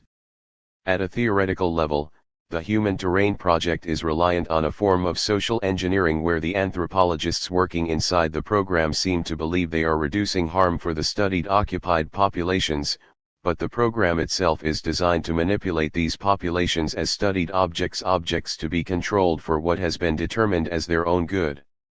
The Revelations of Human Terrain Training insider John Allison, see Chapter 9, clarify that the quick and dirty approach to methods in the HTS training classes used simplistic, theoretical notions of culture and a mixture of marketing research techniques loosely bundled as anthropological field methods. The most startling methodological revelation in the handbook comes when the current Human Terrain Project connects itself to past anthropological efforts to catalog disparate cultural traits in the Human Relations Area File, a project with financial roots firmly planted in George Peter Murdoch and other anthropologists' efforts to catalog cultures during the Second World War. The handbook states that, as part of the research, we will eventually use the organization of cultural materials schema in order to contribute our research results to an existing database of cultural practices and social systems known as the Human Relations Area Files, HRAF, housed at Yale University. This practice allows us to provide significant, abundant, and contemporary socio-cultural information that others around the world may use in their own research. This practice will also allow us to tie into the HRAF database and compare the existence of one social practice, symbolic system, or historical process in our area of operations with others elsewhere in the world. Such cross-cultural analysis enables us to get closer to explaining causation and make weak assertions of what will likely happen in the population in the near future. Finney 2008 A56. With this statement, Human Terrain comes full circle and connects to World War II projects using anthropological data to inform military interactions with occupied peoples, yet there is no expressed awareness of the many failures of the HRAF project, or of the problems faced by World War II users of Murdoch's data. Price 2008. Instead, the handbook blindly marches towards a high modern world of imagined social engineering where handheld data units provide occupiers with the sort of specific data readings that Captain Kirk, Science Officer Spock and their red-shirt human terrain ensigns had in the original Star Trek series. But this project isn't exploring where no man has gone before, it is only a broken high-tech version of colonial projects that many anthropologists hoped had become part of a shameful disciplinary past. Plans to link HTS data to the Human Relations Area files also links human terrain's counterinsurgency operations with HRAF's poorly understood Cold War counterinsurgency research projects. The most absurd of the HRAF-linked counterinsurgency programs from the 1960s involved the military's Special Operations Research Office's interest in expanding HRAF's cross-cultural indexing system to include categories that could be used to code data for U.S. counterinsurgency operations. As the U.S. military today increasingly prepares for rapid deployment counterinsurgency operations around the globe, with AFRICOM operations taking on an increasing importance, we can expect that these old broken efforts to prepare readily available geographically specific counterinsurgency information databases will be revived and made available as handheld iPhone-like devices to be used by culturally confused personnel embedded with troops.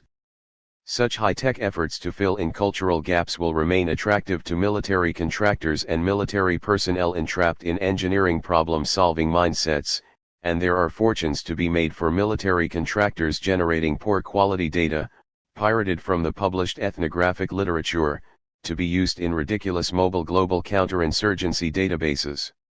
The handbook's vision of providing HRAF-ready data reporting thus fulfills the dual purposes of creating the self-serving pretense that HTT is engaged in scholarly activity, while also collecting data organized in ways that can be retrieved as part of what may become a larger counterinsurgency database. In a few places the handbook makes fleeting suggestions that issues of research ethics are being dealt with by someone or something else. Without explanation, the handbook states that an accompanying document is written outlining how the research will comply with the protection of human research subjects according to 45 CFR 46 to ensure the research falls within accepted ethical guidelines, Finney 2008 A55. My correspondence with HTT defector John Allison, see Chapter 9, clarified that HTT training includes little meaningful discussions of ethnographic ethics, and while ethics were briefly mentioned in Allison's training sessions, the larger focus was on training HTT social scientists to comply with the needs of the military units with whom they embed. The handbook claims that, the results of our research provide non-target data that suggests courses of action to the commander and his staff. Our research is performed in the same manner in which academic social scientists conduct their research and is similarly rooted in theory and complete with ethical review boards, Finney 2008 A56. It is difficult to evaluate the claims of non-targeting. In his book American Counterinsurgency, Human Science and the Human Terrain, anthropologist Roberto Gonzalez quotes U.S. Army, Lt. Colonel Gian Gentile, scoffing at suggestions that such cultural data would not be used for targeting in active war situations, responding to similar claims by human terrain anthropologist Marcus Griffin. Gentile wrote, "Dear Dr. Griffin, don't fool yourself. These human terrain teams, whether they want to acknowledge it or not, in a generalized and subtle way, do at some point contribute to the collective knowledge of a commander which allows him to target and kill the enemy in the civil war in Iraq. I commanded an armored reconnaissance squadron in West Baghdad in 2006. Although I did not have one of these HTTs assigned to me, and I certainly would have liked to, I did have a civil affairs team that was led by a major who in his civilian life was an investment banker in New York City and had been in the area I operated for about 6 months prior. He knew the area well and understood the people and the culture in it, just like a HTT advisor would. I often used his knowledge to help me sort through who was the enemy and who was not, and from that understanding that he contributed to I was able to target and sometimes kill the enemy. So stop sugarcoating what these teams do and end up being a part of. To deny this fact is to deny the reality of the wars in Iraq and Afghanistan. I am in favor of this program of HTTs and see great utility in it for combat commanders. I understand the debate too between these field anthropologists who are part of the HTTs and academia. I think academia is wrong to chastise these people for being a part of the HTTs. But I also think that people like you should call a spade and accept the reality of the effects that these HTTs produce. Lieutenant Colonel GNP Gentile in Gonzales 2008:70-71, emphasis added. The handbook's claim HTT's research is complete with ethical review boards contradicts the information I have garnered in my interviews with former HTT social scientists, or HTT social scientists in training. I am skeptical that HTT has in fact implemented any meaningful ethical training, or used ethical review boards in any ongoing meaningful way. Human terrain systems is a failed attempt to approach problems of subjugation or occupation with tools and understanding of cultural nuance and culturally appropriate manipulation. Many anthropologists like myself oppose these methods on ethical and political grounds. The ethical problems of voluntary informed consent, and protection of research participants in such battle settings are ignored by human terrain, as is the political reality that anthropology is being used to aid and abet the forced occupation and subjugation of others.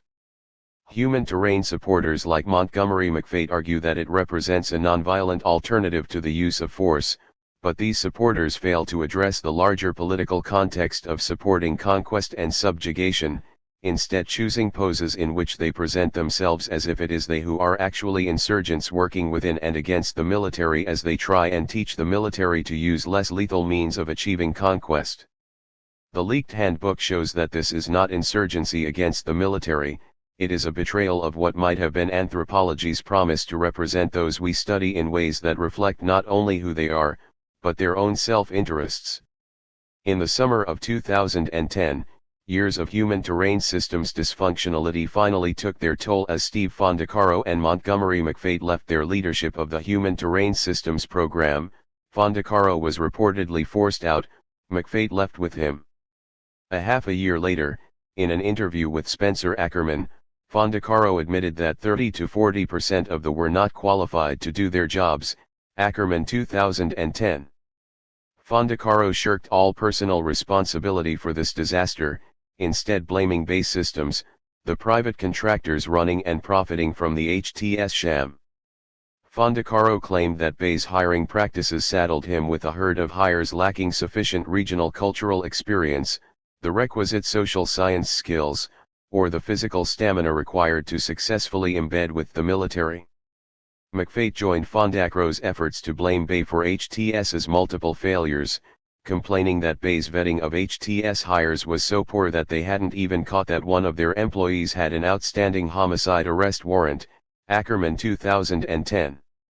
But even as Fondacaro finally contradicted his years of lies about the high quality of their HTT social scientists and blamed Bay for the program's disasters, McFate and Fondacaro both continued to deny their own roles in the program's many failures.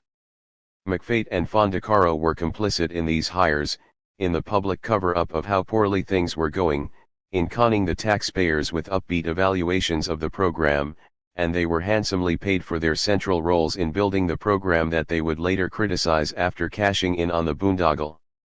Despite a steady drumming by the corporate media's coverage pitching human terrain systems as a miraculous cure-all for America's counterinsurgency woes, in December 2010, after a report by the House Armed Services Committee, highly critical of HTS, the U.S. House's defense funding bill stated that it would only provide 85% of HTS's budget funds until, the Army submits to the Congressional Defense Committees each of the following: 1. A validation of all HTS requirements including any prior Joint Urgent Operational Needs statements. 2. A certification that policies, procedures, and guidance are in place to protect the integrity of social science researchers participating in HTS including ethical guidelines and human studies research procedures. 111th Congress, 2nd Session, H.R. 6523. In other words, despite HTS's steady media barrage of pro-HTS propaganda, the House Armed Services Committee finally put Human Terrain Systems on notice that it needs to produce evidence supporting its remarkable claims of reducing kinetic engagements, and the program must demonstrate that it is in compliance with normal ethical research guidelines used for human subjects. Over 3 years of criticism coming from numerous anthropologists, the Network of Concerned Anthropologists, a critical American Anthropological Association Commission report, AAA 2009, and critical articles by progressive journalists pushed the House Armed Services Committee to conduct its own investigation, leading to this minor hold on program funding. The methodological and political difficulties of designing a fair and honest means of evaluating a battlefield program like HTS are significant enough that it would be possible to concoct a scientific-looking study with low validity that won't negatively evaluate the program's effectiveness. Evaluating HTS social scientists' compliance with normal standards of research ethics will present very serious problems for the program, and it seems impossible that the program can legitimately pass the second requirement. But lying beyond the technicalities of evaluating outcomes and ethics remains the immovable politics of using anthropology for occupation. No clean bill of health from independent social science contractors evaluating the efficiency or ethical propriety of human terrain teams can overcome the core political problems of using anthropology for neocolonial occupations and subjugations. Chapter 6, Commandeering Scholarship, the New Counterinsurgency Manual, Anthropology, and Academic Pillaging. If I could sum up the book in just a few words, it would be polite, be professional, be prepared to kill. John Nagel, pitching the New Counterinsurgency Field Manual on The Daily Show. Soon after the U.S. Army and Marine Corps published their New Counterinsurgency Field Manual, No. 3-24, in December 2006, the American public was subjected to a well-orchestrated publicity campaign designed to convince them that a smart new plan was underway to salvage the lost war in Iraq. In policy circles, the manual became an artifact of hope, signifying the move away from the crude logic of shock and awe toward calculations that rifle-toting soldiers can win the hearts and minds of occupied Iraq through a new scholarly appreciation of cultural nuance. At the time of this media blitz, things were going poorly in Iraq, and the American public was assured that the manual contained plans for a new intellectually fueled smart bomb for an Iraqi victory. This contrivance was bolstered in July 2007, when the University of Chicago Press republished the manual in a stylish, olive drab, faux field-ready edition, designed to slip into flak jackets or Urban Outfitter accessory bags, U.S. Army and USMC 2007. The Chicago edition included the original foreword by General David Petraeus and Lt. General James Amos, with a new foreword by counterinsurgency expert Lt. Col. John Nagel and introduction by Harvard's Sarah Sewell. Chicago's republication of the field manual spawned a media frenzy, and Nagel became the manual's poster boy, appearing on NPR, ABC News, NBC, and the pages of the NYT, Newsweek, and other publications, pitching the manual as the philosophical expression of Petraeus' intellectual strategy for victory in Iraq. See Efron 2006, Kaplan 2007, Curley 2006, NPR 2007, Sutherland 2008. The Pentagon's media pitch claimed the manual was a rare work of applied scholarship, and old Pentagon hands were shuffled forth to sell this new dream of cultural engineering to America. Robert Bateman wrote in the Chicago Tribune that it is probably the most important piece of doctrine written in the past 20 years, crediting this success to the high academic standards and integrity that the Army War College historian, Conrad Crane, brought to the project. Bateman touted Crane's devotion to using an honest and open peer review process, and his reliance on a team of top scholars to draft the manual. This team included current or former members of one of the combat branches of the Army or Marine Corps. As well as being combat veterans, the more interesting aspect of this group was that almost all of them had at least a master's degree, and quite a few could add doctor to their military rank and title as well. At the top of that list is the officer who saw the need for a new doctrine, then Lt. Gen. David Petraeus, Ph.D., Bateman 2007. The manual's PR campaign was extraordinary.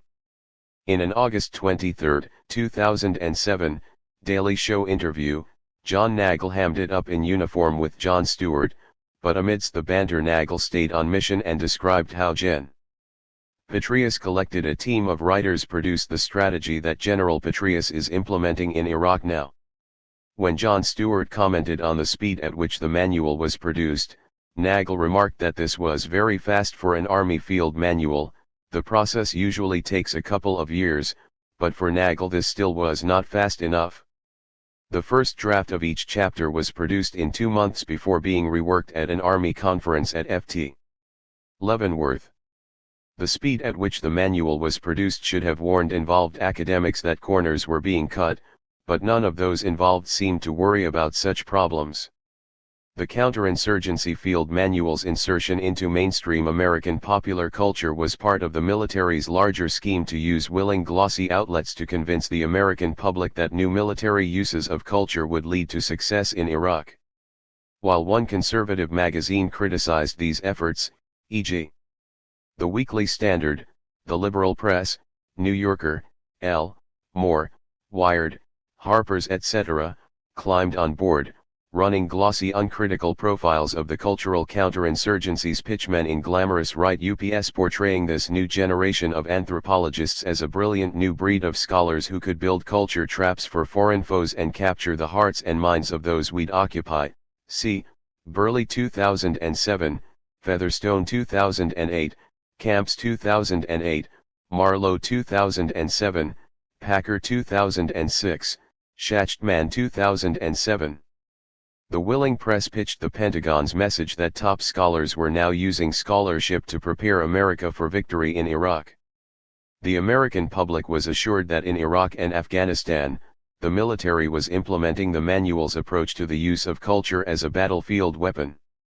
Human terrain teams embed anthropologists with troops operating in Iraq and Afghanistan, and the counterinsurgency field manual was hailed as the intellectual tool guiding their coming success. The secrets of Chapter 3. The heart of the manual is Chapter 3's discussion of intelligence in counterinsurgency. Chapter 3 introduces basic social science views of elements of culture that underlie the manual's approach to teaching counterinsurgents how to weaponize the specific indigenous cultural information they encounter in specific theaters of battle. General Petraeus bet that troops working alongside human terrain system teams could apply the manual's principles to stabilize and pacify war-torn Iraq. When I read an online copy of the manual in early 2007, I was unimpressed by its watered-down anthropological explanations, but having researched anthropological contributions to the Second World War, one was familiar with such oversimplifications. Like any manual, it is written in the dry, detached voice of basic instruction. But when I reread Chapter 3 a few months later, I found my eyes struggling through a crudely constructed sentence and then suddenly being graced with a flowing line of precise prose. A ritual is a stereotyped sequence of activities involving gestures, words, and objects performed to influence supernatural entities or forces on behalf of the actor's goals and interest. FM 3-24, 3-51. The phrase stereotyped sequence leapt off the page. Not only was it out of place, but it sparked a memory. I knew that I'd read these words years ago. With a little searching, I discovered that this unacknowledged line had been taken from a 1977 article written by the anthropologist Victor Turner, who brilliantly wrote that religious ritual is a stereotyped sequence of activities involving gestures, words, and objects, performed in a sequestered place, and designed to influence preternatural entities or forces on behalf of the actor's goals and interests. Turner 1977:183. The manual simplified Turner's poetic voice, trimming a few big words and substituting supernatural for preternatural. The manual used no quotation marks, attribution, or citations to signify Turner's authorship of this barely altered line. Having encountered students passing off the work of other scholars as their own, I know that such acts are seldom isolated occurrences. This single kidnapped line of Turner got me wondering if the manual had taken other unattributed passages. With a little searching in Chapter 3 alone, I found about 20 passages showing either direct use of others' passages without quotes, or heavy reliance on unacknowledged source materials. The numerous instances I found shared a consistent pattern of unacknowledged use. While any author can accidentally drop a quotation mark from a work during the production process, the extent and consistent pattern of this practice in this manual is more than common editorial carelessness. The cumulative effect of such non-attributions is devastating to the manual's academic integrity, and claims of such integrity are the heart and soul of the Pentagon's claims for the manual. The use of unquoted and uncited passages is pervasive throughout this chapter. For example, when the manual's authors wanted to define society, they simply borrowed every word of the definition used by David Newman in his sociology textbook, CFFM 3-24 3-20, Newman 2006:16. They lifted their definition of race from a 1974 edition of Encyclopedia Britannica, CFFM 3-24 3-25, Encyclopedia Britannica. Race. 1974, Volume 15, and their definition of culture was swiped from Fred Plogg and Daniel Bates' Cultural Anthropology textbook, cf. FM 3-24 3-37, Plogg and Bates 1988:7. The manual's definition of tribe was purloined from an obscure chapter by Kenneth Brown, cf. FM 3-24 3-27, Brown 2001:206. And not only is Victor Turner's definition of ritual hijacked without attribution, but the manual's definition of symbols was a truncated lifting of Turner, cf. FM 3-24 3-51, Turner 1967:19. Several sections of the manual are identical to entries in online encyclopedia sources. The manual's authors used an unacknowledged truncated version of Anthony Giddens' definition of ethnic groups, cf. FM 3-24 3-26, Giddens 2006:487. Max Weber's definition of power is taken from Economy and Society and used without attribution, cf. FM 3-24 3-55, Weber 1922:53. And so on. Each of these passages was taken without the use of either quotation marks or any acknowledgement that real scholars had originally written these words. Other sections of the manual have unacknowledged borrowings from other sources. Roberto Gonzalez discovered that the manual's Appendix A was inspired by T.E. Lawrence, who in 1917 published the piece 27 articles for Arab Bulletin, the intelligence journal of Great Britain's Cairo-based Arab Bureau, Gonzalez 2010:79. Gonzalez compared several passages of Lawrence with David Kilcullen's Appendix A, and found parallel constructions where paragraphs were reworded but followed set formations between the two texts. Gonzalez observed that while these parallel constructions can be seen, Lawrence is never mentioned in the appendix. Gonzalez shows that Kilcullen's other written work makes a passing reference, but does not acknowledge the degree to which Lawrence's ideas and style have been influential, Gonzalez 2010:81. A complicating element of the manual's reliance on unattributed sources is that the manual includes a bibliography listing of over 100 sources, yet not a single source I have identified is included. My experience with students trying to pass off the previously published work of others as their own is that they invariably omit citation of the bibliographic sources they copy, so as not to draw attention to them. Even without using bibliographic citations, the manual could have just used quotes and named sources in a standard journalistic format, but no such attributions were used in these instances. Examples of lifted text. In some sentences, the manual directly follows the vocabulary and structure of identifiable sentences in other works.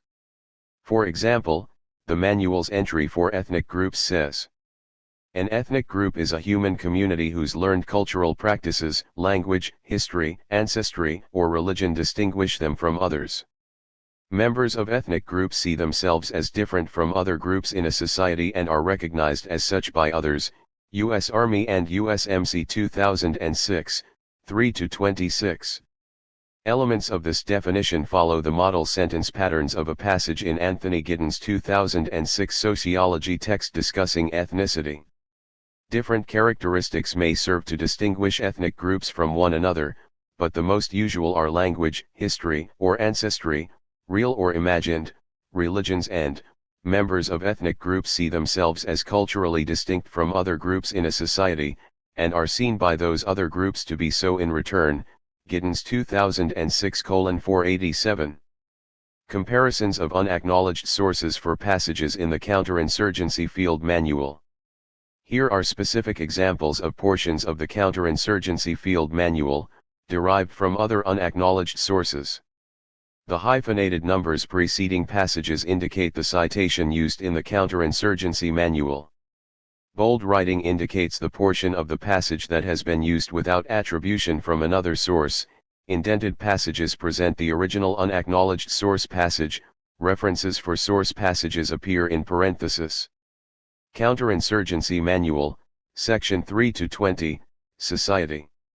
Sociologists define society as a population living in the same geographic area that shares a culture and a common identity and whose members are subject to the same political authority. U.S. Army and USMC 2006:3-20. Unacknowledged source. Formally, sociologists define society as a population living in the same geographic area that shares a culture and a common identity and whose members are subject to the same political authority. Newman 2006:19. Counterinsurgency Manual, Section 3-24, Groups.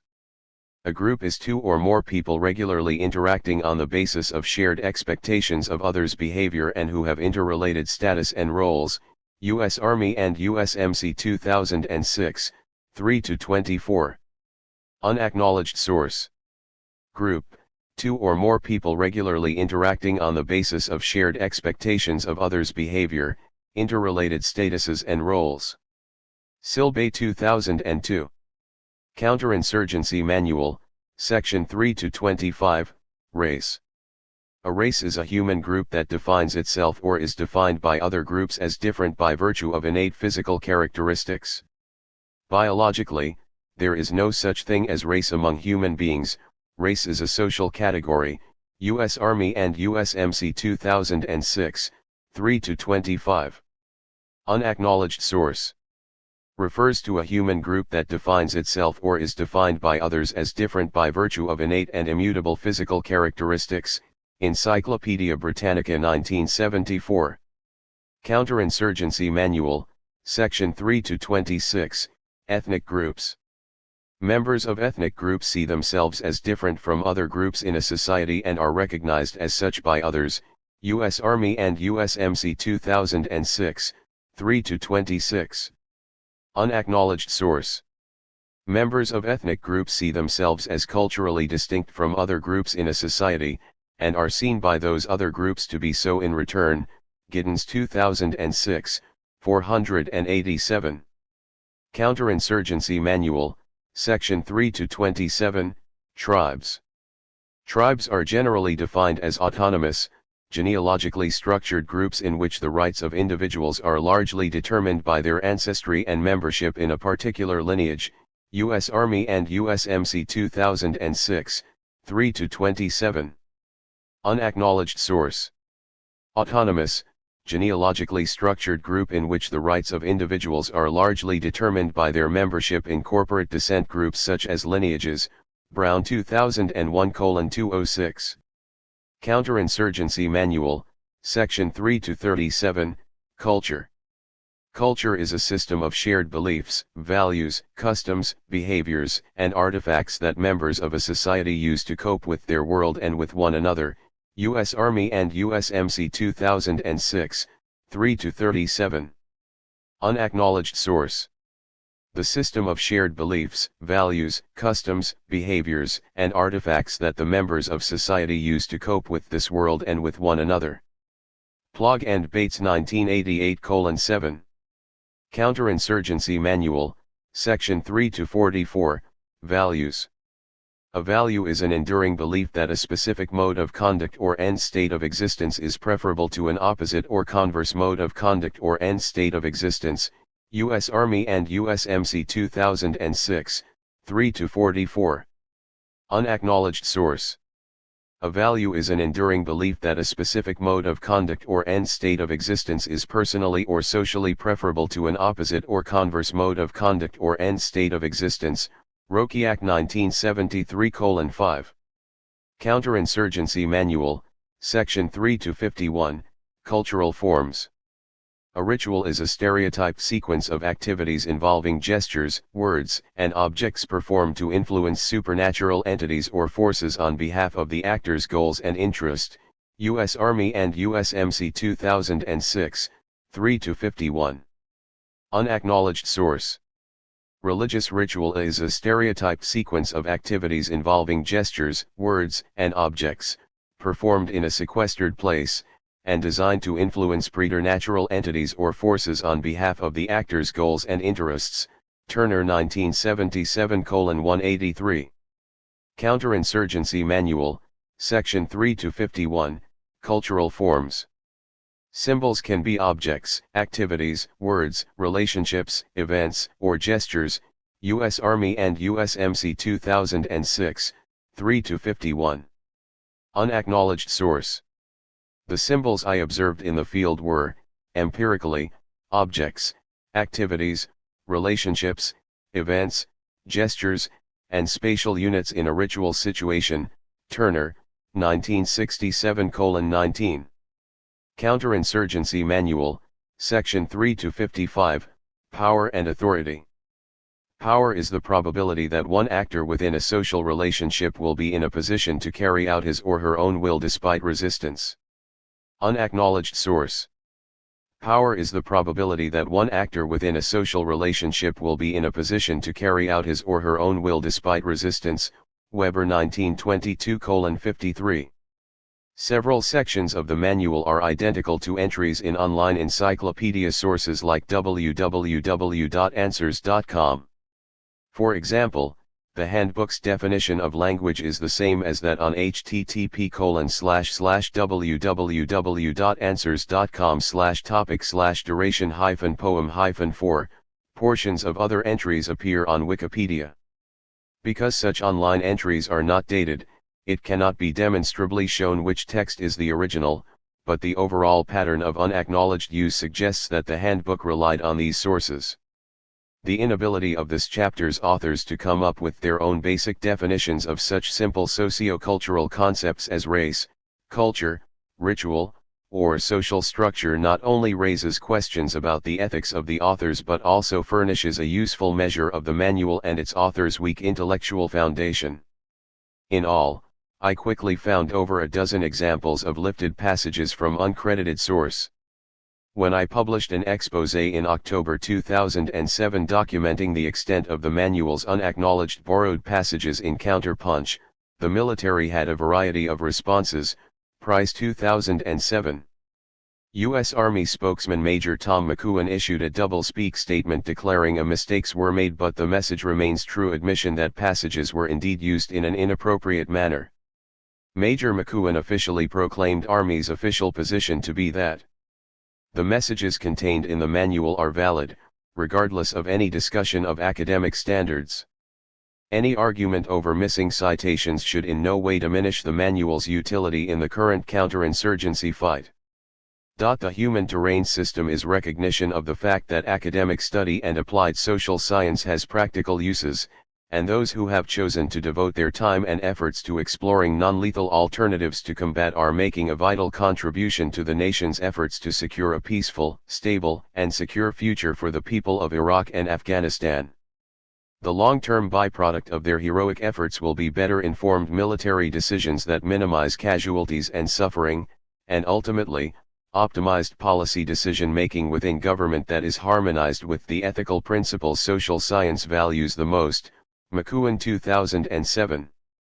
Less officially, a mob of blood-boiling coin believers furiously blogged on the Small Wars website and sent emails attacking me, my credentials, and my reputation and discussed plots designed to get me fired from my job or cause me trouble in the workplace. The comments were a pretty good example of the state of anti-intellectual currents prevailing in American. These were blog rants of angry warriors carrying on in ways that demonstrated they did not understand academia or even basic principles of academic freedom. The discourse failed to address how the manual was being used to sell the American public on the war, much less that the use of these unsourced passages ran counter to manual's own claims that the work of others was properly cited and acknowledged. Montgomery McFate issued no statement concerning the sourcing problems in the manual, and to the best of my knowledge, to this day she has never explained what happened. John Nagel issued a statement claiming that the manual, as military doctrine, did not need footnotes or attributions of any type. This was of course counter to the manual's own claims. Nagel 2007. Nagel's response skirted the issue of the manual's lifting exact sentences, and of slightly modifying others, and reproducing them in the manual without quotation marks, as if the problem was simply one of missing footnotes and citations and not of quotations. Nagel wrote that it was his understanding that this long-standing practice in doctrine writing is well within the provisions of fair use copyright law. A few military scholars, like historian L.T. Col. Gian Gentile of West Point, publicly criticized L.T. Col. Nagel's excuses and argued that the academic credibility of the manual has been undermined. L.T. Col. Gentile posted a public letter on the Small Wars Journal website to Nagel, stating that scholarship matters, and asking Nagel to publicly respond to how this stealing of the work of others had happened.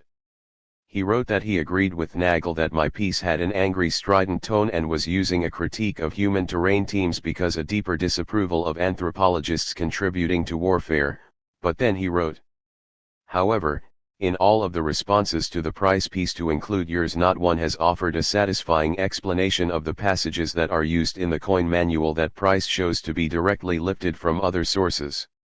Now the garden variety explanation for this has been, oh yes, oh well, what should we realistically expect since it is a doctrinal manual and it cannot be cluttered with footnotes and quotation marks. But I look at it this way, like you, I have an advanced degree, a PhD in history from Stanford University. I was not an author of the coin manual. You were, along with others like Dr. Conrad Crane.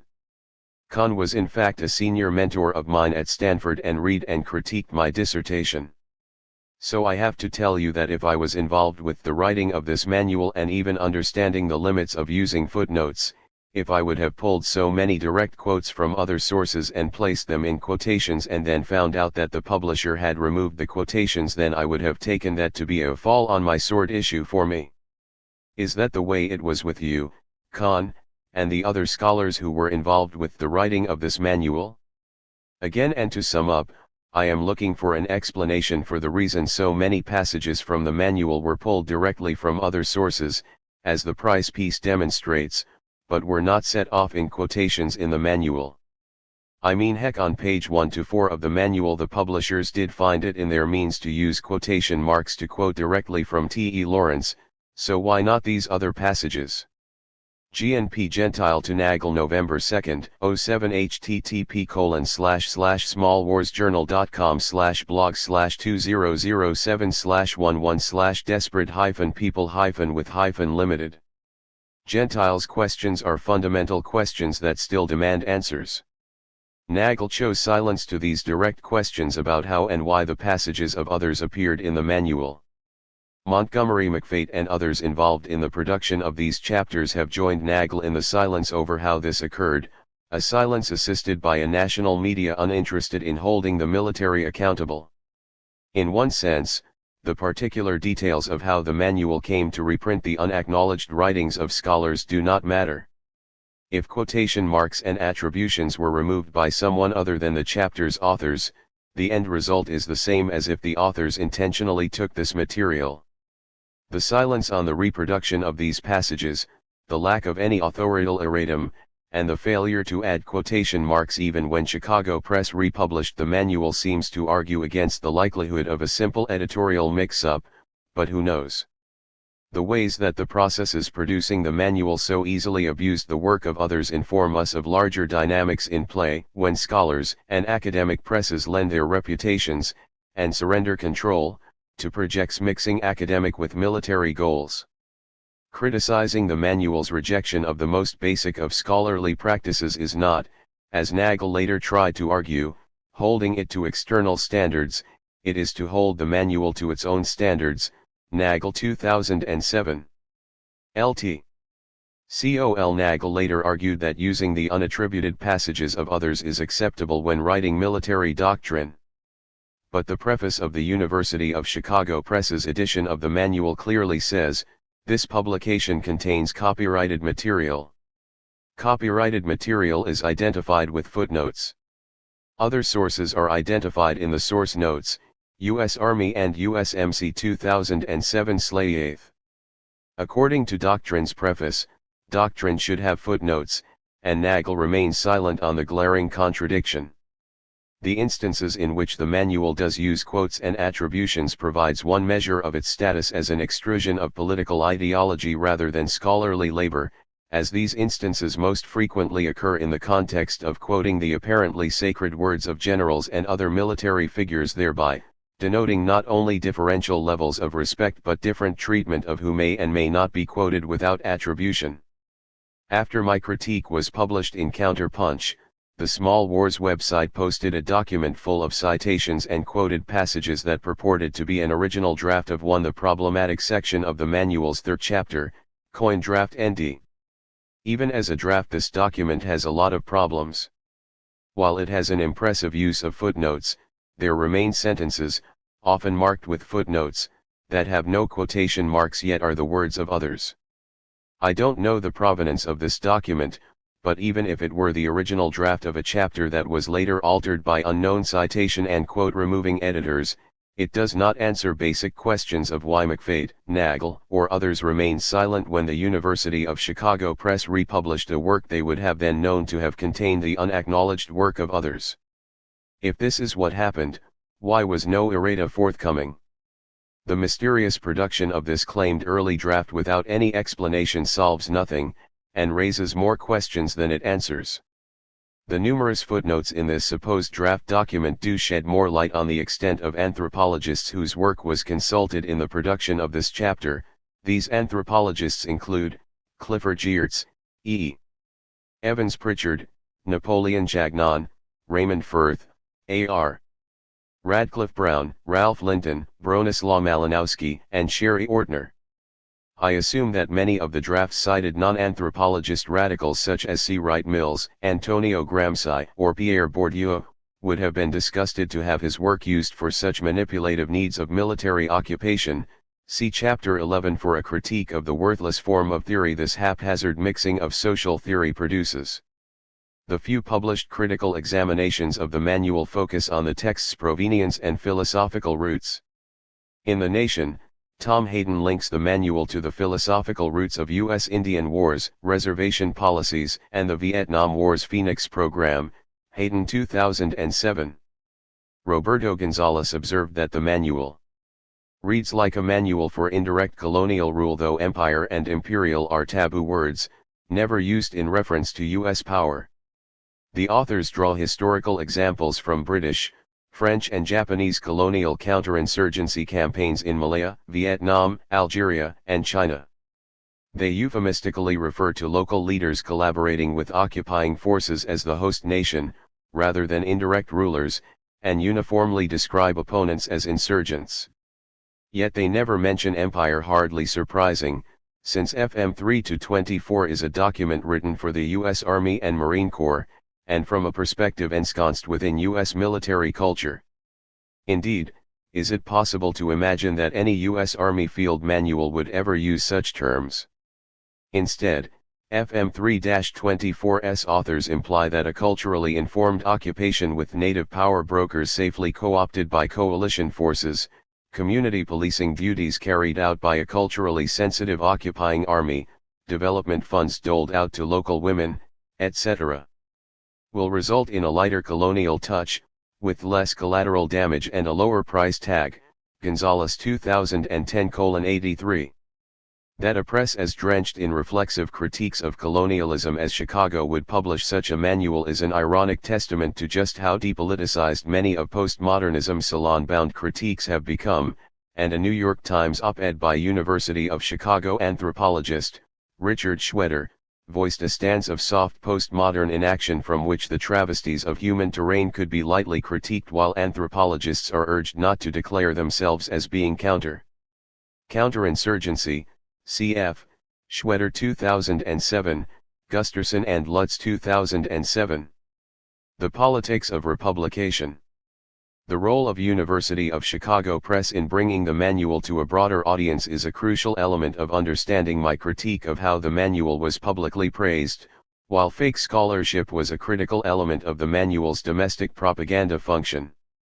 That such shoddy scholarship passed so briskly through the press editorial processes raises questions concerning Chicago's interest in rushing out this faux academic work, though some authors writing about the flap following revelations of these problems misunderstood the importance of the University of Chicago Press's role in transforming the manual into a work of domestic propaganda, e.g. Weaponizing 2007.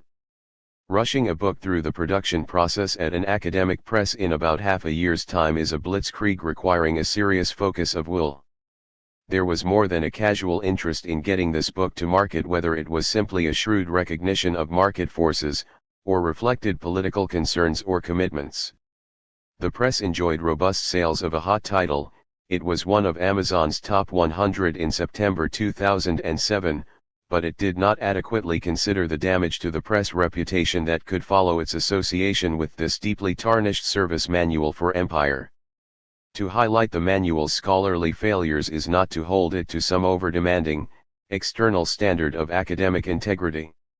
It is important to recognize that claims of academic integrity are the very foundation of the manual's promotional strategy.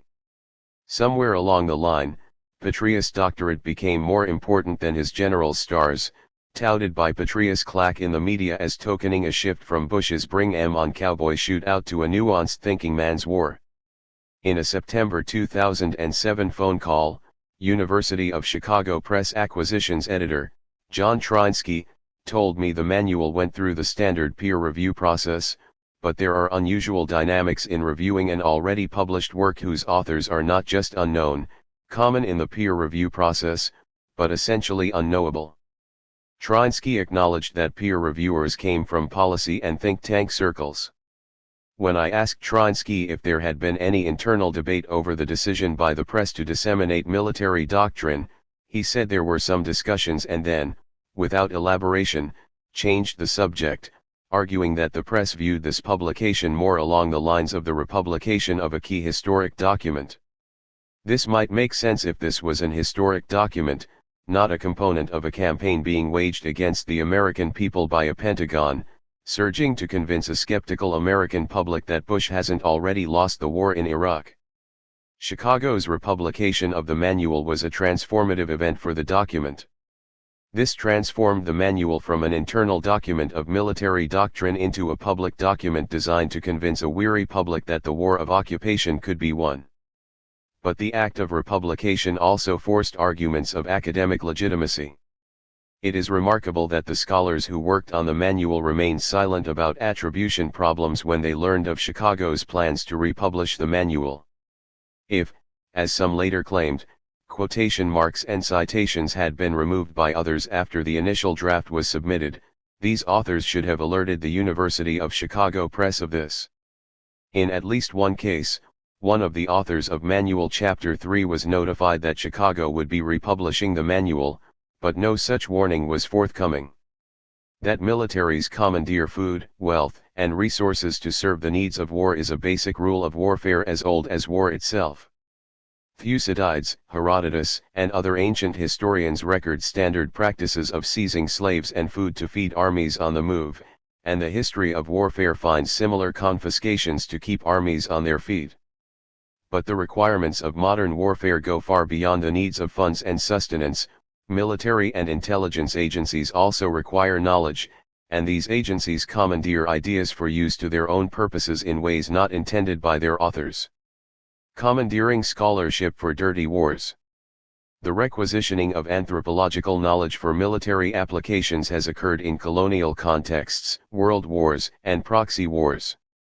After World War II, Carlton Kuhn recounted how he produced a 40-page text on Moroccan propaganda for the OSS by taking pages of text straight from his textbook, Principles of Anthropology. Padded it with enough technical terms to make it ponderous and mysterious, since had found out in the academic world that people will express much more awe and admiration for something complicated which they do not quite understand than for something simple and clear. See Price 2008, 251.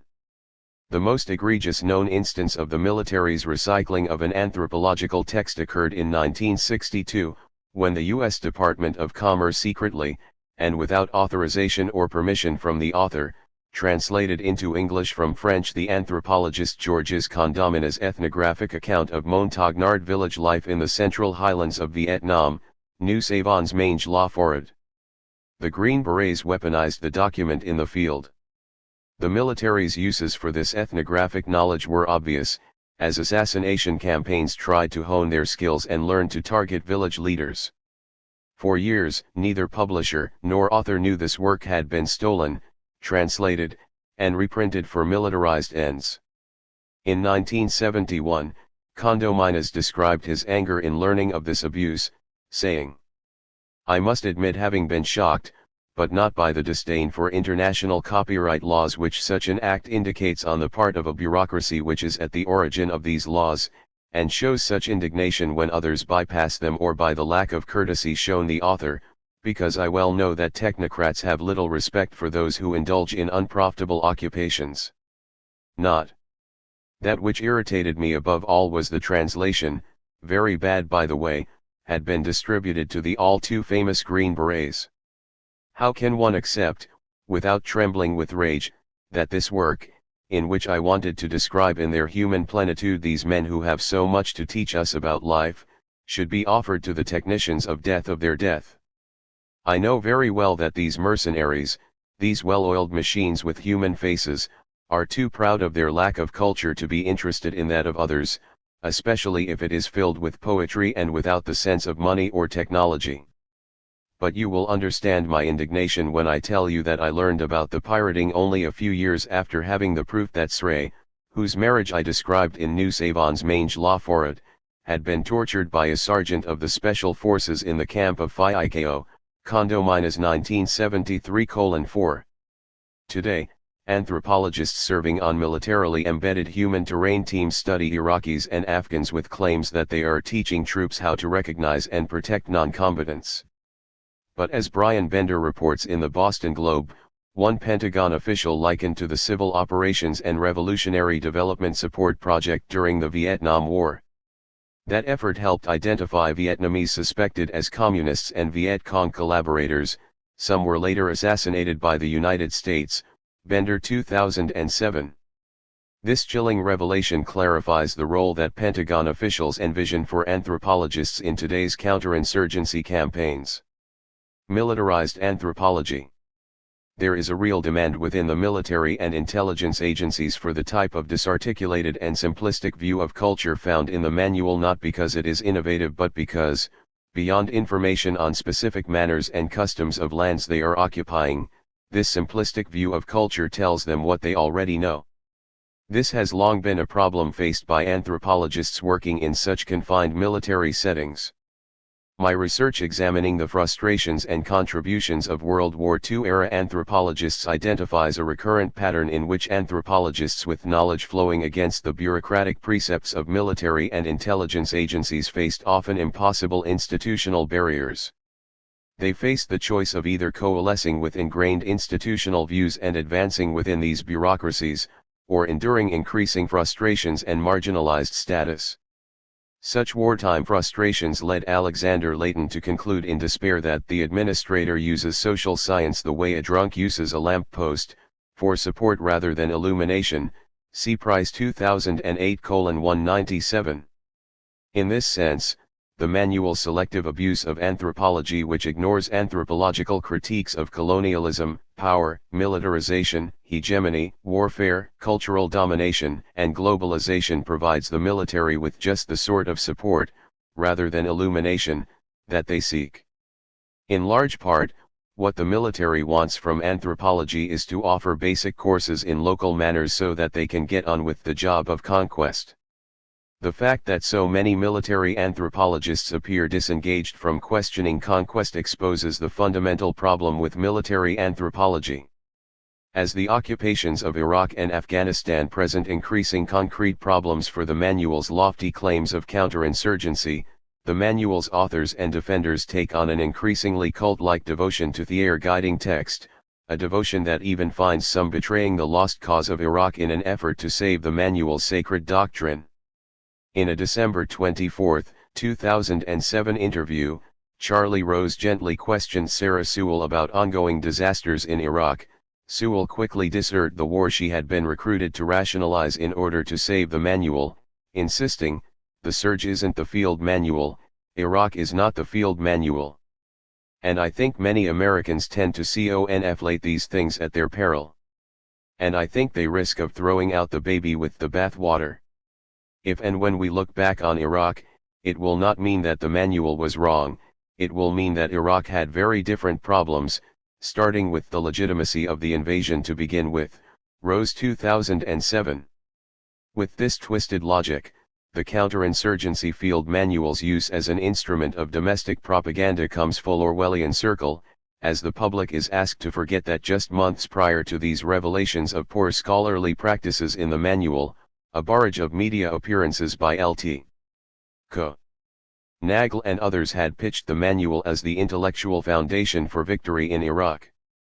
But those selling the American public the counterinsurgency field manual know full well that counterinsurgencies, just like insurgencies, are not constrained by truth and create propaganda that serves their purposes, FM 3-24, 5-23, and the manual's tactics are embraced by intellectual counterinsurgents battling the American public's wish to abandon the disastrous occupations of Iraq and Afghanistan. Chapter 7, The Military Leveraging of Cultural Knowledge, the 2004 Stryker Report Evaluating Iraq Failures.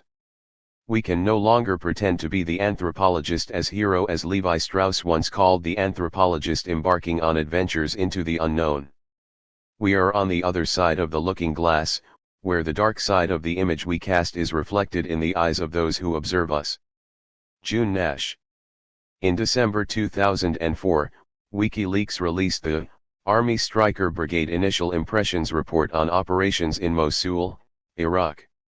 This document was produced by the Center for Army Lessons Learned at Ft. Leavenworth, and provides an internal view on the Army's late 2004 self-perception of how the occupation was going and outlines perceived military shortcomings in Mosul, fall 2004. Given David Petraeus' role in the occupation and management of Mosul, some elements of the document prefigured Petraeus' push for increased reliance on cultural knowledge for counterinsurgency.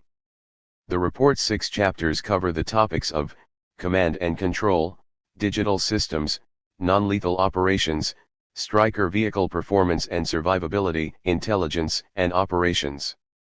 Much of the report evaluates how specific hardware was performing in Iraq, other discussions focus on the lack of theater-specific training, or evaluate the merits of building new interrogation centers instead of using pre-existing structures. While the shortcomings of specific military gear could be dealt with by replacements, retrofits and redesigns, the cultural shortcomings of the occupation presented more serious obstacles.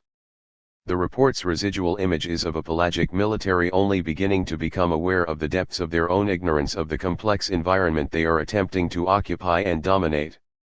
Even at this early stage, the Army had reasons to know it was in over its head. The report remarks on the military's weak understanding of the culture they were occupying, but it also documents that the military understood how to use members of the media, and it praises the compliance of embedded media for not reporting on the failures of American occupiers. The report recounts that an embedded media representative was staying with elements of the brigade and had been granted access to an event where school supplies were to be handed out to needy students. The unit took the reporter to a school which they had recently built. When they arrived, they were surprised to find that no children were present and that an Iraqi family was homesteading in the building. The Iraqi police were unwilling to remove the family and no school supplies to be issued. Fortunately, the reporter elected not to cover the event, which could have made us look bad, since we didn't know what was going on with the school after we funded its construction. The reporter understood what had happened and had other good coverage to use than airing any of this event. Fall 2004. The section's lessons learned summary concludes that assisting the media in getting the type of coverage they want will ultimately enhance the opportunity for more favorable coverage. The most anthropologically interesting section of the report is Chapter 5's Topic M, Cultural Differences discussion of the management of tactical information. This section's chief observation is that cultural differences have created a challenging environment for the Stryker Brigade. It was this sort of cultural differences and challenging environments that would later provide the impetus for establishing human terrain teams now deploying anthropologists and other social scientists to assist in the military's occupation of Iraq. The cultural differences section discussion states that real-world experience for intelligence analysts and collectors is irreplaceable. Cultural differences have created a challenging environment for the Stryker Brigade. The tribal multi-ethnic and historical alliances and allegiances have made it difficult for HUMINT and SIGINT collection.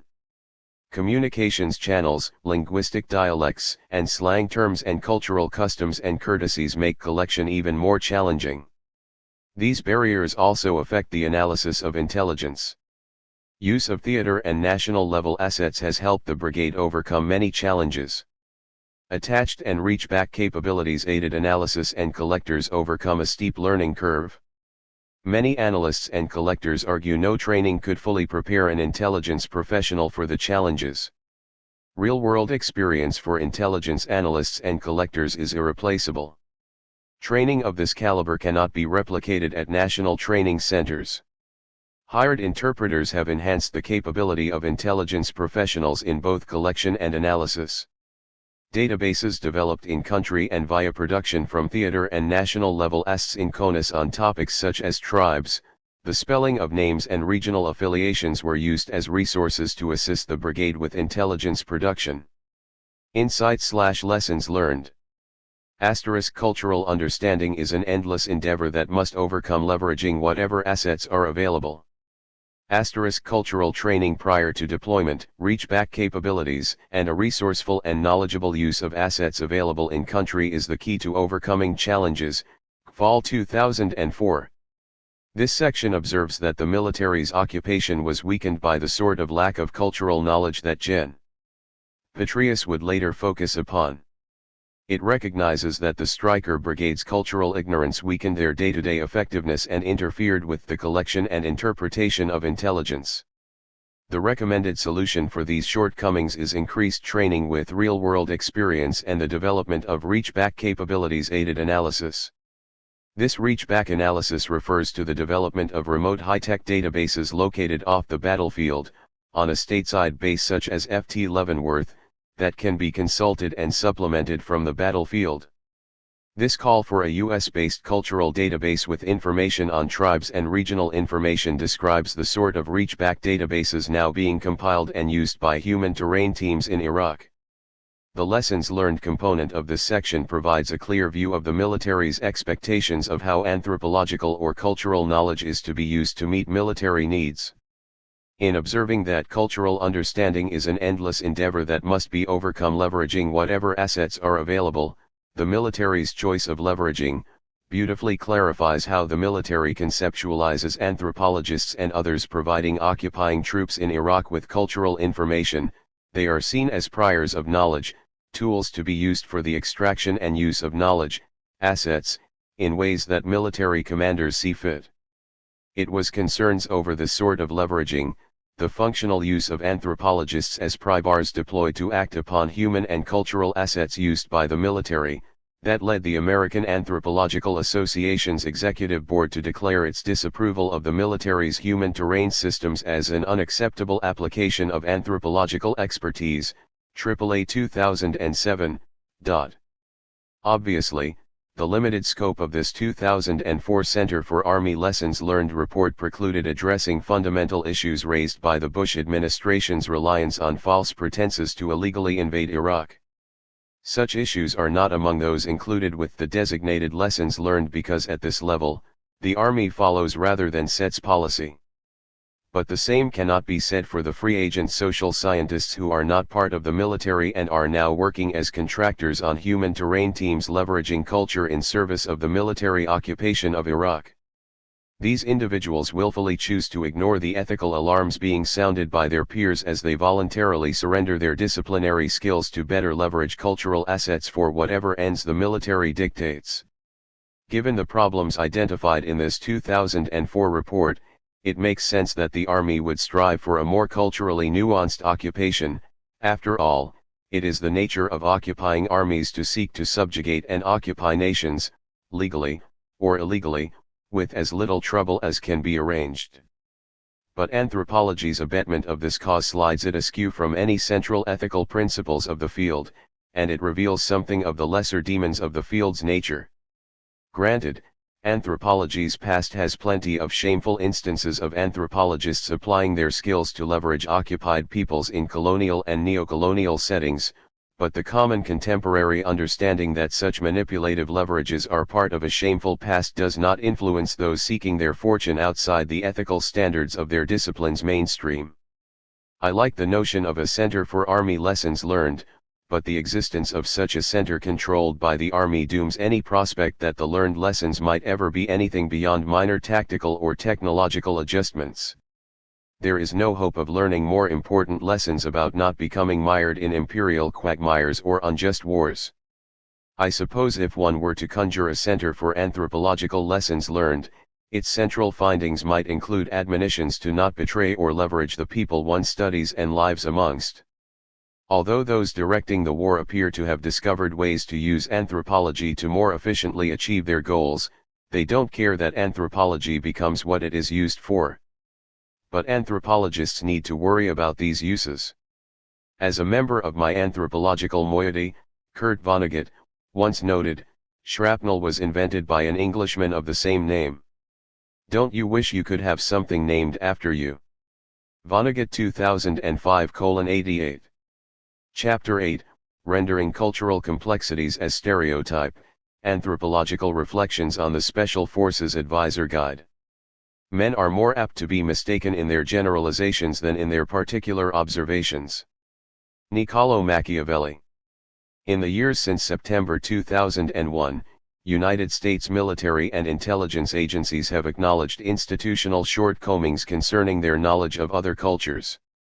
Agencies ranging from the Army to CIA have sought to address these deficiencies with a range of initiatives that are doomed to fail because these same agencies are selectively funding programs designed in ways that reinforce rather than expand the institutional views of these agencies.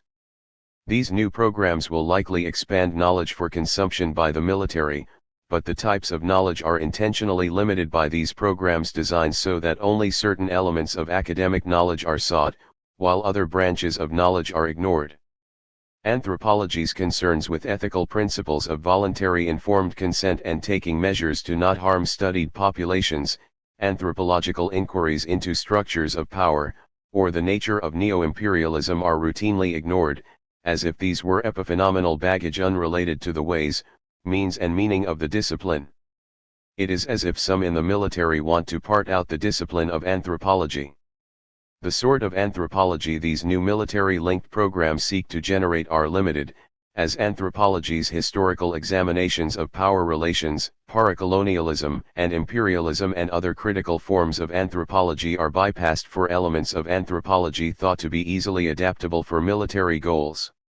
That individuals embedded in resilient social structures would seek new information, yet resist fundamental structural change is a cultural dynamic familiar to anthropologists.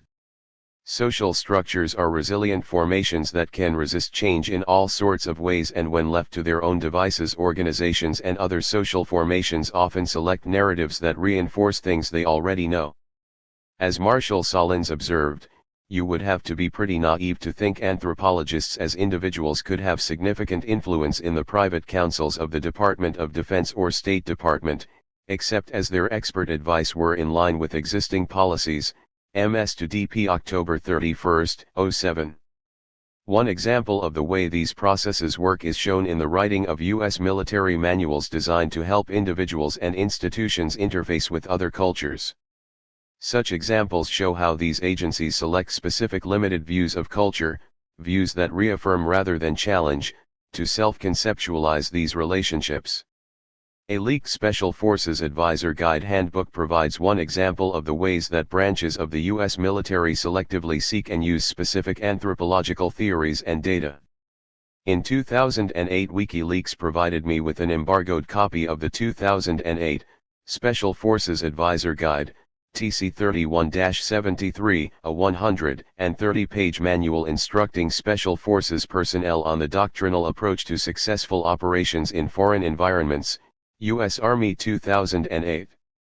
The guide discusses a wide range of issues ranging from conducting cross-cultural negotiations to counterinsurgency, but the guide primarily instructs Special Forces personnel in how to best approach interactions with their counterparts while working in other cultures as advisors, occupiers, or visitors. Given the push in the U.S. for more anthropologists to work for military agencies, the guide provides an important opportunity for anthropologists and others to critically consider not only the ends to which this desired anthropology will be put, but also the types of anthropology that the military seeks. The guide's information is presented to help Special Forces personnel overcome intercultural issues so that they may more easily achieve mission objectives. Most of the Special Forces Guide contains the sort of common sense advice often presented to people planning on working in another culture. Readers are warned that the whole world isn't just like United States, and if they don't alter their approach to other cultures, they will have problems. The sections of the guide of greatest relevance for anthropologists summarize Special Forces' specific views of culture, views that are long abandoned anthropological conceptions of culture areas, but which continue to hold clear attractions for Special Forces. As I read the Special Forces Advisor Guide, the response it produced was similar to that of reading a contemporary physics text relying on theories of ether to explain radio broadcasts, a chemistry text basing its analysis on the inherent qualities of earth, wind, and fire, or a geology manual with a chapter on Adam and Eve. The guide conceptualizes culture as nothing more than a measurable set of values that can be understood, compensated for, and therefore not only navigated but engineered to one's advantage. In the context of the Special Forces' interests in these matters, this includes tasks of empire. While the status of culture remains contested in contemporary anthropology, with not only the contested culture concept, but the relative importance of values, beliefs, and behaviors under argument, few anthropologists would be comfortable with the culture concept as sought out and embraced by Special Forces. For the military, the truth of the cultural claims made in the guide are much less important than how it allows them to conceptualize culture in cartoonish ways that are already understood and embraced by those using the manual. In this context, the validity and reliability of the guide's concept of culture are much less important than the unified simple culture paradigm that the guide provides.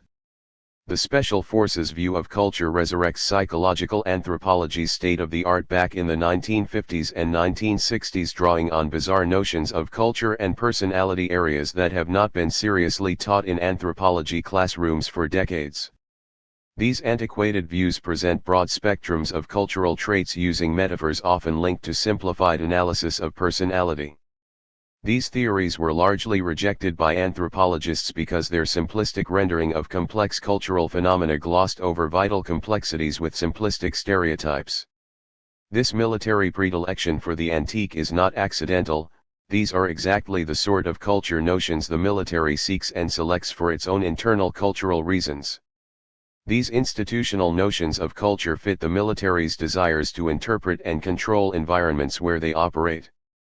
These crude culture characterizations likewise fit the military's desire for the categorical access of ethnographic data through uniform cultural databases. We should not expect military manuals to acknowledge more contemporary debates concerning the death of the culture concept. They need a living body of knowledge, and they will produce it, even if they must find it back in the 1950s.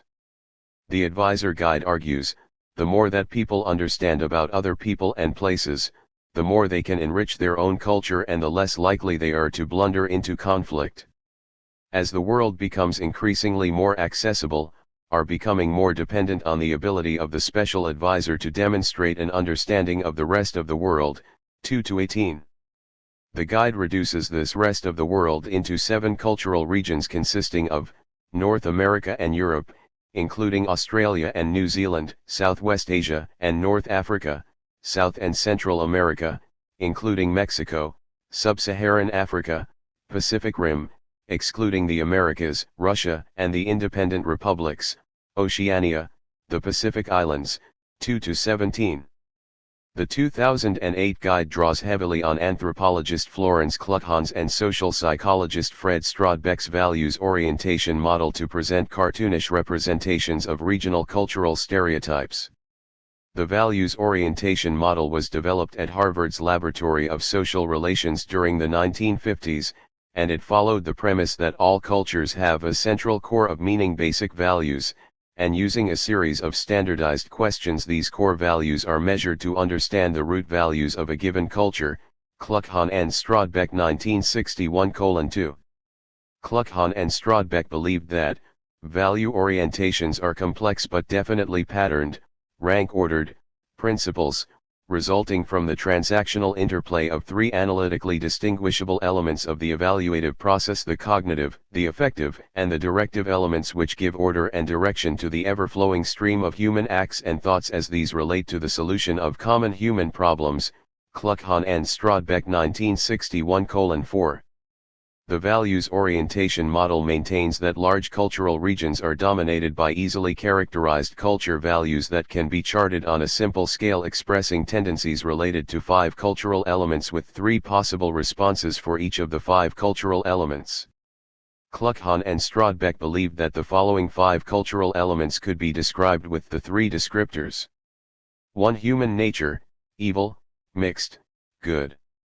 2. Relationships of people to nature, e.g. subjugation to nature, harmony with nature, or mastery over nature.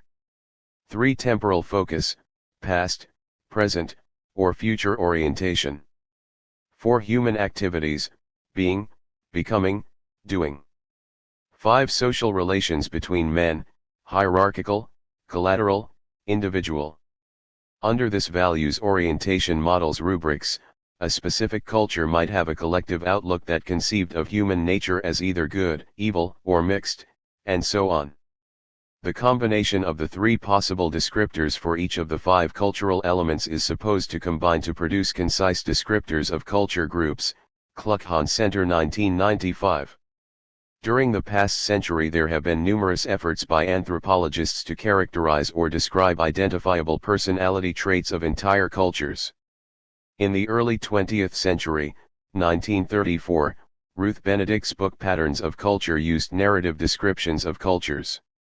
She poetically used Nietzsche's description of Apollonian and Dionysian to illustrate the power of inculturation by describing how individuals raised in Apollonian cultures, e.g. Zuni, grew to have subdued and restrained personality types, while those raised in Dionysian cultures, e.g. Quetzalcoatl, merged with these cultural values.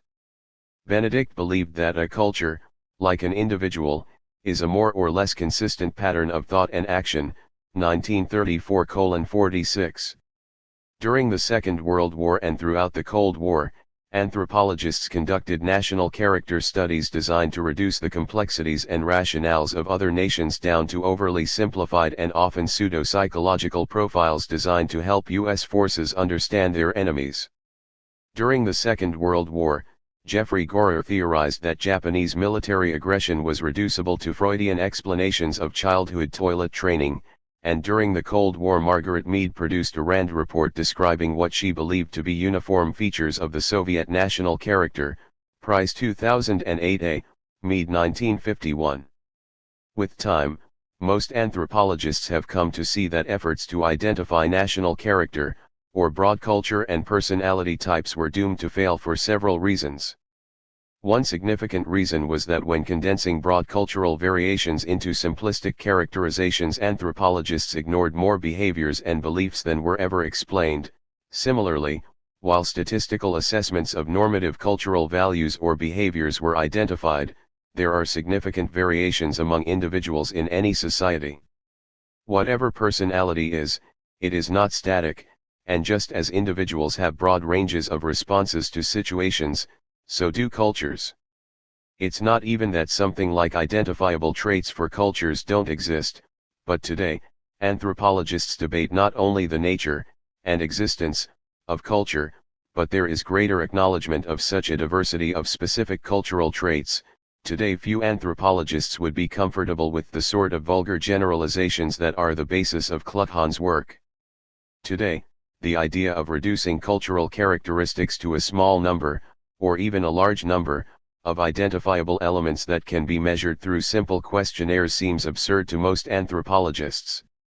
Because this simplistic model has not aged well, it might be surprising to find it so prominently figuring in the ethos of the Special Forces Guide, but this is in fact the sort of mechanistic, interchangeable, conception of culture that we should expect various branches of the military to consume. It fits their dominant institutional cultural worldviews. The attraction of such rank-order principles models to the regimented structure of bureaucratized military culture is palpable, and it is easy to see why such an approach to cultural complexities would be structurally attractive to a culture so imbued with engineering. When the firm cultural structures of the military want to embrace something as potentially soft as anthropology, it makes sense that it would be drawn to fantasies of hard science. Instead of reducing entire cultures to poetically rendered traits held by figures of classical Greek mythology such as Benedict's Apollonian and Dionysian, the military appears drawn to quantifiable, scientific instruments that collect standardized data in ways to be analyzed and scaled in somewhat statistically sophisticated ways. These trappings of science, with complex graphs, data tables, equations and a multidimensional model give the appearance that values orientation does something more than express stereotypes, when at best all it can actually do is record self-imagined stereotypes of values that may or may not have any meaningful correlation with behaviors, and can shift radically over even short periods of time. To the methodologically unsophisticated, the camouflage of quantifications easily obscures the simplicity of what is being measured. The guide downplays the problems of Cluckhan and Strodbeck's generalizations with a disclaimer that these summaries represent sweeping generalizations about very large regions. They are deliberate simplifications, intended only to capture some of the basic cultural differences and similarities among cultural regions, 2-19. But despite such warnings, an illustration abuts this disclaimer, stating that North Americans, Europeans, and Australians all share a human nature that is basically good and changeable, with a sense of time that is future-oriented, with social relationships that are strongly individualistic, as if America's commitment to future-oriented outlooks could account for its blind commitment to living on credit beyond income production, and its basically good human nature must account for American practices of rendition and torture. The following page assures readers that Central and South American cultures have human natures that are unchangeable and are a mixture of good and evil with authoritarian social relationships. The Sub-Saharan African summary declares that this vast and diverse region is governed by human nature that has a mixture of good and evil, with more evil than good, and a sense of time that is past-oriented with authoritarian social relations. Figure 1, Culture Analysis South America and Central America, to include Mexico, Special Forces Advisor Guide, Figure 2-2, TC 31-73. While these summaries are mindless in their oversimplicity, it is a mindlessness of a specific sort that confirms simple institutional misunderstandings about culture by reinforcing stereotypes over vast regions of diversity. In this sense, the guide is a relic of the military's institutional cognitive view of the world that instructs us of the contours of its institutional imagination. The guide codifies and affirms prevailing social facts of the values already institutionally believed to be governing actors around the globe. These stereotypes in the guide are selected not because they educate, but because they tell the military what it already institutionally knows, and it allows it to frame the others of the world as imprisoned by the exotic belief systems summarized in the guide. In the guide section on negotiations and relationship building, the essentialized representations of entire regions are used to suggest ways that the stereotypical personality traits dominating each region can be used to maximize the American advantage. For example, when dealing with persons from Latin America, the Middle East, and the Pacific Rim, American negotiators should plan first to engage in small talk. Subjects such as politics, race, religion, and gender issues should be avoided. These topics seldom help to build relationships between strangers.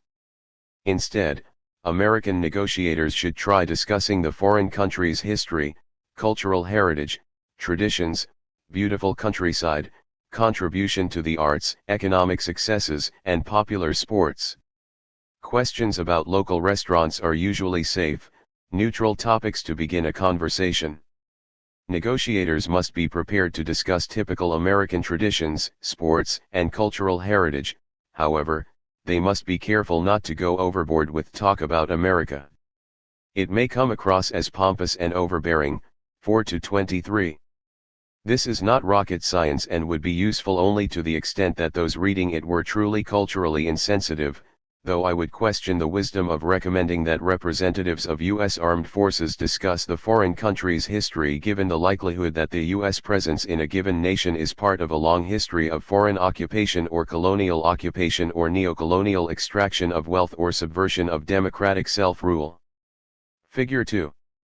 Culture Analysis North America and Europe, including Australia and New Zealand, Special Forces Advisor Guide, Figure 2-1.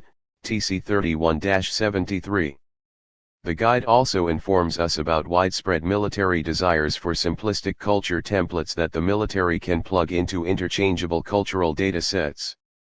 This military approach to culture dates back to the Second World War and George P. Murdoch and the Institute of Human Relations compilation of cross-cultural survey data for Naval Intelligence and Civil Affairs Handbooks, Price 2008:92-96. Today the military seeks these absurd reductions of culture and personality as part of a template they hope will allow them to quickly shift their theater of operations effectively with little preparation. Since the U.S. military is getting neither the levels of cooperation nor the types of useful theoretical applications they desire from civilian university anthropologists, the military has increasingly been developing the study of anthropology in its own higher education system. Special Forces are not the only branch of the military interested in pursuing Cluckhan's values orientation model. Stephen F. Burnett wrote a 2006 Naval Postgraduate School doctoral dissertation drawing on Cluckhan's values orientation model in uncritical ways that would be rare in mainstream university anthropology programs. Burnett 2006. The recent growth of anthropology programs at U.S. Air Force University, the U.S. Naval Academy and other military universities is an effort to develop forms of social science that can produce the sort of knowledge that will better fit the military's cognitive understanding of culture. The contingencies driving the growth of these separate military universities cause their curriculum to list in ways that give the military with the sort of social science that many in mainstream academic settings are unwilling to provide for reasons of disciplinary histories, ethics, and politics. These forces help us understand why the military is drawn to the sort of reductionistic approach to culture offered by Cluckhan. Military Anthropology Trajectories. Critiques of the poor scholarship, low intellectual content, or the bad anthropology informing military doctrine inevitably lead some to argue that good anthropologists should work for the military to try and improve the military's poor state of anthropological knowledge. I reject these suggestions for political reasons, related to the neocolonial ends to which the U.SS military is engaged, and also because my institutional structural orientation finds the military adopting inadequate culture models of the sort Cluckhan devised, not because these models do a good job of explaining the world as it is, they are instead selected because they do a good job of explaining the military's institutional view of the world to itself. Arguments that the military's misapplications of anthropology demand better anthropological contributors ignore an increasingly well-documented history of anthropologists' serial failures to get military bureaucrats to adopt anthropologically informed perspectives that went against the grain of widely held military cultural views. Gordon 1988, Hickey 2003, Price 2008a. My reading of the history of anthropological interactions with military organizations from the Second World War to the present finds a consistent structural history of cultural knowledge selection in which the large trends of independent academic research, e.g. at times stressing such crucial things as the importance of colonialism, neocolonialism, dependency, and other means through which the core has dominated the periphery, have been categorically ignored for the sort of racially stereotyped. Just so stories of the sort that Cluckhan's values orientation model represents. In this historical context, the Special Forces' use of Cluckhan's simplistic model is exactly the sort of theoretical orientation that we should expect the military to select for its manuals. Even when the U.S. Department of Defense tries to fund independent academic research through programs like the Minerva Initiative, it inevitably funds ridiculous pseudoscience like psychologist David Matsumoto's almost $2 million Minerva project attempting to identify violent individuals by their face expressions. Anthropologists know that Matsumoto's efforts to study video and transcripts from figures such as Osama bin Laden, Adolf Hitler, Benito Mussolini, Joseph Stalin, Saddam Hussein and Ted Kaczynski, among many others in an effort to find identifiable faces of evil is a high-priced fool's errand, Bohan 2009. But this is exactly the sort of neophrenological science that the military is institutionally drawn to seek and fund, despite the groans from critical academics who know that at best such efforts will quietly fail, and at worst, will be weaponized into new ways to harass minority populations. The military appears institutionally bound to reproduce its own blindness and shortcomings even as it flails to reach outside its institutional borders for new ideas. Anthropologists working for military employers have been vocal in demanding the same academic respect as colleagues working for other organizations, but as I attend several academic conferences each year on panels with anthropologists working in these settings, I find most of these papers lack the same level of detailed analysis showing the sort of academic rigor and critique that I expect to find from anthropologists working in civilian university settings. Instead, I hear vague generalities about minds changed, and institutional cultures challenged or the breakthroughs in getting the culture concept to military commanders, but the weak academic notions that appear in the military documents I am reading give serious reasons to question the quality of the social science being proffered to the military, and the structural dynamics governing military institutions appear to be limiting the possibility that anything but the most reductionistic forms of anthropology gets through the military's institutional conceptions of culture. The Special Forces Advisor Guide and the larger trends in the U.S. military's supporting stunted forms of anthropology show us that while the military recognizes its own blindness and shortcomings in anthropological understandings of culture, its own institutional limitations, including deep a priori institutional assumptions about supporting neocolonial mission, hinder its ability to incorporate contemporary rigorous anthropological analyses. Instead, it seeks, adopts, and will now no doubt foster the growth of its own sub-parallel military university system designed to provide it with the forms of limited anthropology that mainstream universities are unwilling to offer.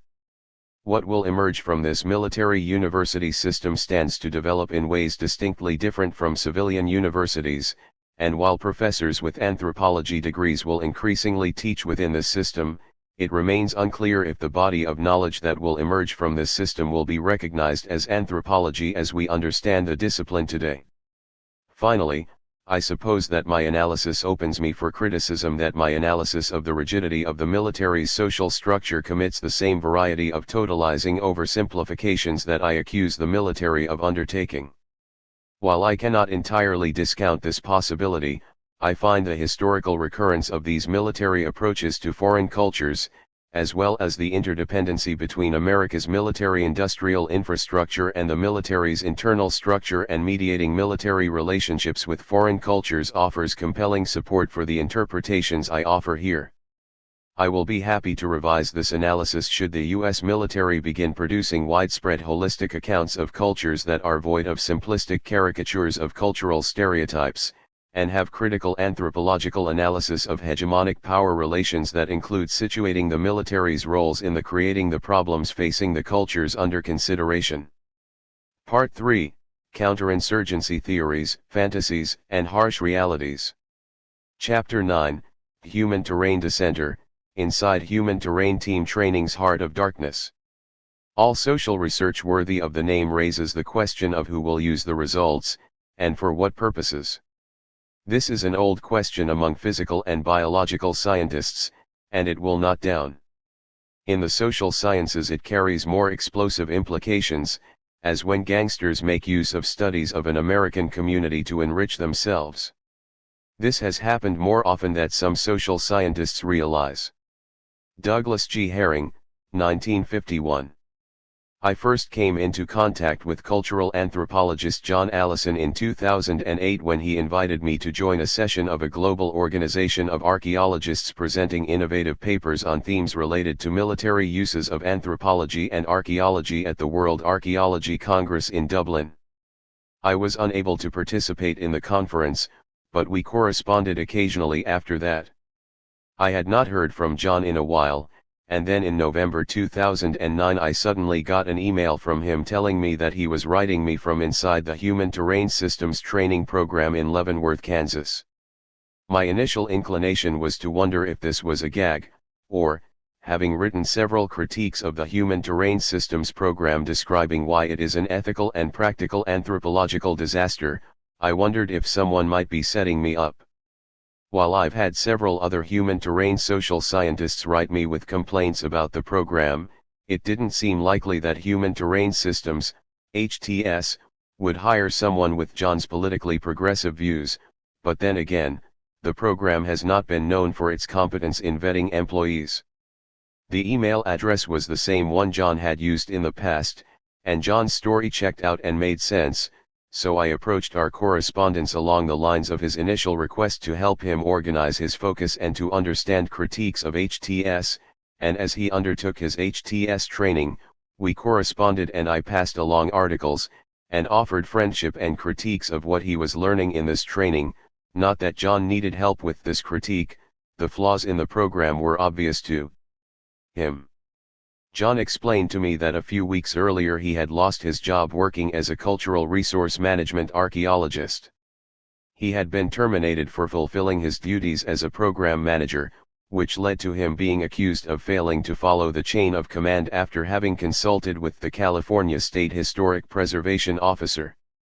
Within minutes of posting his resume on a job hunting website, he was contacted by a HTS contractor and recruited to begin training as a HTS social scientist.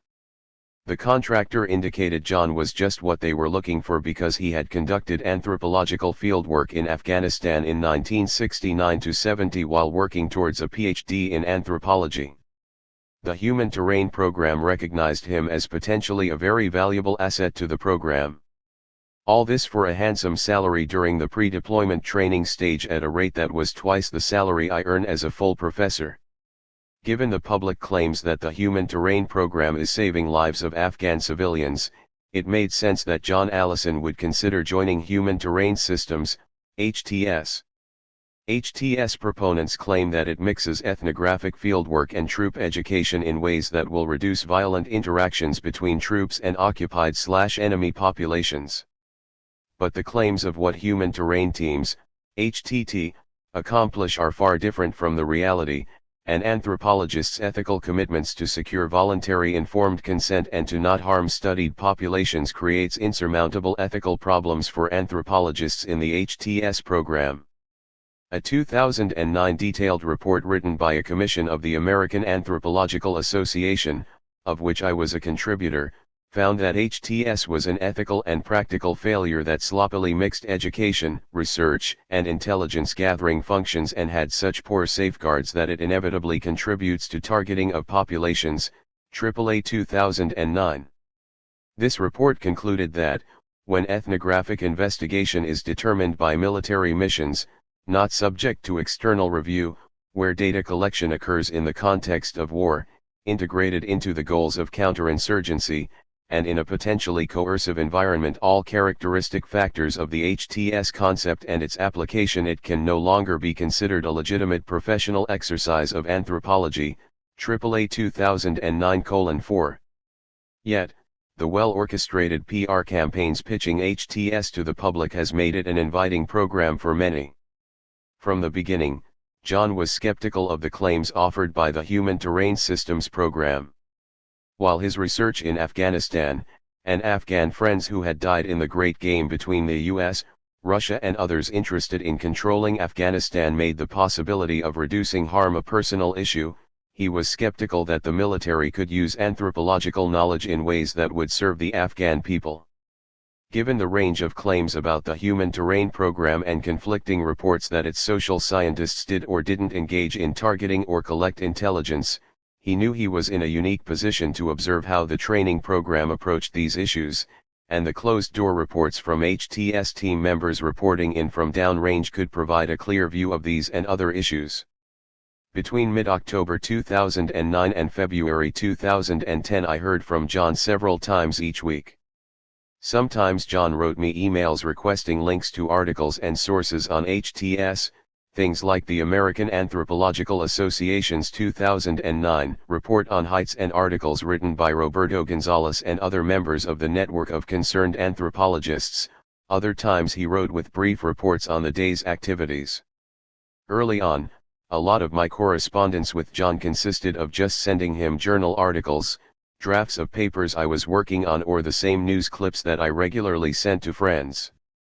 A few days after his initial email, I sent John a link to a pretty typical, uncritical HTS story that had come out in World Politics Review, writing that I thought it reads like the dozens of propaganda pieces that have come before it.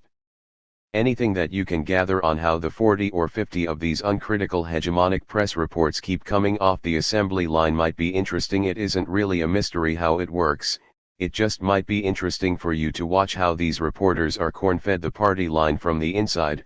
DP to JA November 25, 09. John replied that the function of these ongoing uncritical feature profiles on human terrain was clarified for him earlier that day when a retired colonel had spoken to the group about the status of HTS, explaining that the program is still in the status of a project. Projects are funded from year to year as non-recurring line items. They are trying to get the status of program, which is a recurring budget line item. So, all these articles that are published in the military press and in public media, are attempting to influence both the military budget decision makers and anyone in the civilian sector who might be able to influence the military decision makers. That is what it is all about. Budget turf wars. JA to DP November 25, 09. Some of what is told to the media in these PR stories is simply not true. But the impossibility of human terrain teams ever achieving most of the claimed outcomes, such as establishing local rapport and being the patient listening face of a harsh military occupation, so regularly fed to the American public, was made very clear to HTS trainees. In late November John wrote that, one interesting fact that was revealed today is that the time that an anthropologist or social scientist has to finish an interview before the probability of a sniper attack becomes drastically high, is about 7 minutes. How deep an understanding, rapport, or trust develops in 7 minutes? It seems that the data sought is very limited to operationally tactically useful stuff. For anything deeper, they reach back to the research centers for work from anthropologists that they will use without permission and without attribution. JA to DP November 25, 09. Classical ethnographic research usually takes a year or more of fieldwork before anthropologists begin figuring how things work. Given HTS's difficulty in hiring culturally competent social scientists, 7 minutes isn't even enough time for an ethnographer to get properly confused. John's reference to a reach back to human terrain research centers refers to the program's theoretical practice, theoretical, because the technology doesn't work as designed, of HTT field social scientists linking with US-based HTT staff accessing published and unpublished social science data for use by HTT social scientists downrange, with or without consulting with and getting permission of the researcher for using their data for this purpose. Several emails from John detailed how the training used a classroom setting with a pretext of teaching and fostering discussions as a way to impart heavy-handed distortions about topics ranging from counterinsurgency, history, anthropological research methods and norms of ethical anthropological practice. Some human terrain team classroom training tried to address questions of ethics. But John wrote me that these classes were strictly pro forma as, no doubt, required, but not much relevant discussion of the salient moral/ethical questions about what we would be required to do as integral part of a platoon. JA to DP January 18, 10. But John wrote me that anthropological ethics conflict with HTS mission, and rather than focusing on ethics, the training focused on the pressure to conform to the military mindset by the dominant and majority of the class that is military, either in uniform or in civilian clothes.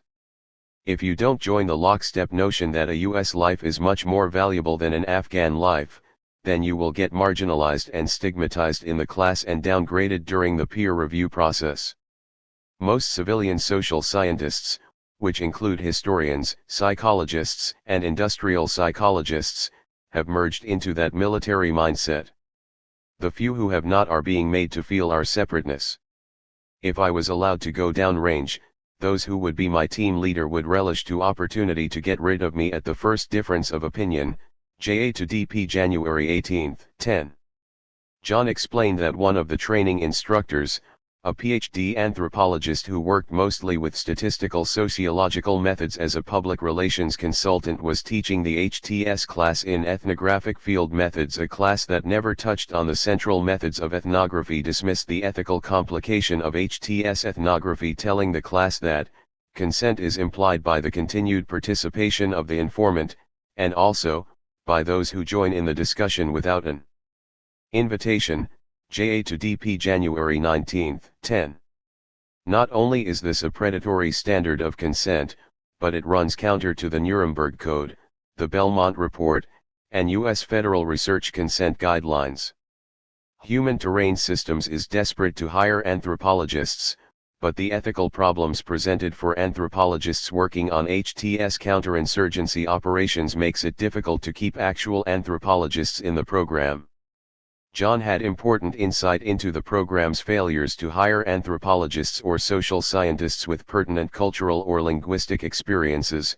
Though they want to have an anthropologist be the HTT social scientist, they are happy to get anyone with what could be remotely considered an advanced degree in a social science.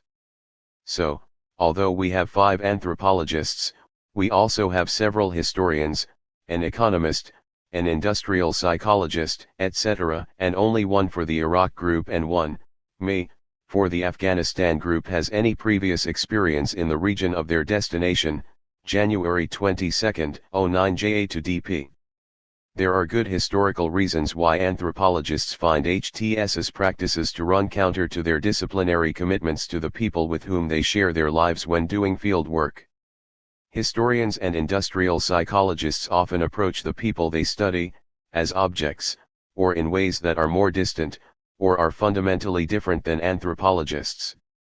After reading these observations about the program's difficulties in finding anthropologists, I wrote to John that, though the HTS dream is to use anthropologists, it will have a next to impossible time hiring any, or at least any decent ones, especially not ones with actual field research in the areas where HTS will work today: Afghanistan, tomorrow AFRICOM, so they will grab historians, religious studies, political science, accountants etc. to fill the gap, but these people won't come from disciplines that champion ethnographic fieldwork. DP to JH November 22, 09.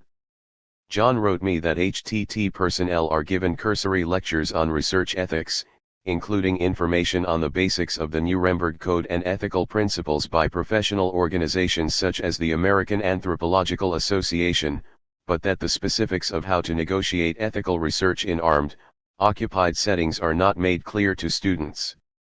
But such discussions are by far overshadowed by the demands of the larger military mission which HTT personnel exist to support.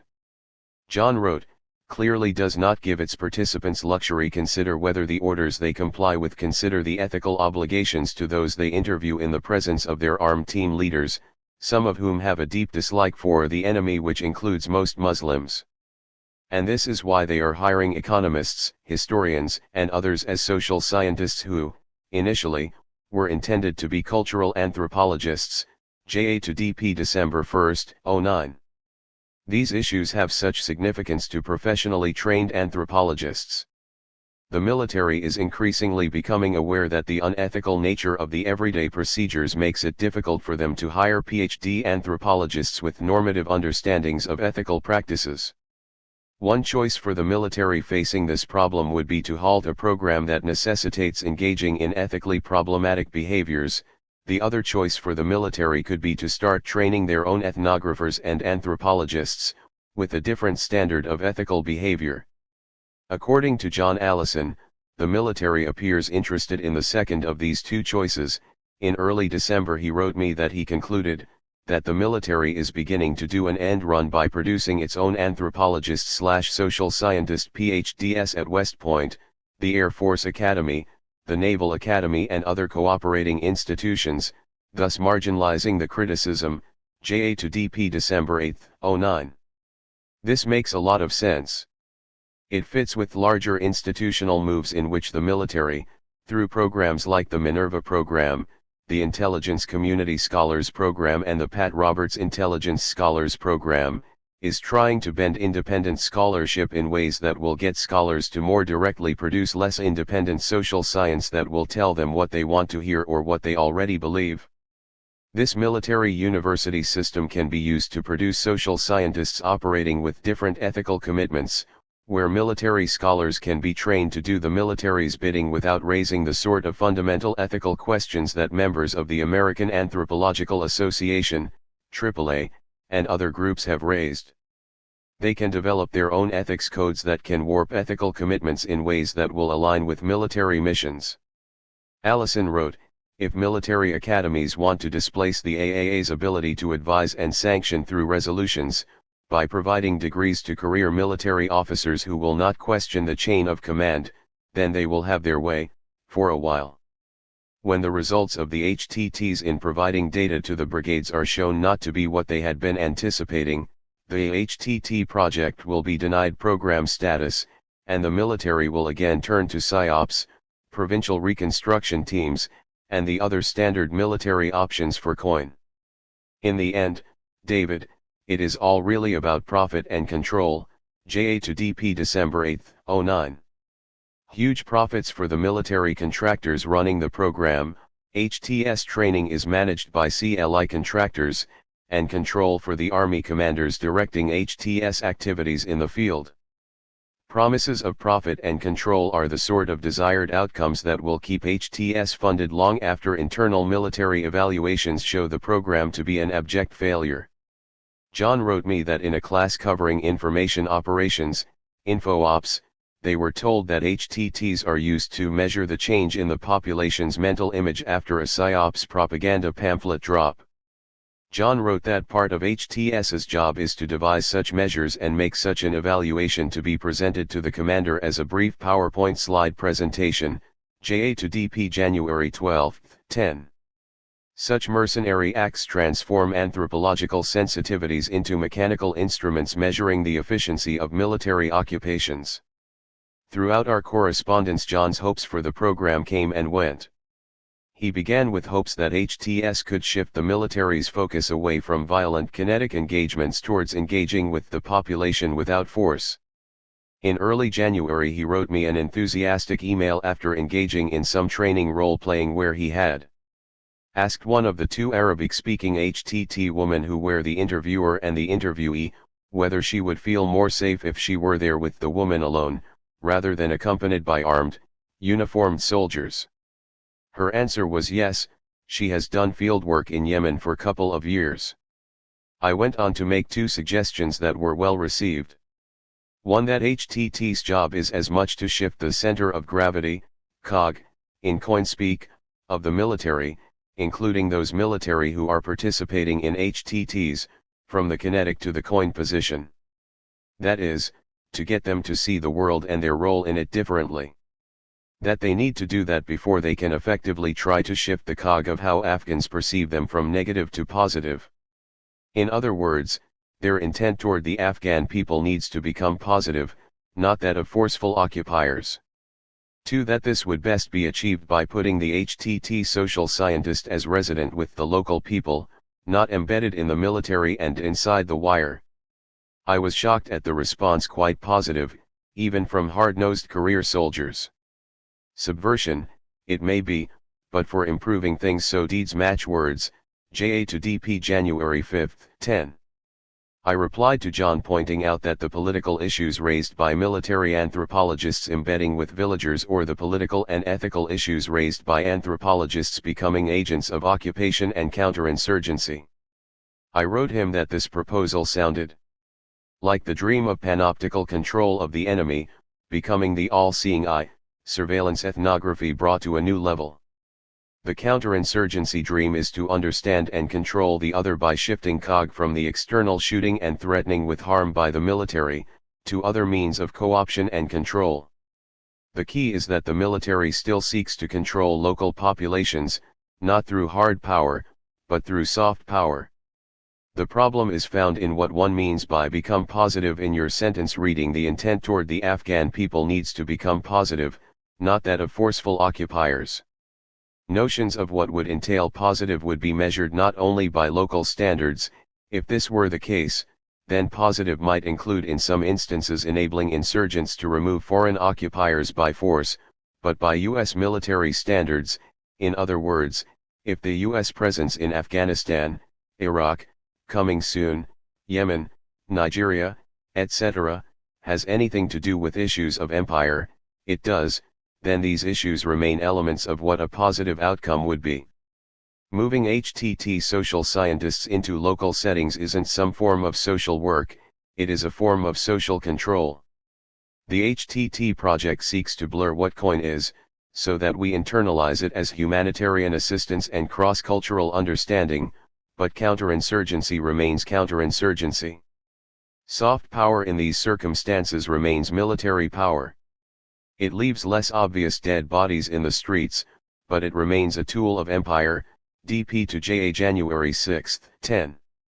But even as John was working to keep his hopes for human terrain systems alive, he who had worked for 5 years as the tribal anthropologist for the Klamath tribes was engaging in some serious internal arguments with HTS personnel in which he openly compared the outcomes of HTS enterprises to other disastrous American campaigns. John wrote to HTS training personnel that this is not so different from what the European Americans did to the Native Americans in the USA.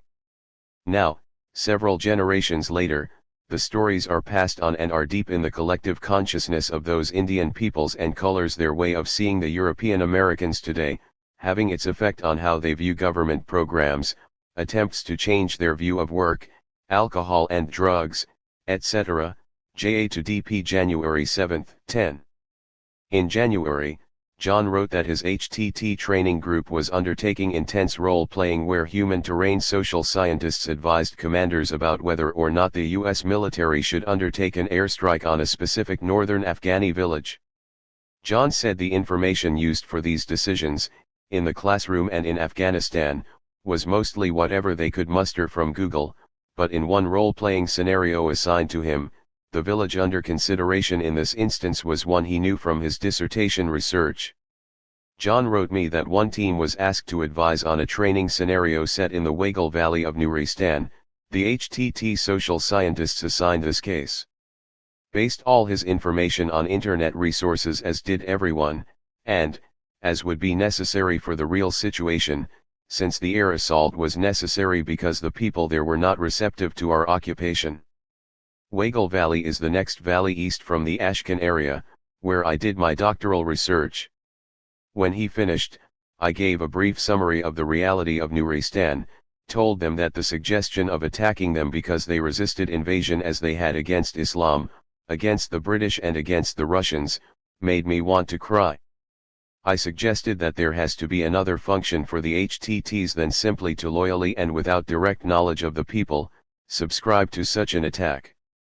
I made it clear that I understood that the air assault would have to be followed by air support fire because the Nuristanis will resist. Afterward, some of the career military folks and career CIA folks came over to try to explain the difference between an air assault and an air attack, and I told them that I understood the difference and also knew that the assault would be followed by air support if there was resistance, and that there would be resistance. JA to DP January 9, 10. Insofar as human terrain seeks to connect hearts and minds, it is doomed to fail for all the dynamics played out in the above training scenario. The voice of anthropological knowledge and moderation was plowed under by the dominant military approach. If such failures were the rule in the classroom, there is no chance these views could hold sway in the battlefield. John and a second anthropologist dissenter regularly raised questions about ethical and political issues related to HTS's mission in class.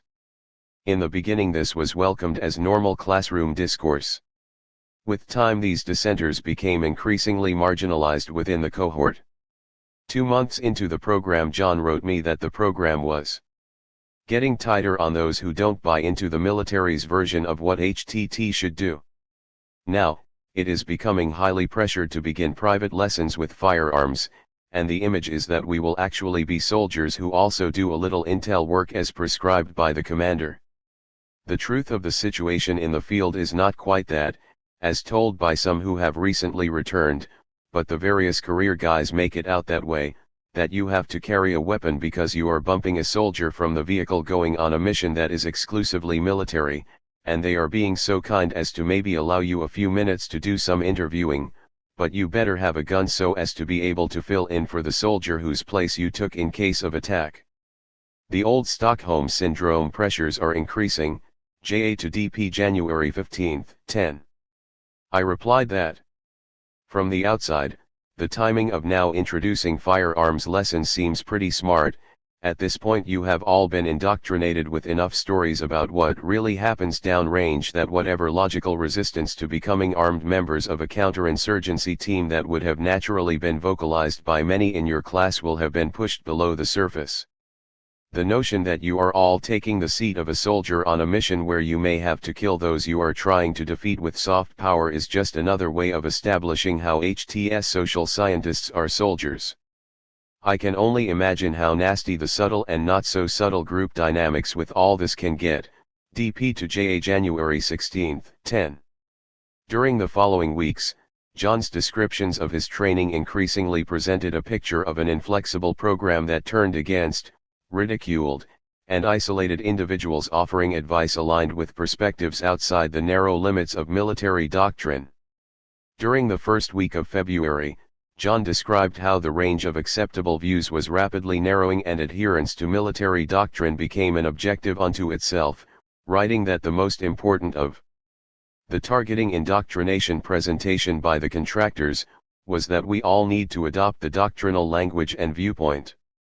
Only by doing that can we successfully influence the tactical and strategic decisions of the commander and the planning team.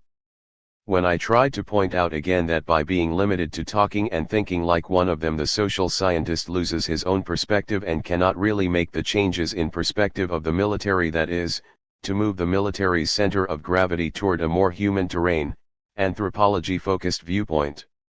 Of course, then I had to put up with facing the usual solid wall of musk oxen telling me that I would be excluded from the team if I tried to approach it with that suggestion. JA to DP January 6, 10. John's last day of HTS training was the first day of MARDEX, a military role-playing exercise designated as Weston Resolve.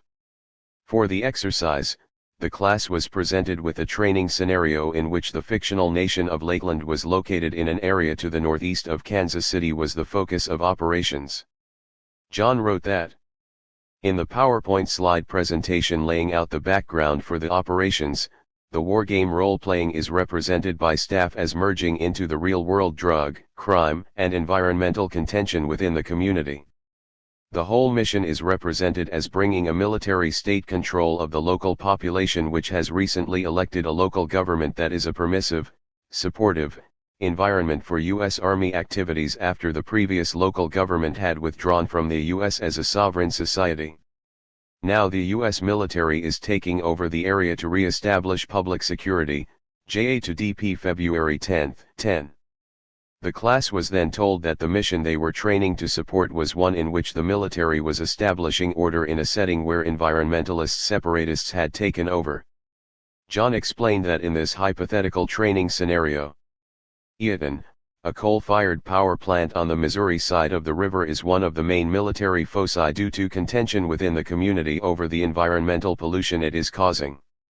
Sierra Club and other, more radical groups have been active in this area. ELF is one such radical group. Even though there is an elected government and rule of law in Lakeland, there are some insurgents who are opportunistic.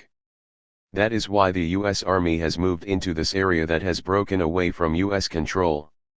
Staff assignments to the several human terrain teams that make up the class of the November cycle were issued as follows: 1.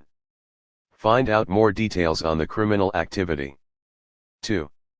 Find out the best conduits to pass information, PSYOPs and info-ops, to the local population. 3. HTT is assigned to produce a research plan to understand the situation at the Eaton power plant, people's concerns, desires, etc., and identify those who were problem solvers and those who were problem causers, and the rest of the population whom would be the target of the information operations to move their center of gravity toward that set of viewpoints and values which was the desired end state of the military's strategy. As I thought about what was being done in this activity, and the way it adapted coin strategy for Afghanistan/Iraq to be applied by the US military in situations in the USA where the local population was seen from the military perspective as threatening the established balance of power and influence, and challenging law and order, I began to think back on stories that circulated among the anti-war movement in the 1960s to 70s, about concentration camps being developed just for imprisoning such protesters and problem causers.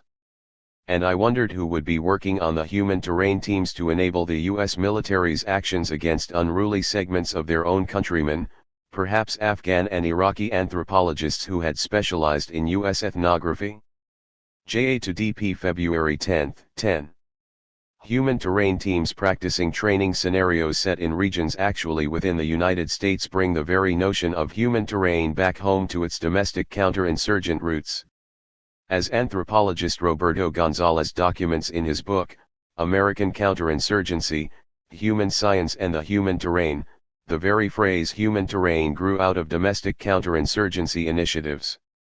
Gonzalez describes how in 1968 the U.S. House Un-American Activities Committee released a report entitled Guerrilla Warfare Advocates in the United States, which warned that the Black Panthers and other militant groups threatened the country's political stability.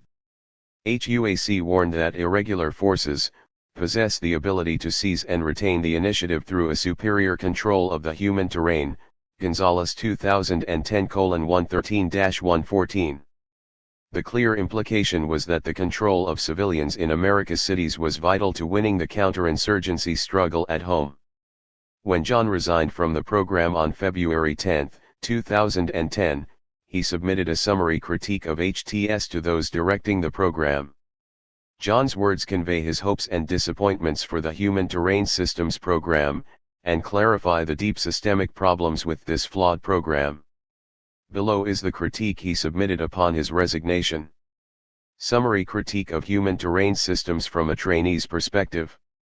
John Allison, cultural anthropologist. Resigned from the Human Terrain System Training Program, November 2009 cycle, effective February 10, 2010. I volunteered for the HTS program because I had done my doctoral research in the Hindu Kush area of Afghanistan known as Nuristan long before the train of disasters, caused by foreign forces over the past 35 years, ran through this land of diverse peoples, historic sites and monuments, and ecosystems. I had hoped that I could help to save the loss of any more innocent Afghan lives. Several of my Afghan friends had died, some having been executed because of their associations with US agents there. After beginning training in the HTS program, I was shocked when I first mentioned that this was my purpose, and one of my classmates expressed contempt for that motive and said that he was only there because he didn't want to see one more US soldier's life lost, didn't want to have to take the US flag to the door of an US mother and tell her that her son was killed. And, when I asked about Afghan mothers whose sons were killed by US errors of judgment causing collateral damage in their kinetic warfare, he responded that he didn't give a fuck about those people. I would just drive through their village in my Humvee and throw money at those mothers. This was a colonel who is a doctoral candidate in a military history program at a military-funded university, a team leader. Although this man was more outspoken than most of his military colleagues, my impression now is that he expressed what almost all of them think and feel. My experience in the program included both instruction in such things as military culture, military language, military decision-making process, counterinsurgency doctrine, and many other topics intended to socialize the trainees into the world as seen by the military. During this time, more than once, the majority of the class who were either current or retired career military or those with former military service who were hoping to convert into an intelligence role such as CIA would speak about the Stockholm Syndrome. This refers to how the majority in a group can shape the values and perception of the minority. Apparently, in most cycles, 6-month-long training group schedules up to deployment, the majority of the HTT candidates are such military personnel as were in our November 2009 cycle, which actually began mid-October. It became clear that the majority saw their job as to expedite the acculturation of the rest of us, those who had the skills and credential that were needed to support the soft warfare image that HTS advertises, an image of winning the hearts and minds of the peoples of Afghanistan and Iraq to win the anthropologists over to their military cultures, worldview and values, or to marginalize and force the non-compliant to resign. In addition, there were a couple weeks of introduction to anthropology and 3 weeks of ethnographic method. The introduction to anthropology was cursory and quick. Some important terms were introduced, e.g. emic and etic, but not taken to enough depth in examples to drive home the deeper implications. Holt, who served on an HTT in Afghanistan and wants to return, is a cultural materialist, and limited his perspective to mostly the etic. He was the dominant voice. He soon transitioned into a scenario in which he assigned the several class teams to provide a 5-slide PowerPoint presentation, with a maximum of 5 bullet points on each slide, to the commander to advise him on what to do when he has troops on the ground in a village area that he has heard is hostile, based on HTT research. Of the 7 teams, only one dared to suggest that the commander should wait until the HTT had done further field research before launching the assault. This was clearly the Stockholm effect of the team leader and others forming the behavior of the social scientist. There were several weeks of ethnographic method, in which there was no introduction to real participant observer methods or anything really related to ethnographic method. Instead, this was a rapid-fire, cursory presentation of a myriad of methods used in sociological statistics, but not in enough depth in any one of them to really become functional if the student did not already have a strong background. It was also rooted in computer software that might not be available downrange. It gave colorful, simplistic representation of complex social facts in U.S. society that fit well into the PowerPoint presentations of 5 slides, each with a few bullets or a single, simple graphic. On the one hand, HTS contractors make a concerted effort to recruit and hire cultural anthropologists because these are the obviously most qualified professionals to participate as social scientists on the HTTs in the theaters in Afghanistan and Iraq, and for the anticipated expansion of COIN to sub-Saharan Africa, Indonesia, Malaysia, and other places in the Islamic world. In the November cycle, I was the only social scientist on 5 teams who had previous experience in Afghanistan. Among those teams scheduled for Iraq, there was also only one social scientist who had such experience. Yet, on the other hand, the prevailing military culture, and the nature of the operations at the brigade and lower unit levels at which HTTs are assigned, subordinate the judgment of these anthropologists and other social scientists, which include such as historians, psychologists, and economists who have absolutely no training in cross-cultural field research, to the dictates of the brigade or battalion command. The command is dominated by the military, specifically U.S. Army, culture and the related inclination to use the HTT to aid in gathering intelligence useful for supporting kinetic operations, which is strictly forbidden in the surface representation of the HTS. Yet, it is made clear in training that this is the fact of life on the team. Since the team leaders are part of the military culture, the social scientist has no recourse. One presenter from the Reachback Research Center, RRC, estimated that 30% of the HTTs become tools for such intel needs of the brigade rather than to provide needed information for moving the population's center of gravity from favoring the resistance forces' agenda to favoring the occupying coalition forces and their agenda, as represented in the public representation of HTS. There is a great distance, an effective separation, between the HTS Directorate and the training staff and the trainees. This was emphasized in my exit interview with my seminar leader. When I told him that I had only one other possibility other than entirely resigning, he told me in so many words, "Forget it," explaining that there was not a lot of interest at the directorate level in talking with trainees about such things. Clearly regrets this fact. This was reinforced in my telephone conversation with my CLI supervisor when I told her of this conversation with. She reciprocated with a story from a returning social scientist who had served a tour in Afghanistan. He told her that he had many suggestions for improving the program that he hoped to communicate to the HTS Social Science Directorate.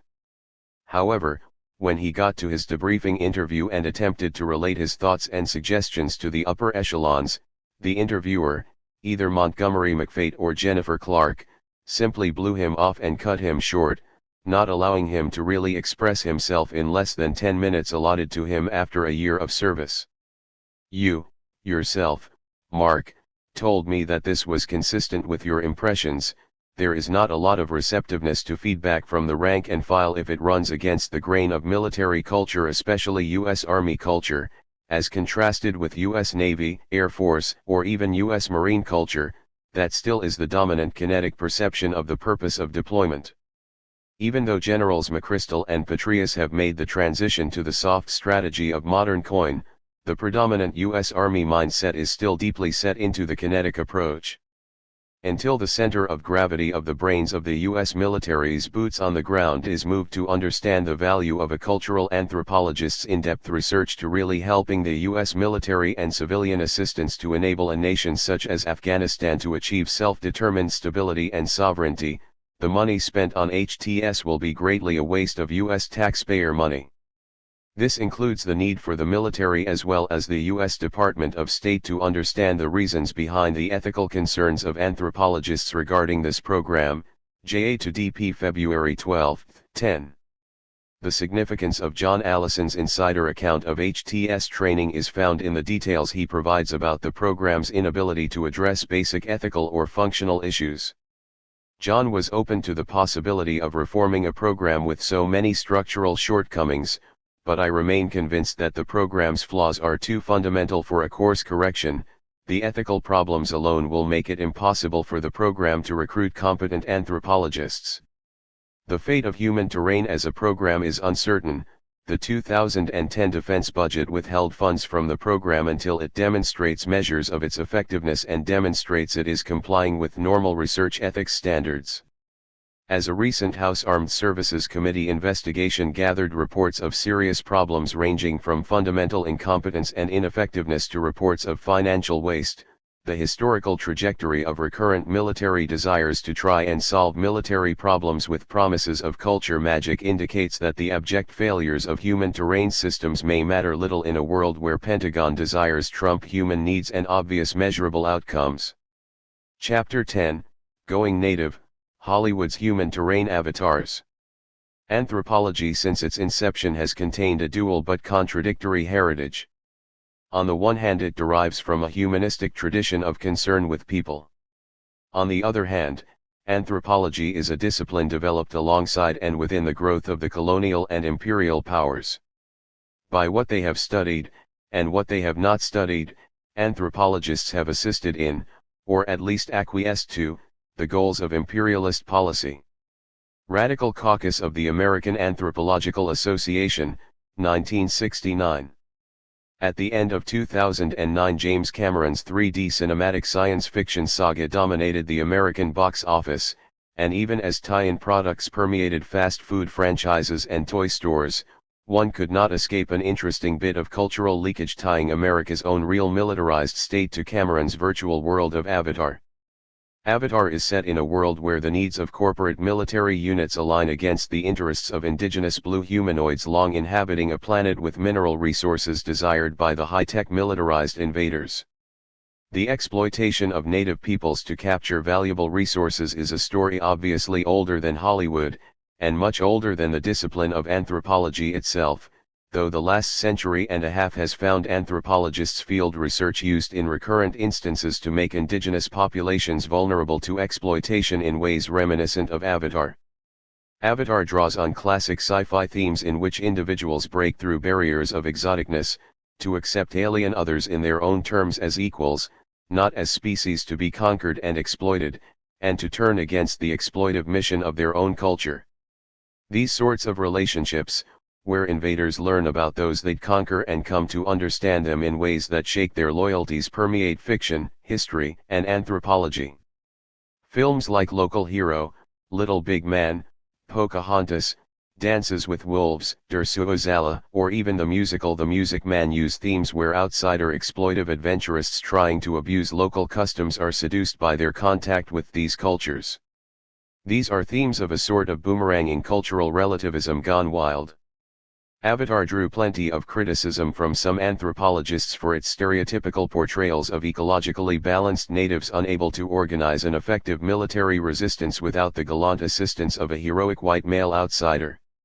While I wouldn't dismiss these obvious criticisms, I also found the film to be exploring themes of domination and subjugation in ways that resonated with American audiences that are deeply immersed in a culture of militarization and expansion.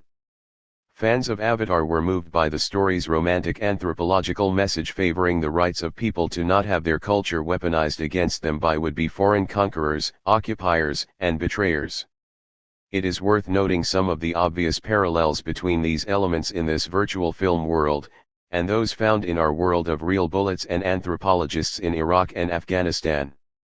Since 2007, the occupying U.S. military in Iraq and Afghanistan have deployed Human Terrain Teams, HTT, complete with HTT social scientists using anthropological-ish methods and theories to ease the conquest and occupation of these lands. HTT has no avatared humans, just supposed social scientists who embed with battalions working to reduce friction so that the military can get on with its mission without interference from local populations. For most anthropologists, these HTT programs are an outrageous abuse of anthropology, and in November 2009, a lengthy report by a commission of the American Anthropological Association concluded that the Human Terrain program crossed all sorts of ethical, political, and methodological lines, finding that, when ethnographic investigation is determined by military missions, not subject to external review, where data collection occurs in the context of war, integrated into the goals of counterinsurgency, and in a potentially coercive environment, all characteristic factors of the HTT concept and its application, it can no longer be considered a legitimate professional exercise of anthropology. AAA 2009:4. The American Anthropological Association's Executive Board found Human Terrain to be a mistaken form of anthropology. AAA 2009 Executive Board on receipt of SOSIC HTS report. But even with these harsh findings, the Obama administration's call for increased counterinsurgency will increase demands for such non-anthropological uses of ethnography for pacification. There are other anthropological connections to Avatar. James Cameron used University of Southern California anthropologist, Nancy Lutkows, as a consultant on the film. In December 2009, I wrote Lutkows to see if her role in consulting for Cameron had included adding information on how anthropologists have historically, or presently, aided the suppression of native uprisings, but Lutkows wrote me that her consultation had nothing to do with these plot elements. Her expertise drew upon her fieldwork in Papua New Guinea to consult with choreographer, Lula Washington, who designed scenes depicting a coming-of-age ritual in the film, NL2DP December 14, 09. Among the more interesting parallels between Avatar and Human Terrain systems is the way that the video logs that the Avatar ethnographers were required to record were quietly sifted through by military strategists interested in finding vulnerability to exploit among the local populace. A December 2009 story in Time magazine quoted Human Terrain Team social scientist in training Ben Winterstein admitting that in battlefield situations there's definitely an intense pressure on the brigade staff to encourage anthropologists to give up the subject. There's no way to know when people are violating ethical guidelines in the field, and the AAA's report found that reports from HTTs are circulated to all elements of the military, including intelligence assets, both in the field and stateside. Shea 2009:1, AAA 2009-34. Like their HTT counterparts, the Avatar teams openly talked about trying to win the hearts, mind, and trust of the local population, a population that the military derisively called blue monkeys, that the military was simply interested in moving or killing. And most significantly, the members of the Avatar unit had a naive understanding of the role they could conceivably play in directing the sort of military action that would inevitably occur. Sigourney Weaver's character, the chain-smoking, tough-talking Avatar terrain team chief social scientist, Grace Augustine, displayed the same sort of unrealistic understanding of what would be done with her research that appears in the seemingly endless human terrain-friendly features appearing in newspapers and magazines. Past wars found anthropologists working much more successfully as insurgents, rather than counter-insurgents. In World War II it was Edmund Leach leading an armed insurgent gang in Burma, Charlton Coon training terrorists in North Africa, Tom Harrison arming native insurgents in Sarawak, Price 2008:55-59. These episodes found anthropologists aligned with the momentary interests of the people they studied, but also aligned with the interests of their own nation-states, not subjugating them in occupation and suppressing their efforts for liberation as misshapen forms of ethnography like human terrain. Anthropologically informed counterinsurgency efforts like the Human Terrain Program are fundamentally flawed for several reasons. One measure of the extent that these programs come to understand and empathize with the culture and motivations of the people they study might be the occurrence of militarized ethnographers going native in ways parallel to the plot of Avatar. If human terrain teams employed anthropologists who came to live with and freely interact with and empathize with occupied populations, I suppose you would eventually find some rogue anthropologists standing up to their masters in the field. But so far mostly what we find with the human terrain social scientists is a revolving cadre of well-paid misfits with marginal training in the social sciences who either do not understand or reject normative anthropological notions of research ethics, who rotate out and come home with misgivings about the program and what they accomplished. On the big screen, the transformation of fictional counter-insurgent Avatar anthropologists into insurgents siding with the blue-skinned NA6 endears the avatars to the audience.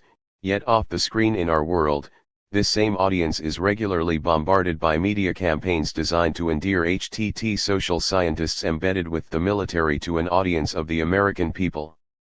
The engineered inversions of audience sympathies for anthropologists resisting a military invasion in fiction, and pro-military anthropologists in nonfiction is easily accomplished because the fictional world of a distant future is not pollinated with the forces of nationalism and jingoistic patriotism that permeate our world, a world where anything aligned with militarism is championed over the understanding of others.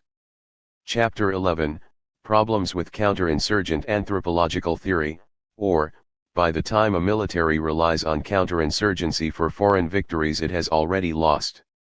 The secret of being a top-notch con man is being able to know what the mark wants, and how to make him think he's getting it. Ken Kesey, One Flew Over the Cuckoo's Nest. Culturally informed counterinsurgency categorically presents three types of problems for anthropology. These categories are ethical, political, and theoretical. The ethical problems concern voluntary informed consent, transparency, manipulation of studied populations, and the likelihood of harm befalling those researched, while the political problems most obviously concern using anthropology to support neocolonial projects of conquest, occupation, and domination. The ethical and political problems associated with using anthropology for counterinsurgency operations are significant enough to prevent most anthropologists from applying their disciplinary knowledge to support American counterinsurgency efforts. Most anthropologists are justifiably concerned enough by the prospect that counterinsurgency operations violate basic anthropological ethics standards, but these reactions can change quickly, especially as military operations give way to counterinsurgency operations, such as building hospitals, schools, micro-loan programs, etc., that can easily be confused with humanitarian aid operations. Likewise, Many anthropologists have strong political objections to supporting the military occupations of foreign nations. Thinking beyond the vital political and ethical questions raised by using anthropological methods and theories for counterinsurgency, I want to consider how militarized counterinsurgency operations are imagined to work within the universe of anthropological theory. While no single strain of anthropological theory provides a basis for today's counterinsurgency theory, the contradictory range of latent and manifest assumptions and claims about how culture works informs us not only of the poor intellectual base underlying these efforts, but of the apparent impossibility of counterinsurgency programs ever working in the ways they are being sold to the military. I want to consider very basic questions of how counterinsurgency in foreign cultures is supposed to actually work given the claims of the statements made in the Counterinsurgency Field Manual and a broad range of anthropological theoretical understandings of culture. In this chapter I use two different means to identify the epistemology expressed in U.S. counterinsurgency theory. The first method examines a draft document that makes unusually manifest links to anthropology's theoretical literature.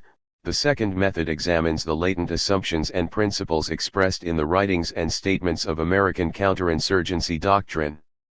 How to make occupations and influence people. It is clear that some simple forms of counterinsurgency are not only possible, but are common military practice. These forms are exemplified by the minor ways in which occupying military forces succeed in reducing conflict by adapting their policies to create less friction by such practices as acknowledging local cultural practices/beliefs, or delivering government services and enforcing laws, and there are other more economically coercive means through the sort of USAID-type development schemes that I have discussed elsewhere. Price 2010. The importance of recognizing local culture has long been taught to troops by military cultural affairs officers, and generally is part of training for local theaters. These forms of counterinsurgency can be just thought of as simple counterinsurgency. I do not find the claims for simple counterinsurgency to be controversial, but I reject the more remarkable claims made by counterinsurgency's anthropology aggressive public salesmen and women. The most visible of these public salespeople are militarized social scientists like Montgomery McFate and David Kilcullen, who are thrust forth in the media making extraordinary claims that counterinsurgency, COIN, can be used to accomplish military victory in Afghanistan. McFate, Kilcullen, and others on this American COIN team are trying to sell the military on the possibility that regionally competent cultural specialists can coordinate forms of cultural engineering designed to exploit local cultural features not just to reduce conflict, but to defeat insurgents. The COIN team's theory asserts that cultural manipulation is something that clever people can undertake through a certain level of attentive understanding of the beliefs and practices of the culture one wants to control. They claim that well-informed, culture-savvy operators can play culture pulling the cultural strings in a given cultural setting to move and drive the culture in ways advantageous to occupiers. But these claims are at odds with most past and present anthropological notions of culture. I don't expect the military to have the social science expertise to question the social theory behind the COIN team's extraordinary claims, but anthropologists, sociologists, and other social scientists do, and social scientists need to publicly demand answers. Method 1. Manifest expressions in the COIN manual. A brief examination of some of the manifest, explicit theories found in the field manual demonstrates a damagingly inconsistent mixture of social theories being paraded about to justify counterinsurgency tactics. After I published a November 2007 Counterpunch article documenting the extent of the sourcing problems in the counterinsurgency field manual, some unidentified person provided the Small Wars website with a document reporting to be the first draft of sections of the COIN manual from which many of the problematic sections appeared. See, COIN Draft ND.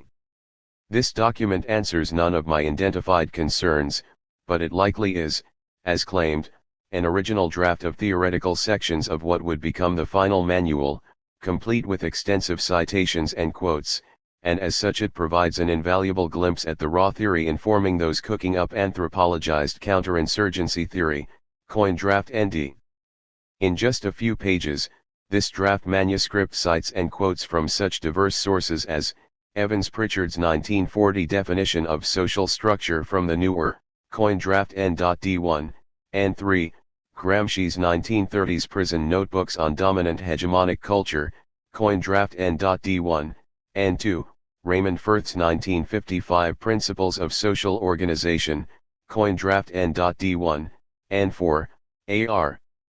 Radcliffe Brown's 1952 Vision of Social Structure, coin draft N.D1, and 5, Ralph Linton's 1940 Conception of Social Organization, coin draft N.D2, and 8 and 9, Anthony Giddens on Ethnicity, CA 1993, coin draft N.D2, and 18, Malinowski on Social Institutions, 1945, coin draft N.D3, and 23, Geertz on Cultural Interpretations, 1973, coin draft N.D5, and 26, Chagnon on Cross-Cousin Marriage, coin draft N.D6, and 29, Paul Ricoeur on Cultural Narratives, 1991, coin draft N.D7, and 41, Victor Turner.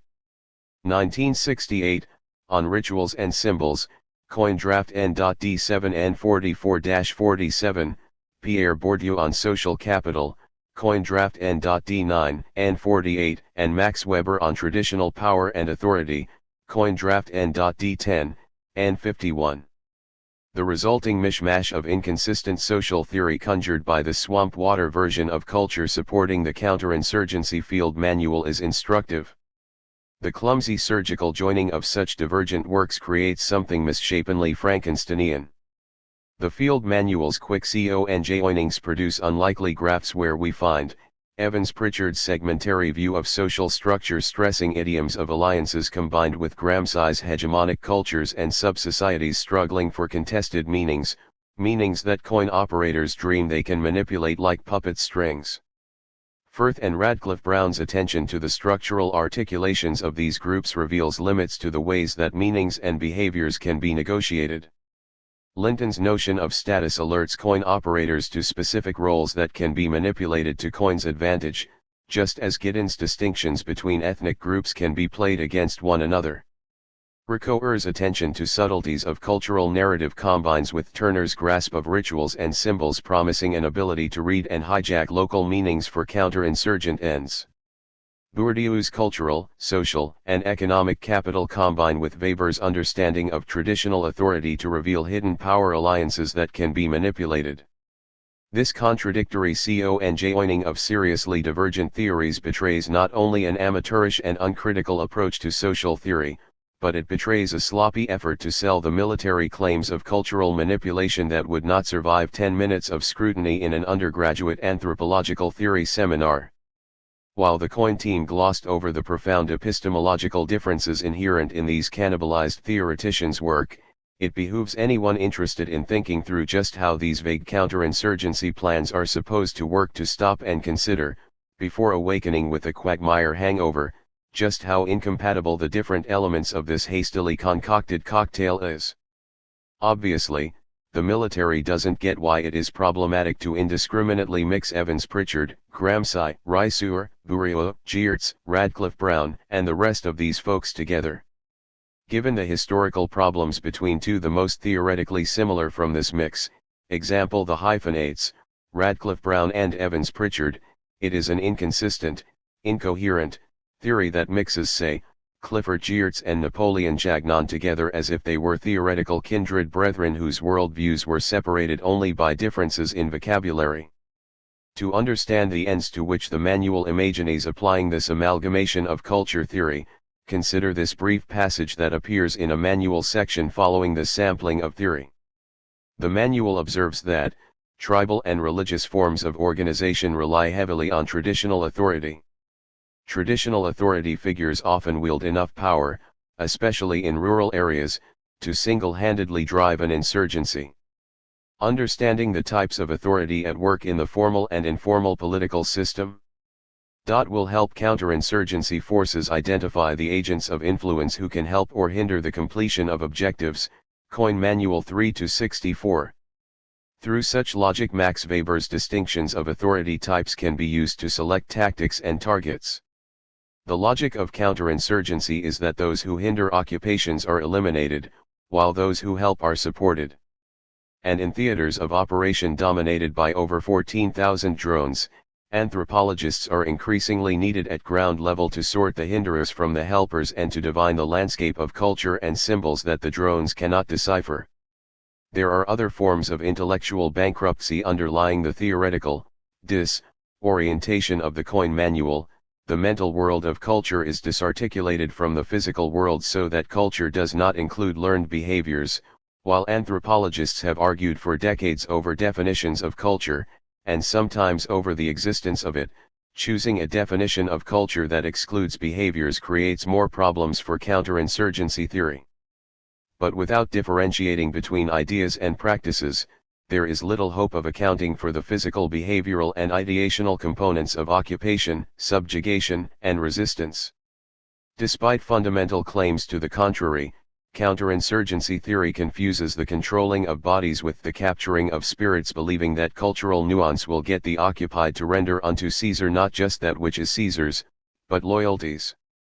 The coin team disarticulates culture into non-constituent pieces, as imagined variables, in simplistic ways that misses that anthropology's holistic understanding that culture necessarily exists in time and place within a physical world, and that time, place, and the physical world are themselves elements of culture in ways that are not easily played by would-be culture engineers.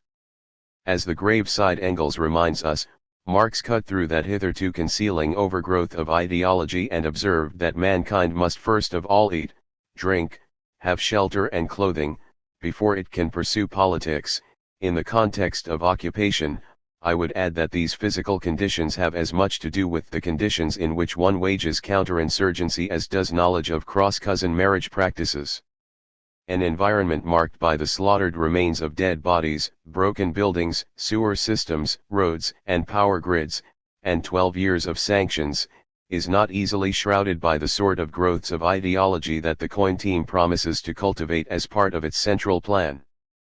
The manual admits that in order for counterinsurgency to succeed, an open acknowledgement of, and corrective action towards fundamental problems must occur, 3-24, I-14, but the manual does not say what is to be done if the fundamental causes to be addressed are neocolonialism, the installation of illegitimate governments, and illegal invasions.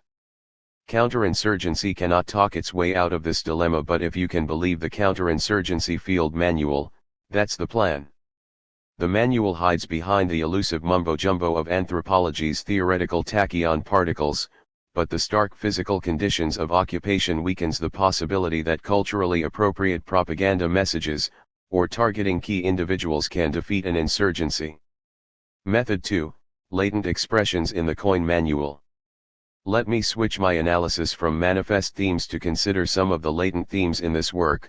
While the new counterinsurgency field manual, and the published writings of anthropologically informed counterinsurgency advocates like McFate and Kilcullen show a fond reliance on mechanistic forms of structural functional anthropology used by anthropologists linked to British colonialism, the manual expresses no single manifest or latent paradigm of how culture works.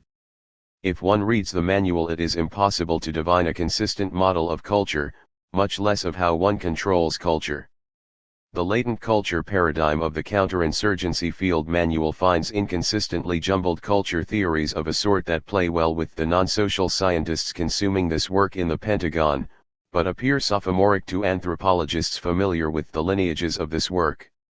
In the manual, culture is neither strictly an atavistic force of symbols or meanings beyond the awareness and control of individuals, nor is it the outcome of an infrastructural base, hidden structural forces, or political economy. Instead, the manual's latent notion of culture is that it is whatever it is needed to be. While it is clear that the culture of occupied peoples is something that soldiers ignore at their peril, in the Zen-like world of the manual, the culture of occupied peoples is conceived as simultaneously being an independent and dependent variable, though most often represented as an independent variable that can be understood by savvy occupiers intent on engineering the occupied's culture. The counterinsurgency field manual's conception of culture views it as an isolatable variable in a larger human and environmental equation. Culture is presented as a variable that is to be understood and manipulated. 1 to 124. Successful conduct of coin operations depends on thoroughly understanding the society and culture within which they are being conducted. Soldiers and Marines must understand the following about the population in the organization of key groups in the society, relationships and tensions among groups, ideologies and narratives that resonate with groups, values of groups, including tribes, interests, and motivations, means by which groups, including tribes, communicate, the society's leadership system.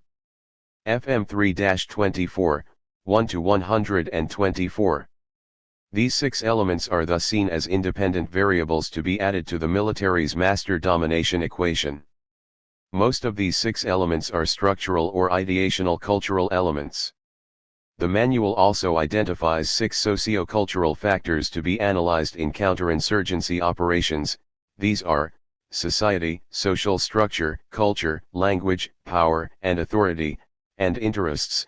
FM 3-24, 3 to 19. The manual instructs that once the social structure has been thoroughly mapped out, staffs should identify and analyze the culture of a society as a whole and of each major group within the society. 3 to 36. This absurdly glib statement is akin to having a NASA technical manual that instructs: add wings to space shuttle, glue on ceramic tiles, re-enter Earth's atmosphere at correct angle. The manual brushes aside the difficulties of conceptualizing social structure. Instead, just one quick yada yada yada and presto, the staffs have mastered these vital independent variables for manipulation. Anthropologists can devote years to studying and then struggling to represent the social structure of a single village, yet our counterinsurgency theorists cavalierly rush past the complexities of such small-scale undertakings and pretend that such operations can meaningfully and quickly occur on a societal level. That no one within the military challenges this as nonsense reveals the low level of critical analysis and skepticism within these military circles, as those hawking outlandish claims of cultural engineering are heralded as making revolutionary contributions. The manual's focus on Max Weber's writings on modern legal rational authority reveals the COIN team's awareness of the central problems of legitimacy. 3 to 63. But the manual does not examine how historically difficult it is for external occupiers to acquire the forms of legitimacy that Weber recognized. It is the centrality of legitimacy that makes domestic counterinsurgencies operations, like the FBI's COINTELPRO campaigns against the Black Panthers, American Indian Movement, socialists, communists, anarchists etc. In these campaigns the FBI already had legitimacy with the bulk of the domestic population, so much more successful than the foreign occupier scenarios of the manual. The manual argues that political power is the central issue in insurgencies and counterinsurgencies. Each side aims to get the people to accept its governance or authority as legitimate.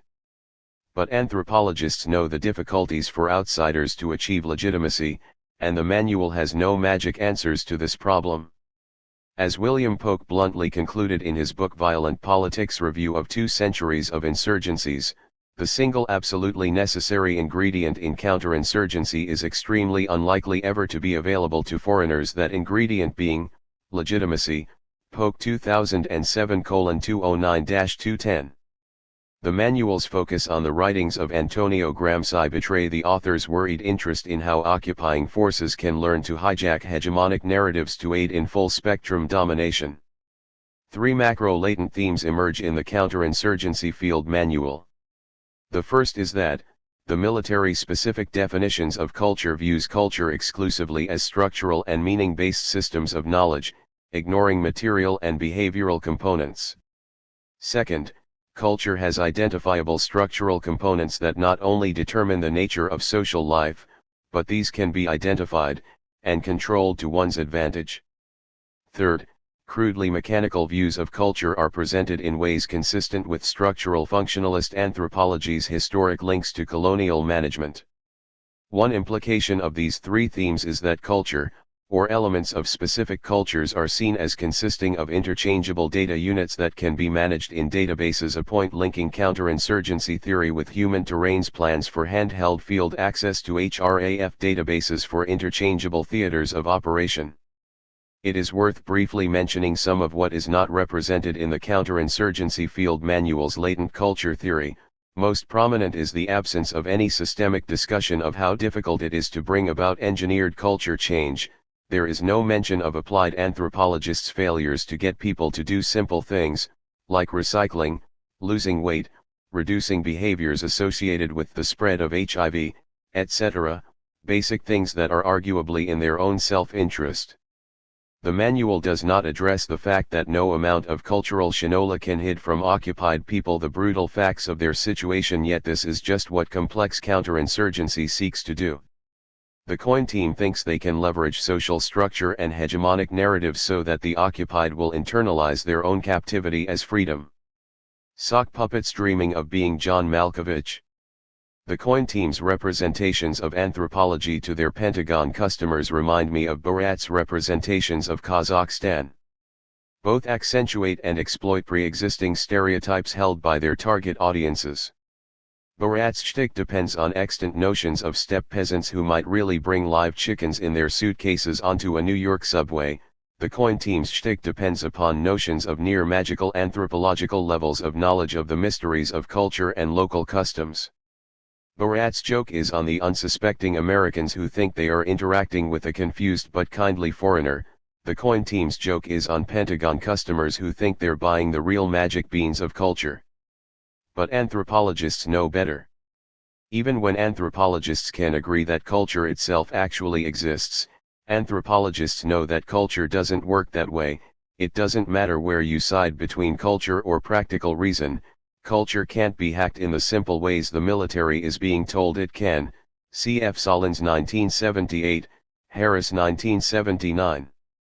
I suppose this leaves anthropology in the same position as the actual nation of Kazakhstan, and while the Kazakh embassy's public misreactions to Sacha Baron Cohen's satire have easily been funnier than Borat himself, with the embassy taking out full-page ads in the Washington Post and New York Times basically explaining that Kazakh cars have engines and are not pulled by yoked men, but anthropology's response to McFate and Kilcullen's claims for anthropology has appeared to many in the public as similarly odd, with some voices condemning the politics or ethics of the project, others supporting it, but few outright rejecting the theoretical possibility that this project being hawked to the military could ever work as advertised.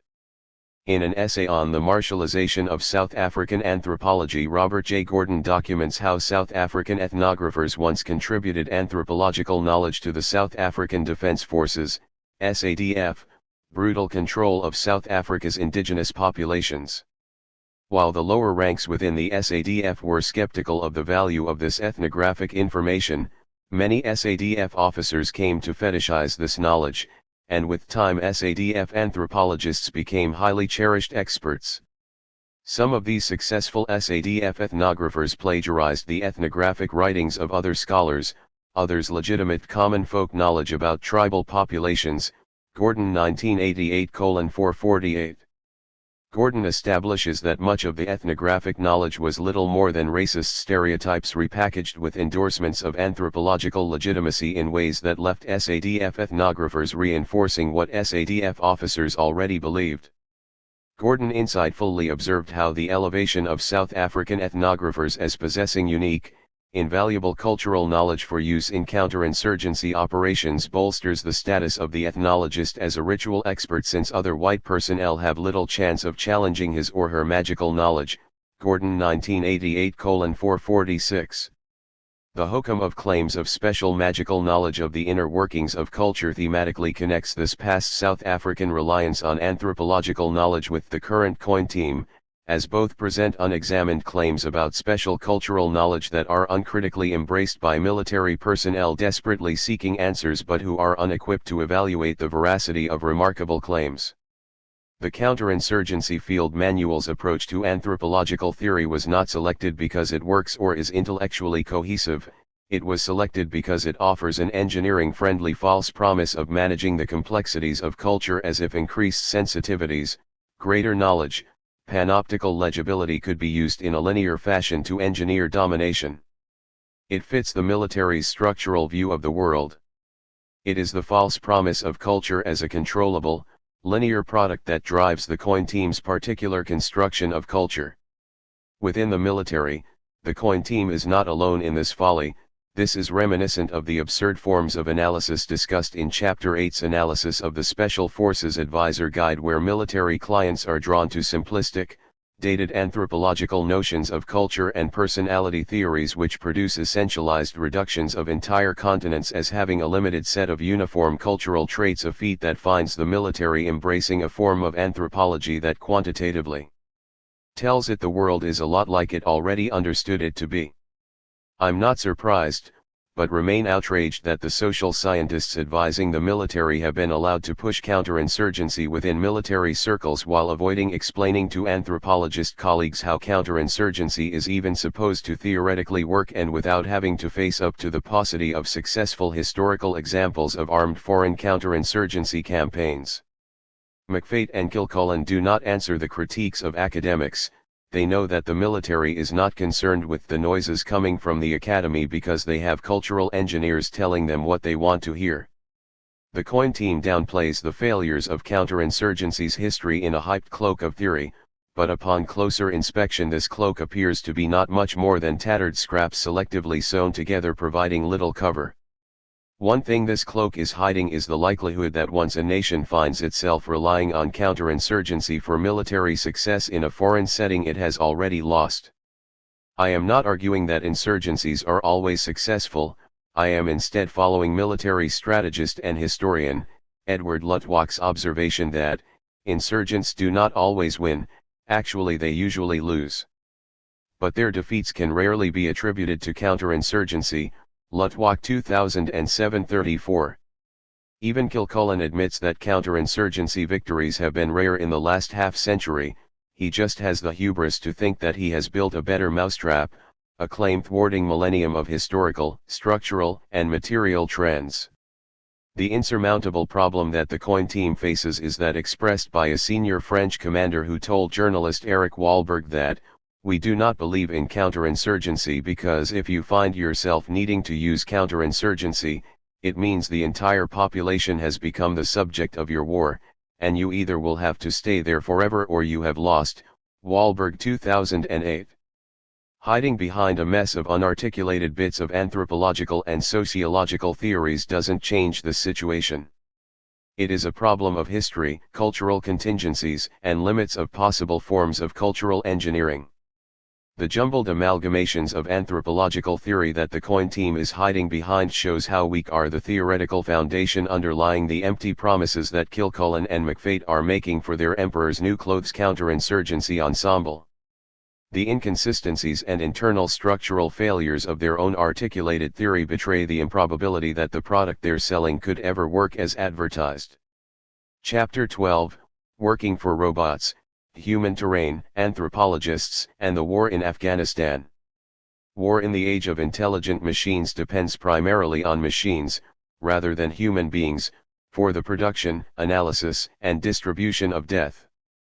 Decentralization of command and control schemes, the development of smart weapons, video combat simulation, and other technological manifestations increasingly remove human beings from the lethality of war. Montgomery Carlo, 1994.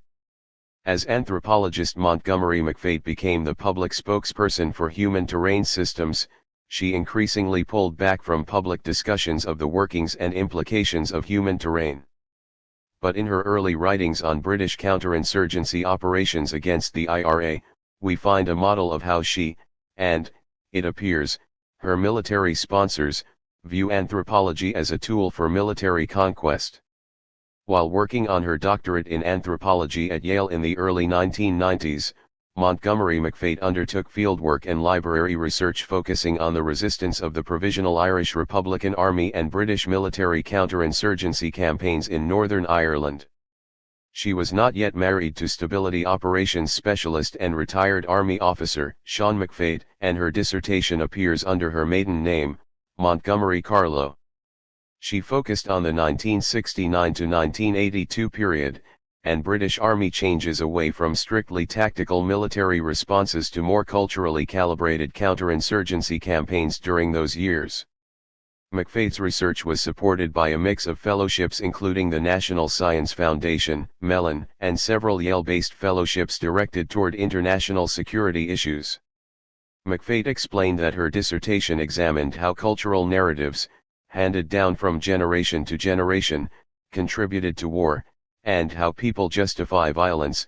Camps 2008:310. This resume might lead one to assume her research was balanced between the positions of the Irish insurgents and British counterinsurgents.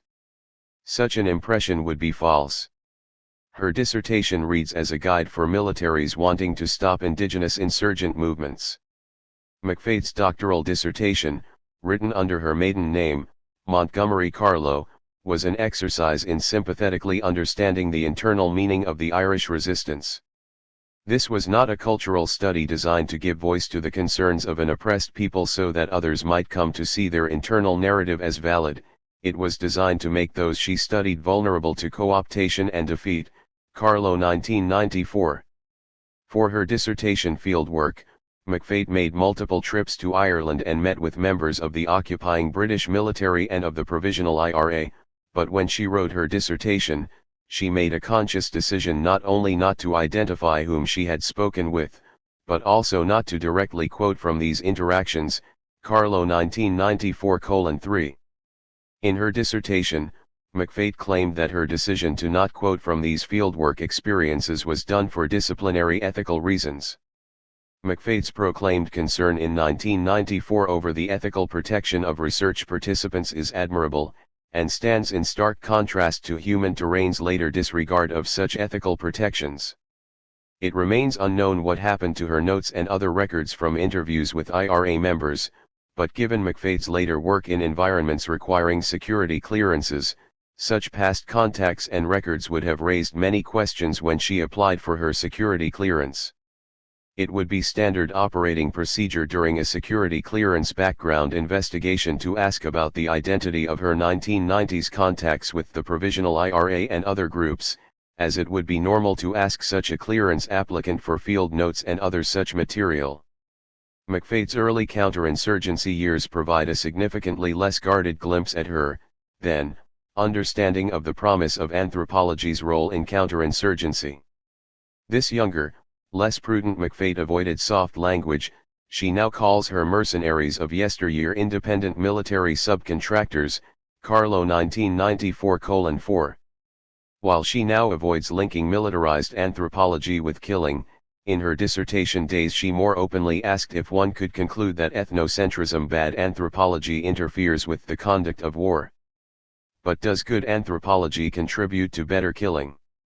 Carlo 1994:13-14. Though an affirmative answer to this rhetorical question is implied, McFate left this question unanswered. McFate today categorically rejects claims that Human Terrain teams are involved in using anthropology for what she referred to in 1994 as better killing. But one of McFate's own Human Terrain social scientists told the press that she was comfortable with HTS data being used by the military when looking for bad guys to kill. Landers 2009. McFate's dissertation identified two counterinsurgency elements requiring anthropological skills. The first involved psychological warfare operations, where cultural readings could be used for defining perceptions of one's enemy because creating a mask for the enemy to wear is essential for psychological warfare. Carlo 1994:86. The second argued that knowledge of the enemy leads to a refinement in knowledge of how best to kill the enemy. Carlo 1994:110. The desire to understand and rehumanize an enemy and the rationalizations of the enemy's motivations is at the heart of counterinsurgency operations, and McFate argued these goals hold vital roles for anthropology. The fundamental contradiction between knowing your enemy in order to develop effective strategy, and dehumanizing him in order to kill efficiently is a theme to which we will return. Suffice to say, that the dogs of war do have a pedigree, which is often anthropological, and that counterinsurgency strategy depends not just on practical experience on the battlefield, but on historically derived analogical models of prior conflict. Paraphrasing Levi Strauss, enemies are not only good to kill, enemies are good to think, Carlo 1994:114. Here McFate expressed a desire for SIOP anthropologists to use anthropological conceptions of cultural relativism to understand how enemies view the world and to use this information to better understand how one's own actions or use of symbols will be interpreted by enemies. McFate insists on ethnographies of enemies in order to outthink them, because understanding the possible intentions of the enemy entails being able to think like the enemy. In other words, successful preemptive counter moves depend on simulating the strategy of the opponents, Carlo 1994. McFate wanted military forces to understand how their actions have undesired consequences that they cannot understand unless they learn to see things from within the enemy's mindset. This approach is often spun by McFate and her supporters as being a desire to use anthropology so that less violence will be used by U.S. forces. But McFate and HTS supporters desire minimal force because they believe it leads to a more efficient occupation, co-option, and conquest of enemies, not because they object to occupation, co-option, and conquest. This presents serious political problems for most anthropologists, and given anthropology's often odious past role as a handmaiden to colonialism, these issues easily move from the realm of individual politics to disciplinary politics, and properly raise the attentions of disciplinary professional associations. Drones and human intelligence. Today, reliance on military robotics and drones in Iraq and Afghanistan progresses at a startling rate. In the span of the past 8 years, the robotic presence in these theaters has increased from a state when there were no military robotic units to today's total of over 12,000 robotic devices in use, with over 5,000 flying drones in use. Unmanned aerial vehicles, UAV, like the Predator, with a flight range of over 2,000 miles, an ability to remain airborne at high elevations for over 24 hours at a time, advanced optical surveillance capabilities with the remote pilots linked by satellite half the world away, can track and kill humans on the ground. Other earthbound robots like the Packbot and Talon detonate landmines or roadside bombs, while some like Special Weapons Observation Reconnaissance Detection System have options of being armed with M16s and other weapons, Singer 2009. The impact of this tactical shift has radically changed the U.S. military's ability to track and control occupied and enemy populations. As P.W. Singer shows in Wired for War, the robotics revolution and conflict in the 21st century, battlefields and occupations are being revolutionized in ways that are quickly progressing beyond strategists' ability to understand how these increases in remote tracking, controlling and killing are impacting the cultures they are physically dominating. Unsurprisingly, increases in robotic panoptical monitoring and control have negative consequences for American interests, as mechanical manipulation reveals deep divisions between the worlds of machines and humans, Singer 2009. To her credit, a decade and a half ago, McFate understood how such dynamics would play out, though her practical solution to such dilemmas is mired in irresolvable political and ethical problems for the anthropologists that would become the censors for the machines dominating these battlefields.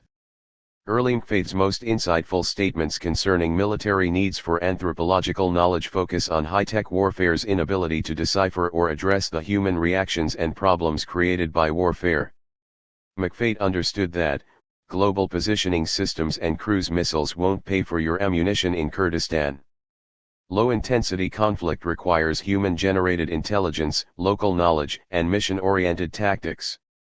Atavistic modes of intelligence collection, espionage, infiltration take precedence over more sophisticated techniques in these conditions.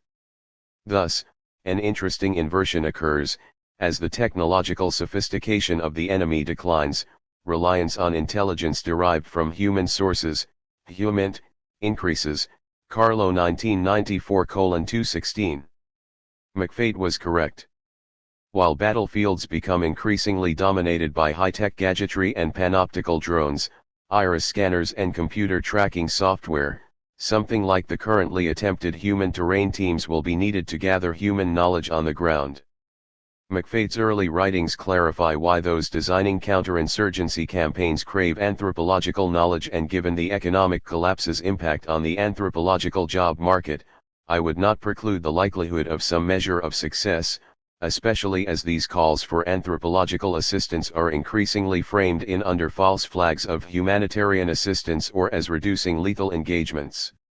Obama's illegal drone war in Pakistan raises the scorn of American counterinsurgency masterminds like David Kilcullen and Andrew McDonald Exum, who publicly criticize the Bush and Obama administration's use of remote robotic killing from above as effective, in terms of killing desired targets, but counterproductive.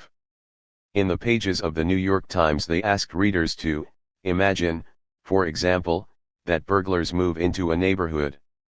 If the police were to start blowing up people's houses from the air, would this convince homeowners to rise up against the burglars? Wouldn't it be more likely to turn the whole population against the police? And if their neighbors wanted to turn the burglars in, how would they do that, exactly? Yet this is the same basic logic underlying the drone war, Kilcullen and Exum 2009. Kilcullen and Exum do not object to the hunting and killing of enemies. They object to the robotic limitations of killing from above, divorced to sensitivities to the human meanings on the ground. These war machines need human input. The machines need not so much anthropologists' eyes and ears, they see and hear better than we ever will, but they need our spirits, our ability to symbolically and humanly process the human environments these machines dominate. The war machines are technically efficient but humanly stupid. They can track and control the movement of human bodies, but they cannot understand the webs of cultural meanings of those they physically dominate. They cannot sense their own effectiveness on the lives they control. This is one of the reasons why something like human terrain teams are needed to function as nerves, feeling and reporting the cultural emotional responses of occupied people, so that the machines of war can more exactly manipulate and dominate them.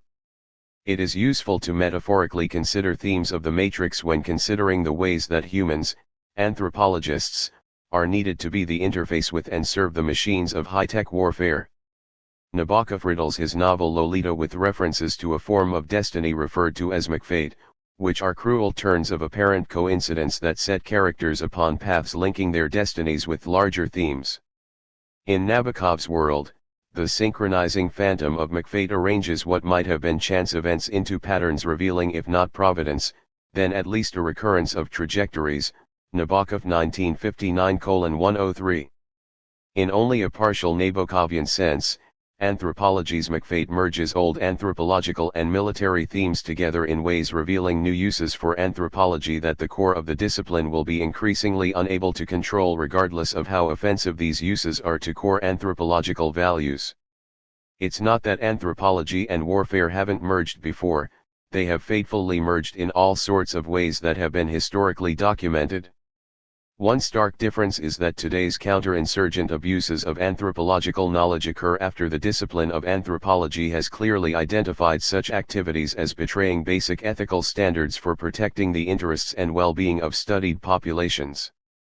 Anthropologists' professional activities in the Second World War occurred without the existence of professional ethical codes of conduct, and it was a direct result of anthropological misconduct during the Vietnam War that the American Anthropological Association developed its first formalized code of ethics in 1971.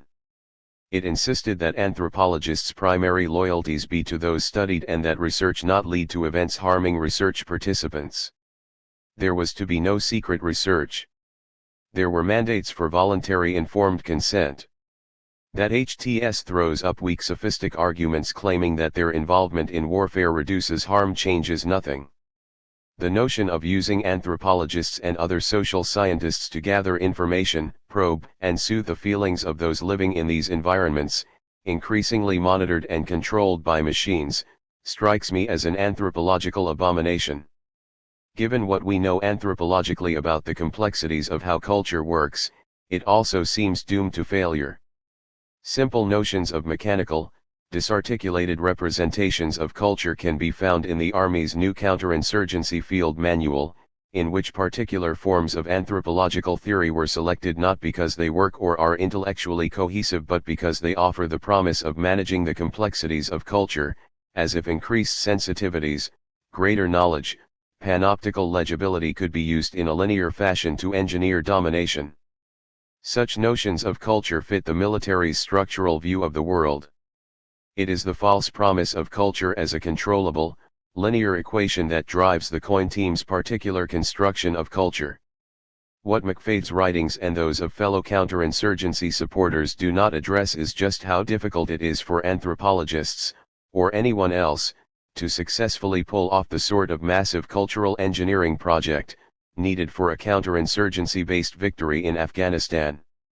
Those advocating anthropologically informed counterinsurgency are remarkably silent concerning just how difficult it is to bring about engineered culture change. Beyond human terrain systems, the Pentagon and the State Department can come up with other counterinsurgent uses for anthropologists, many of which will not alarm anthropologists in the ways that HTS, with its armed presence, does. But given the manipulative forms of cultural engineering goals behind these projects, many of the same ethical and political issues are raised by anthropologists' participation in this work. Anthropologists and others being recruited to try and enact these counterinsurgency dreams risk confusing a supportive role in the wake of military decimation with engaging in humanitarian work. Reliance on soft power for the building hospitals, schools, supplying microloans and other agents of apparent gentle persuasions will help bring many liberals into the counterinsurgency fold, but it doesn't resolve the problems of the larger project, even if the machines seeking our help are armed not with bombs and bullets but with the doling out of needed loans, food, water, health, and infrastructure. See Price 2010.